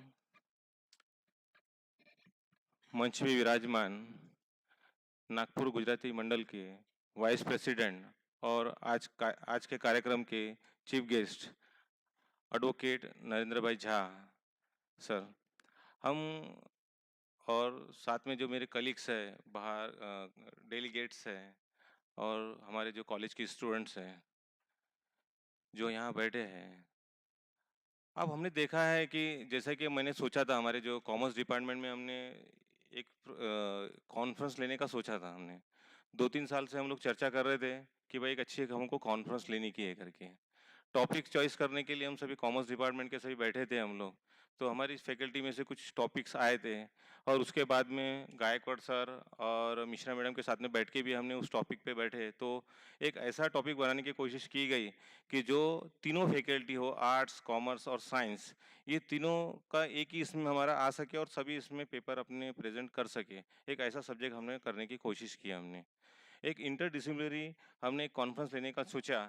तो ऐसा एक टॉपिक लेना चाहा हमने, क्योंकि टॉपिक तो हमने एक्चुअली सिलेक्ट कर चुके थे, लेकिन उसमें थोड़ा सा कुछ चेंजेस करके हमने फिर उसको एक साइंस, आर्ट्स कॉमर्स साइंस के लिए हमने उसको एक सुटेबल सब्जेक्ट हमने बनाया। इसके बाद में जब होने के बाद में मैंने चांदेकर सर से बात किया कि सर हमको कॉन्फ्रेंस लेने की है, तो सर तो ऐसे कामों में पहले तैयार रहते हैं। उन्होंने कहा कि ठीक है, आपको कॉन्फ्रेंस लेने की है, तो बोले ओके, बोले कोई प्रॉब्लम नहीं है। तो कैसा करना है, बोले कोई आपको आपने कहीं से प्रोजेक्ट सैंक्शन हुआ आपका कुछ? तो मैंने नहीं सर, हम लोग जो डेलीगेट से जो पैसा आने वाला, रिसर्च पेपर का जो पैसा आने वाला, रजिस्ट्रेशन से जो आएगा, वही हम लोग, उसी से हम लोग कॉन्फ्रेंस करेंगे करके। तो मैंने बोला ठीक है, बोले तो आप कीजिए करके। तो फिर हमने प्लानिंग की और प्लानिंग के आधार पर हम लोगों ने सभी के साथ में मिलके ये कॉन्फ्रेंस करने का हमने फिर सोचा, और प्रोसेस तैयार करने के बाद हमने सभी की तरफ भेजा। अब जैसा देखा जाता है इसके अंदर की सभी फैकल्टी, जो कॉलेज की जो फैकल्टीज रही है हमारे, उन सभी ने मुझे बहुत अच्छा कोऑपरेट किया मुझे उसके अंदर। मैं ऐसा नहीं बोलूँगा कि किसी ने नहीं किया, हर जगह किसी ने मुझे सपोर्ट किया है। जैसे कि हमारे यहाँ डॉक्टर मल्हार कोलटकर सर है, जो रिसर्च के हमारे यहाँ कमेटी के जो ऑलरेडी देखते हैं, जैसे कि उनके रिसर्च कमेटी भी है, तो उनको मैंने रिसर्च पेपर के बारे में जानकारी, पूरा काम दिया उनको, पेपर कलेक्शन से लेके तो पब्लिशन का काम दिया। तो अभी भी वो कर रहे हैं और आगे भी रेगुलर करते ही रहते हैं। दूसरा, मैंने भावेश भाई भुगतानी जो है, पहले मैंने कमेटी बनाई नहीं थी स्टार्ट में, सिर्फ जो मैंने लगा कि मुझे कि ये अच्छा काम कर सकते हैं करके, तो मैंने उनको वो काम दिए। जैसे कि भावेश भाई भुगतानी हमारे जो है, वो तो वैसे सभी काम कर लेते हैं, लेकिन उनका एक तरफ है कि उनका फाइनेंस का बहुत अच्छा देखते हैं। सभी को मालूम है कि बहुत बारीकी से ध्यान देते हैं वो करके। तो इसलिए उनको पहले बोला कि सर, मैंने बोला आपको मैं काम दे रहा हूँ करके बोला मैं। तो फिर बोले कि ठीक है, बोले आप सर जो काम देंगे मैं करूँगा करके, तो उन्होंने वो काम लिया। उसके बाद में जब हमने कमेटी बनाई, साथ साथ में हम लोग जब जब हमारा ये रजिस्ट्रेशन अपना ब्रोशर्स बन गया हमारा वाला, तो हमने क्या किया कि सभी तरफ हमने सेंड कर दिया। सेंड करने के बाद हम सभी लोग, जो हमारी टीम जो है, जैसे कि जो कॉमर्स के, आर्ट्स के भी है, जो हमारे साथ में सभी मिलके हम लोग नहीं गया, कुछ कॉलेजेस में गए, नागपुर के कम से कम ने 40 कॉलेजेस के अंदर जाके हमने रजिस्ट्रेशन किए, और हमारा कम से कम 60 रजिस्ट्रेशन हमने वहाँ से करके लाया हमने। उसके बाद में हमने कॉलेज के जो है चांदेकर सर से बात किया, तो चांदेकर सर ने कहा कि आप ऐसा कीजिए, बोले कि जो अपने ग्रांट के है, बोले उनको ग्रांट को कंपलसरी कीजिए, बोले, और लेकिन जो नो ग्रांट के है, बोले उनको कंपलसरी ना कीजिए, बोले उनसे सिर्फ बोलिए कि भाई आपको रजिस्ट्रेशन करना है क्या। तो कुछ ऐसे भी रजिस्ट्रेशन हुआ है, जैसा कि मुझे आज अभी पता चला कि 61 हमारे यहाँ से रजिस्ट्रेशन हुआ है। ये बहुत बड़ी बात है, यानी कॉलेज से 61 जो हमारे यहाँ के जो टीचर्स है, उन्होंने रजिस्ट्रेशन किया है। तो ये हमारे लिए बहुत अच्छी बात है इसके अंदर। इसके बाद में जैसे कि जैसे जैसे काम बढ़ते गए, तो मिश्रा मैडम के साथ में बैठ के कई बार हमारी मीटिंग्स हो चुकी है, चांदेकर सर के साथ में भी कई बार मीटिंग हो चुकी है, और उसके बाद में हम लोगों ने फाइनल किया था। डेट के बारे में भी एक मैं बताऊंगा बात इसके अंदर। डेट का भी ऐसा रहा कि हम लोगों ने सोचा कि भाई आप लेना कब है करके, टाइम तो पीरियड चाहिए लंबा करके, लेकिन साथ में ऐसा चाहिए कि बाद में छुट्टी रहे थोड़ा करके। तो हमने क्या किया, 17 फिक्स किया हमने। 17 इसलिए फिक्स किया कि भाई 2 दिन बाद में छुट्टी मिलेंगी सर, यानी कि क्या होगा, सैटरडे और संडे छुट्टी मिल रही है, 19 और 18 और 19 को छुट्टी मिल रही है, तो एक सभी को एक अपॉर्चुनिटी मिल जाती है। साथ उसके बाद में कुछ लोगों को जो मुझे जो कंपेयरिंग का देने का था, वोट ऑफ थैंक्स का देने का था, तो किसी ने ऐसा नहीं बोला कि सर मैं नहीं करना चाहती हूँ करके। जैसा कि मुझे लगा कि जो और भी अच्छा कर सकते दूसरे लोग, लेकिन ऐसा नहीं कि मुझे लगा कि भाई जैसे कि आप सविता देवगिरकर मैडम ही हैं, जैसा कि उनके बारे में मैंने सोचा था कि भाई वो पैनल डिस्कशन का बहुत अच्छी तरह से संभाल सकते हैं करके, तो मैंने उनको दिया। तो सर मैडम ने बोला, मैडम ने ऐसा कुछ बोला ही नहीं मुझे कि मैं नहीं करती करके, कभी मुझे बोला ही नहीं उन्होंने। हाँ ठीक है सर, आप काम दे रहे हो, मैं करती हूँ बोले करके। राजदेव मैडम हो गए, राजदेव मैडम को भी मैंने इनॉग्रेशन का मैंने आपको कंपेयरिंग का दिया। उसके बाद में हमारे पूजा पांडे मैडम है, जो उनके कमर का दर्द का प्रॉब्लम आ रहा है उन्हें, लेकिन फिर भी उनको बोला मैंने, तो उन्होंने मना नहीं किया मुझे।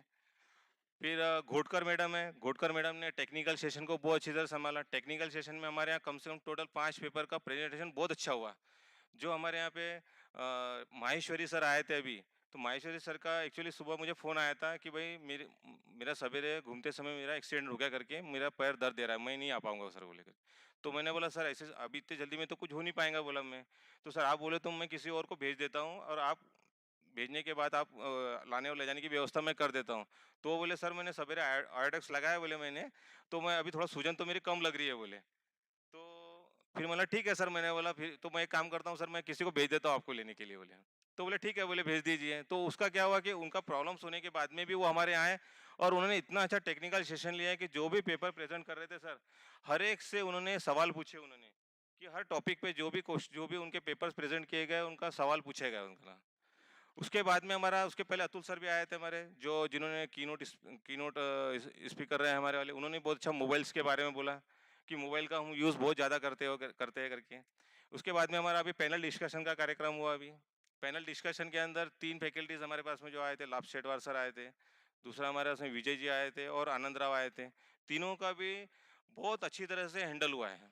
और जो पहली बार अपने कॉलेज में टेक्निकल सेशन दो ना होते हुए एक बार टेक्निकल सेशन हुआ और एक बार पैनल डिस्कशन हुआ है, ये बहुत बड़ी बात है। और साथ में मैडम को भी मैं सविता देवगर मैडम को धन्यवाद दूंगा कि उन्होंने बहुत अच्छा किया करके वो क्या और साथ में नहीं सच में बहुत अच्छा हुआ उसमें कि सर जो आप भी अगर सुनते थे सर आपको भी मजा आता था उसके अंदर, क्योंकि उन्होंने जिस प्रकार की तैयारी की थी, जिस प्रकार के उनसे सवाल पूछे गए उनसे, सर क्या होता है कि भले कुछ हो लेकिन मुझे इनके कोई भी फैकल्टी जो रहती है उसके बारे में अच्छा मालूम रहता है कि ये फैकल्टी बहुत अच्छा काम कर सकती है यहाँ करके, तो उसके बारे में मैं फिर फैकल्टी से मैं वो काम करा लेता हूँ। उसके बाद में हमारे जो सीमा पांडे मैडम ने भी वो टाइप थैंक्स दिया। और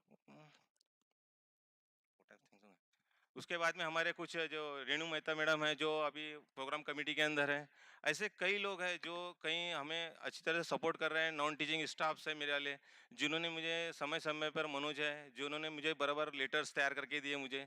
तो जो भी फैकल्टीज है, गौरव नाले, सबसे गौरव नाले जी है, गौरव नाले जी कहाँ है?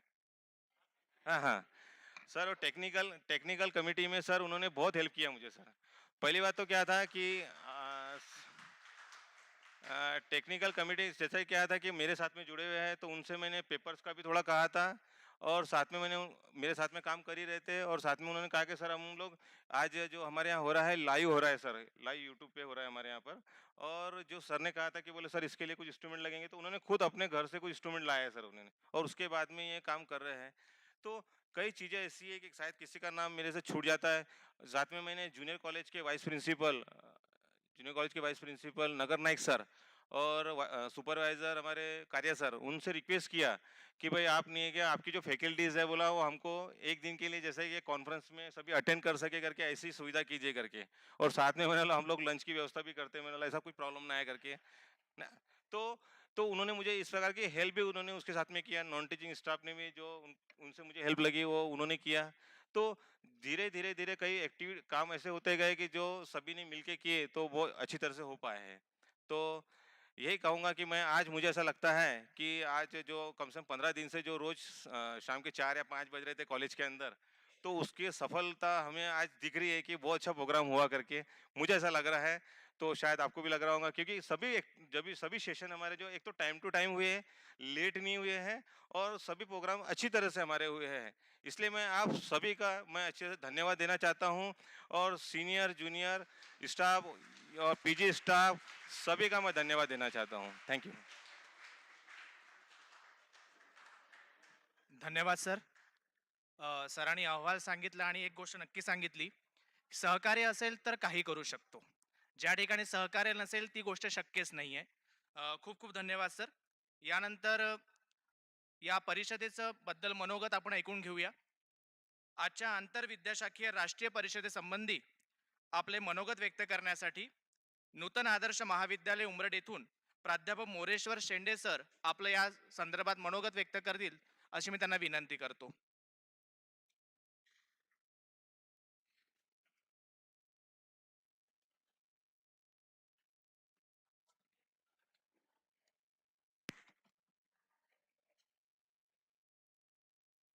VMV महाविद्यालयाने जगासमोर असणाऱ्या अत्यंत ज्वलंत विषयावर एक दिवसीय आंतरशाखीय राष्ट्रीय चर्चासत्राचे अतिशय उत्तम प्रकारे आयोजन केले. कृषी, अर्थ, पर्यावरण, विज्ञान, तंत्रज्ञान, प्रदूषण अशा विविध क्षेत्रातील तज्ज्ञांनी विविध विषयावर मोलाचे मार्गदर्शन केले. चर्चासत्राच्या उद्घाटनापासून ते समारोपापर्यंतच्या प्रत्येक सत्र हा खूप माहितीपूर्ण आणि आवड निर्माण करणारा होता.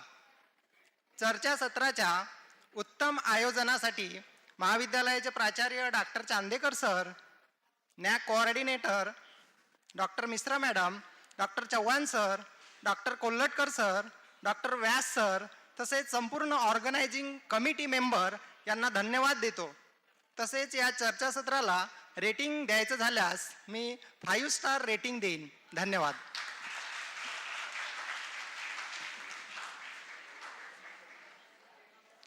धन्यवाद sir.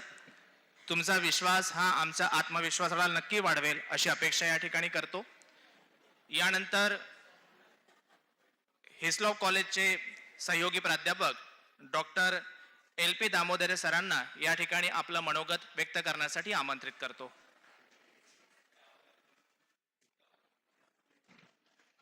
Respected dignities on the dais, Dr. Mishra Madam, Dr. Advocate Jha Sir, Dr. Chauhan Sir, Dr. Bondre Sir.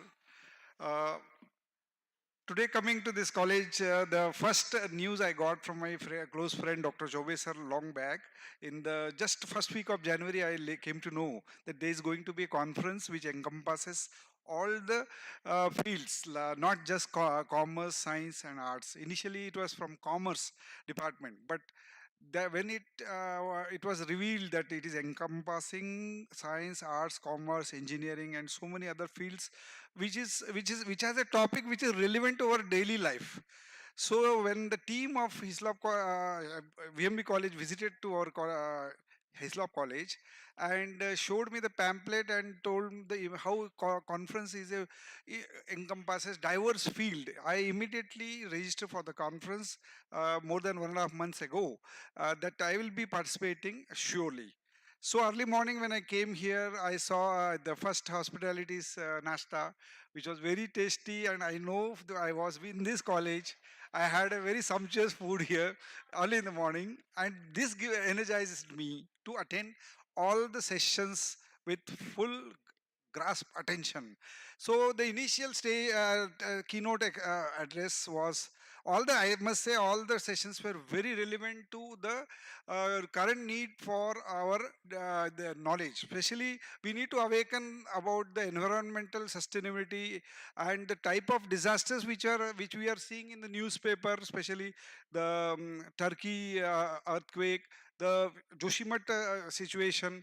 All these things are because of the haphazard development created by the people, the just negligence of the government. You can see the Joshimet, in order to promote the tourism, they started permitting people to build as much houses as possible, not realizing that how it is disturbing the ecological balance and how it is harmful to the environmental stability.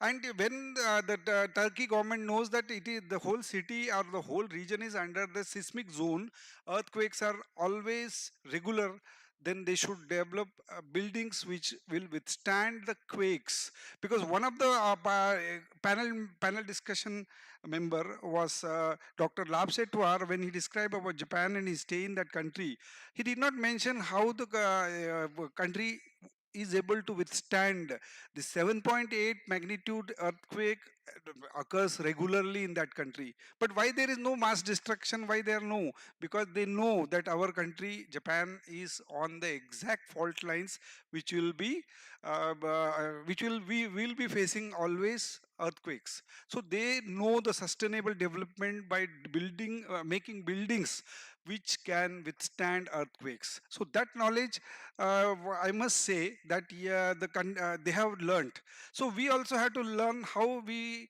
have to protect our environment, which was more highlighted by Dr. Vaidya.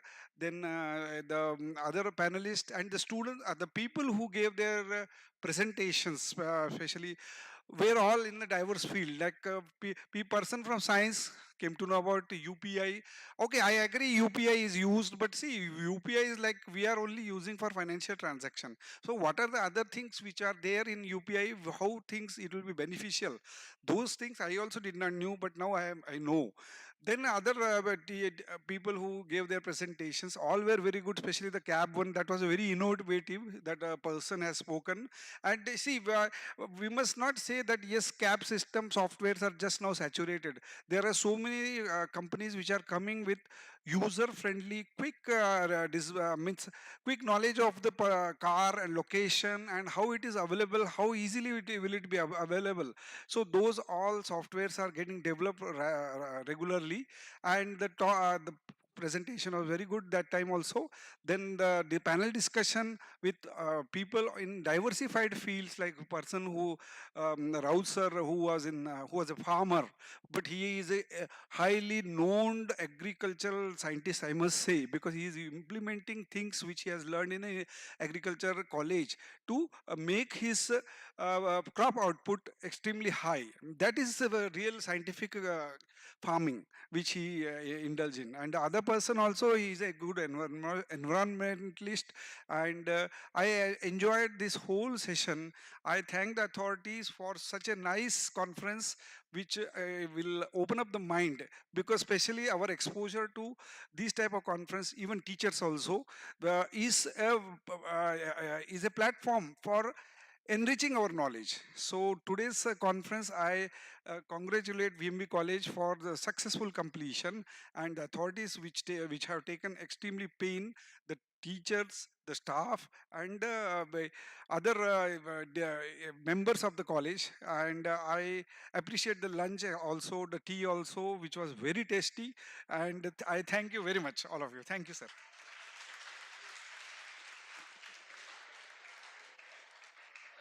धन्यवाद sir.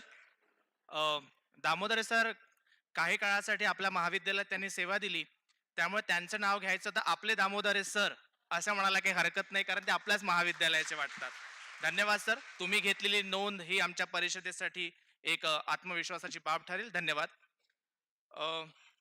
या परिषदेला अनुसरून एक भित्तीपत्रक स्पर्धा, poster making competition घेतल्या गेली होती. 3rd फ्लोअरला कॉरिडॉरमध्ये पोस्टर लावलेले आहेत. त्या संदर्भात 2 प्राइजेस पुरस्काराची घोषणा या ठिकाणी मी करतो आहे. विद्यार्थी सुद्धा उपस्थित या ठिकाणी आहे. आजच्या कार्यक्रमाचे अध्यक्ष ॲडव्होकेट नरेंद्रभाई झा सरांना विनंती करतो की विद्यार्थ्यांना पुरस्कार प्रदान करावे. सुरुवातीला द्वितीय पुरस्कार Nazrana Ansari, BCom second year English medium. द्वितीय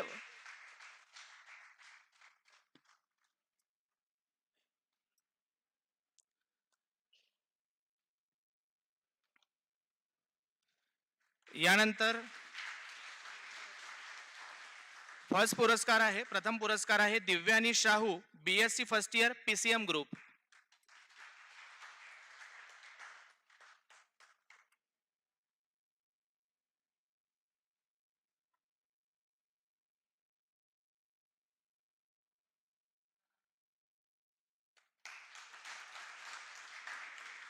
धन्यवाद सर.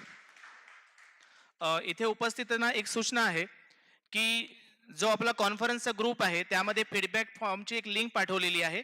ती आज आणि उद्या फिलअप करून तुम्हाला ग्रुपवर सेंड करायची आहे, आणि लिंक भरून तुम्हाला सेंड करायची आहे. तुम्हाला 21 नंतर सर्टिफिकेट प्राप्त होतील.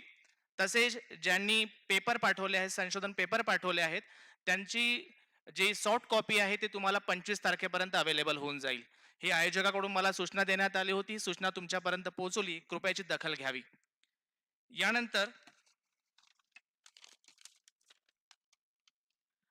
आजच्या समारोपीय कार्यक्रमाचे अध्यक्ष आदरणीय ॲडव्होकेट श्री नरेंद्रभाई झा सरांना आपले अध्यक्षीय विचार व्यक्त करण्याकरिता मी सादर आमंत्रित करतो.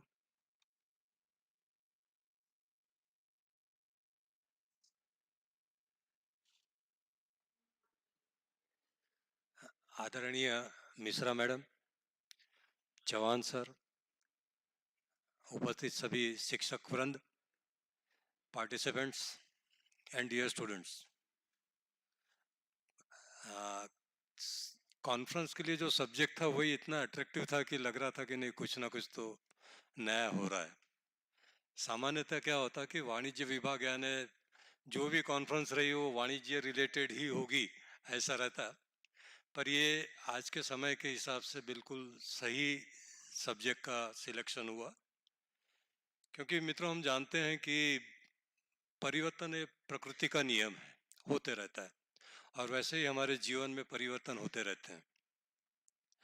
और डेवलपमेंट हर किसी की इच्छा रहती, आज मैं जो हूँ उससे कुछ आगे बढ़ूं, पर इस डेवलपमेंट को सिर्फ एक टारगेट न करते हुए उसके अंदर कुछ नवीनता भी हो और उसमें कुछ टिकाऊपना भी हो, यानी जो हम सस्टेनेबल कहते हैं. तो डेवलपमेंट वैसा हो, नहीं तो आज कुछ तो भी एकदम से जंप करके 8वीं स्टेप पे चढ़ गए और फिर कल वापस 5वें पे आ गए, ऐसा नहीं होना चाहिए। एक स्लो एंड स्टडी डेवलपमेंट होते रहना चाहिए, और ये हो सकता है प्रोवाइडेड हम उसके लिए एक दृढ़ निश्चयी बने। और जैसे कि अब हम बात करते हैं कि जाने अनजाने में हम अपने आप को बांध लेते हैं। मैं कॉमर्स का हूँ, मैं कॉमर्स से देखूंगा, मैं आर्ट्स वाला हूँ, आर्ट्स से देखूंगा, मैं तो साइंस वाला हूँ, मैं सबसे ऊपर हूँ, मैं किसी को नहीं देखूंगा। तो ये जाने अनजाने में क्या होता है कि हम अपने आप को एक कंपार्टमेंट में बांध लेते हैं, और फिर उस कंपार्टमेंट के बाहर हम देखने को भी तैयार नहीं।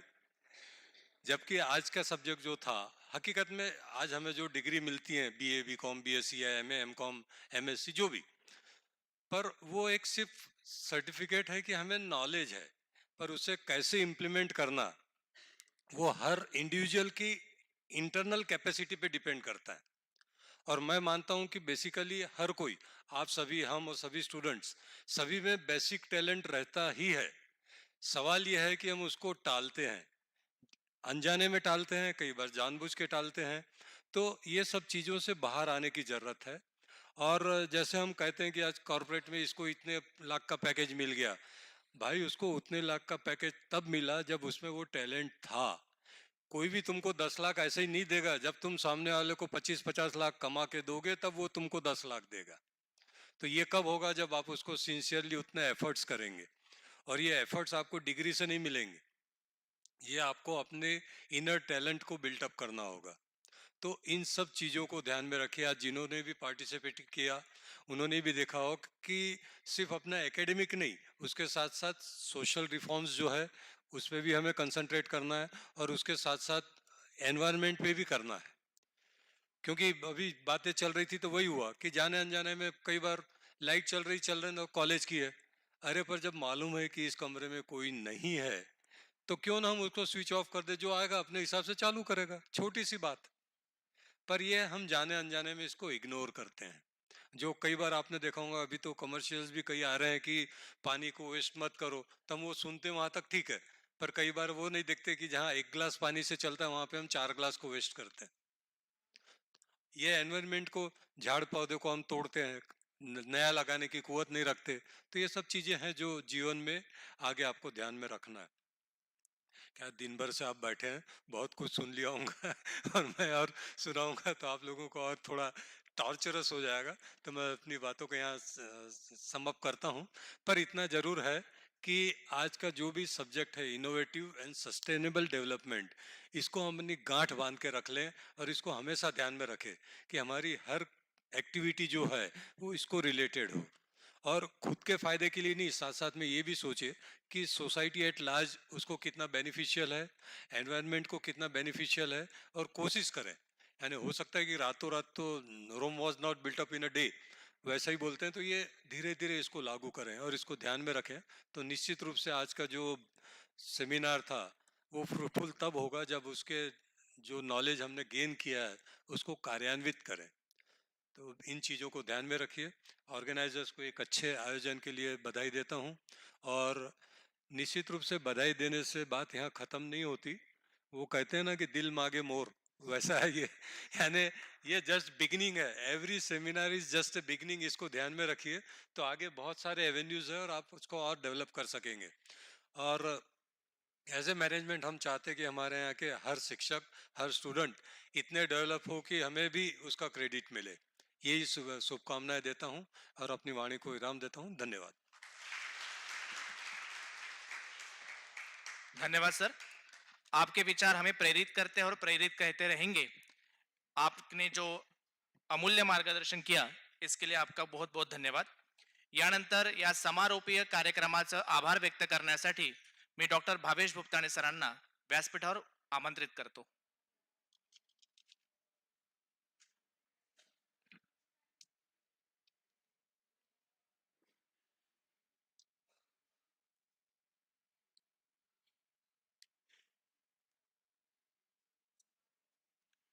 Good evening to everyone. I hope you enjoyed the day.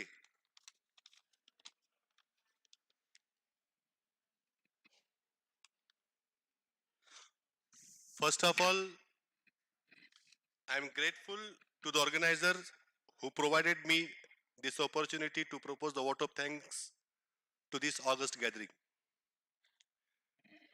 We are obliged to our fatherly figure, Advocate C.J. Thakur sir, who always motivating us to give our best. We are thankful to him for chairing the inaugural session of today's event in first session. We are thankful to Advocate Narendra Bhai Jha, the Vice President of Sri Nagpur Gujarati Mandal. We are thanking him from bottom of our heart, who is our well-wisher, guide, our elderly figure, who is our lighthouse, throws the lights on our path if we are doing any mistake or omission. Thank you, sir, for coming here and sharing your knowledge with us. We are thankful to our principal, sir, for guiding us, and we are very much thankful for the guidance given today by our IQAC coordinator, Dr. Mishra Madam.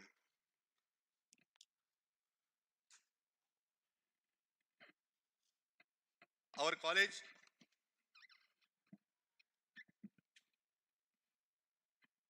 is conveying the sincere thanks to our keynote speakers, Dr.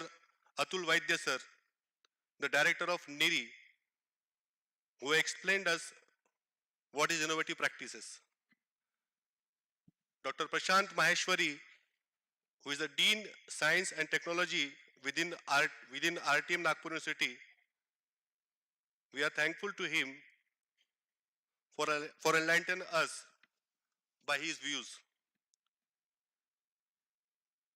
We are proposing our thanking gesture to our panelists, Dr. Nitin sir, Labh Setwar, Dr. Kapil Chandrayan, Mr. Anandrao Raut, and Dr. Vijay Genge sir, for accepting our invitation for the panel discussion and sharing their brainstorm with us. We are thankful to Srimati Minal Rajdev, who done very good job as a master of ceremony of our morning session, and also thankful to Dr. Savita Devgurkar Madam for conducting the live panel discussion of brainstorming. We are also thankful to Dr. Pooja Pandya ma'am. She proposed a vote of thanks in the first session. We are thankful to our technical session members, Shri Paras Wadir sir, Dr. Gaurav Nale sir, Shri Lahiri ji. We all aware that the topics of our today's conference, innovation and sustainable best practices, only can be achieved with the help of these technologies. This is the best example of achieving the success or the motive of this subject. We are thankful to Mr. Abhishek for his photography and to his team also. We are thankful to the authority for providing us this auditorium.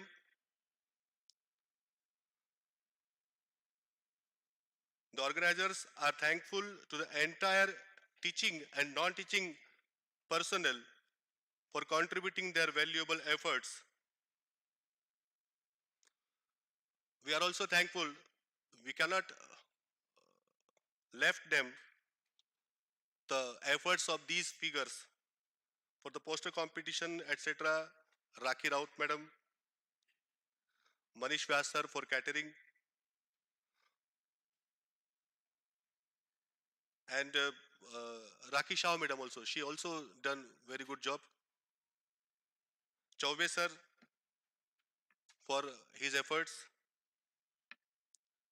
Kamble sirs and many of them. I am thanking them from here.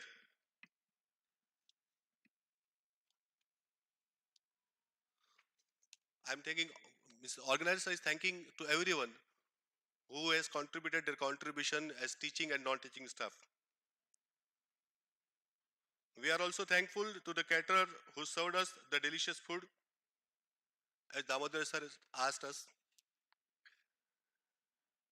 We are thankful to our monitor students who provided their voluntary services.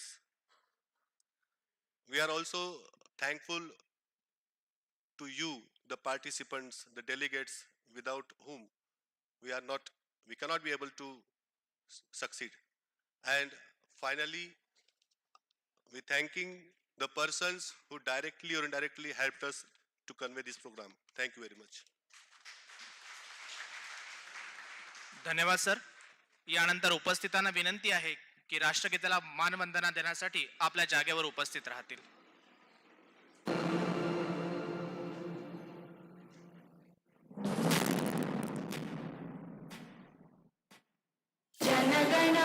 जनगणमनाधिनायक जय हे भारत भाग्य विधाता पंजाब सिंध गुजरात मराठा द्राविड उत्कल बंग विंध्य हिमाचल यमुना गंगा उच्छल जलधि तरंगा तब शुभ नामे जागे तब शुभ आशीष मांगे गाहे तब जय गाथा जनगण मंगल दायक जय हे भारत भाग्य विधाता जय हे जय हे जय जय जय जय हे. भारत माता की, भारत माता की, भारत माता की. धन्यवाद.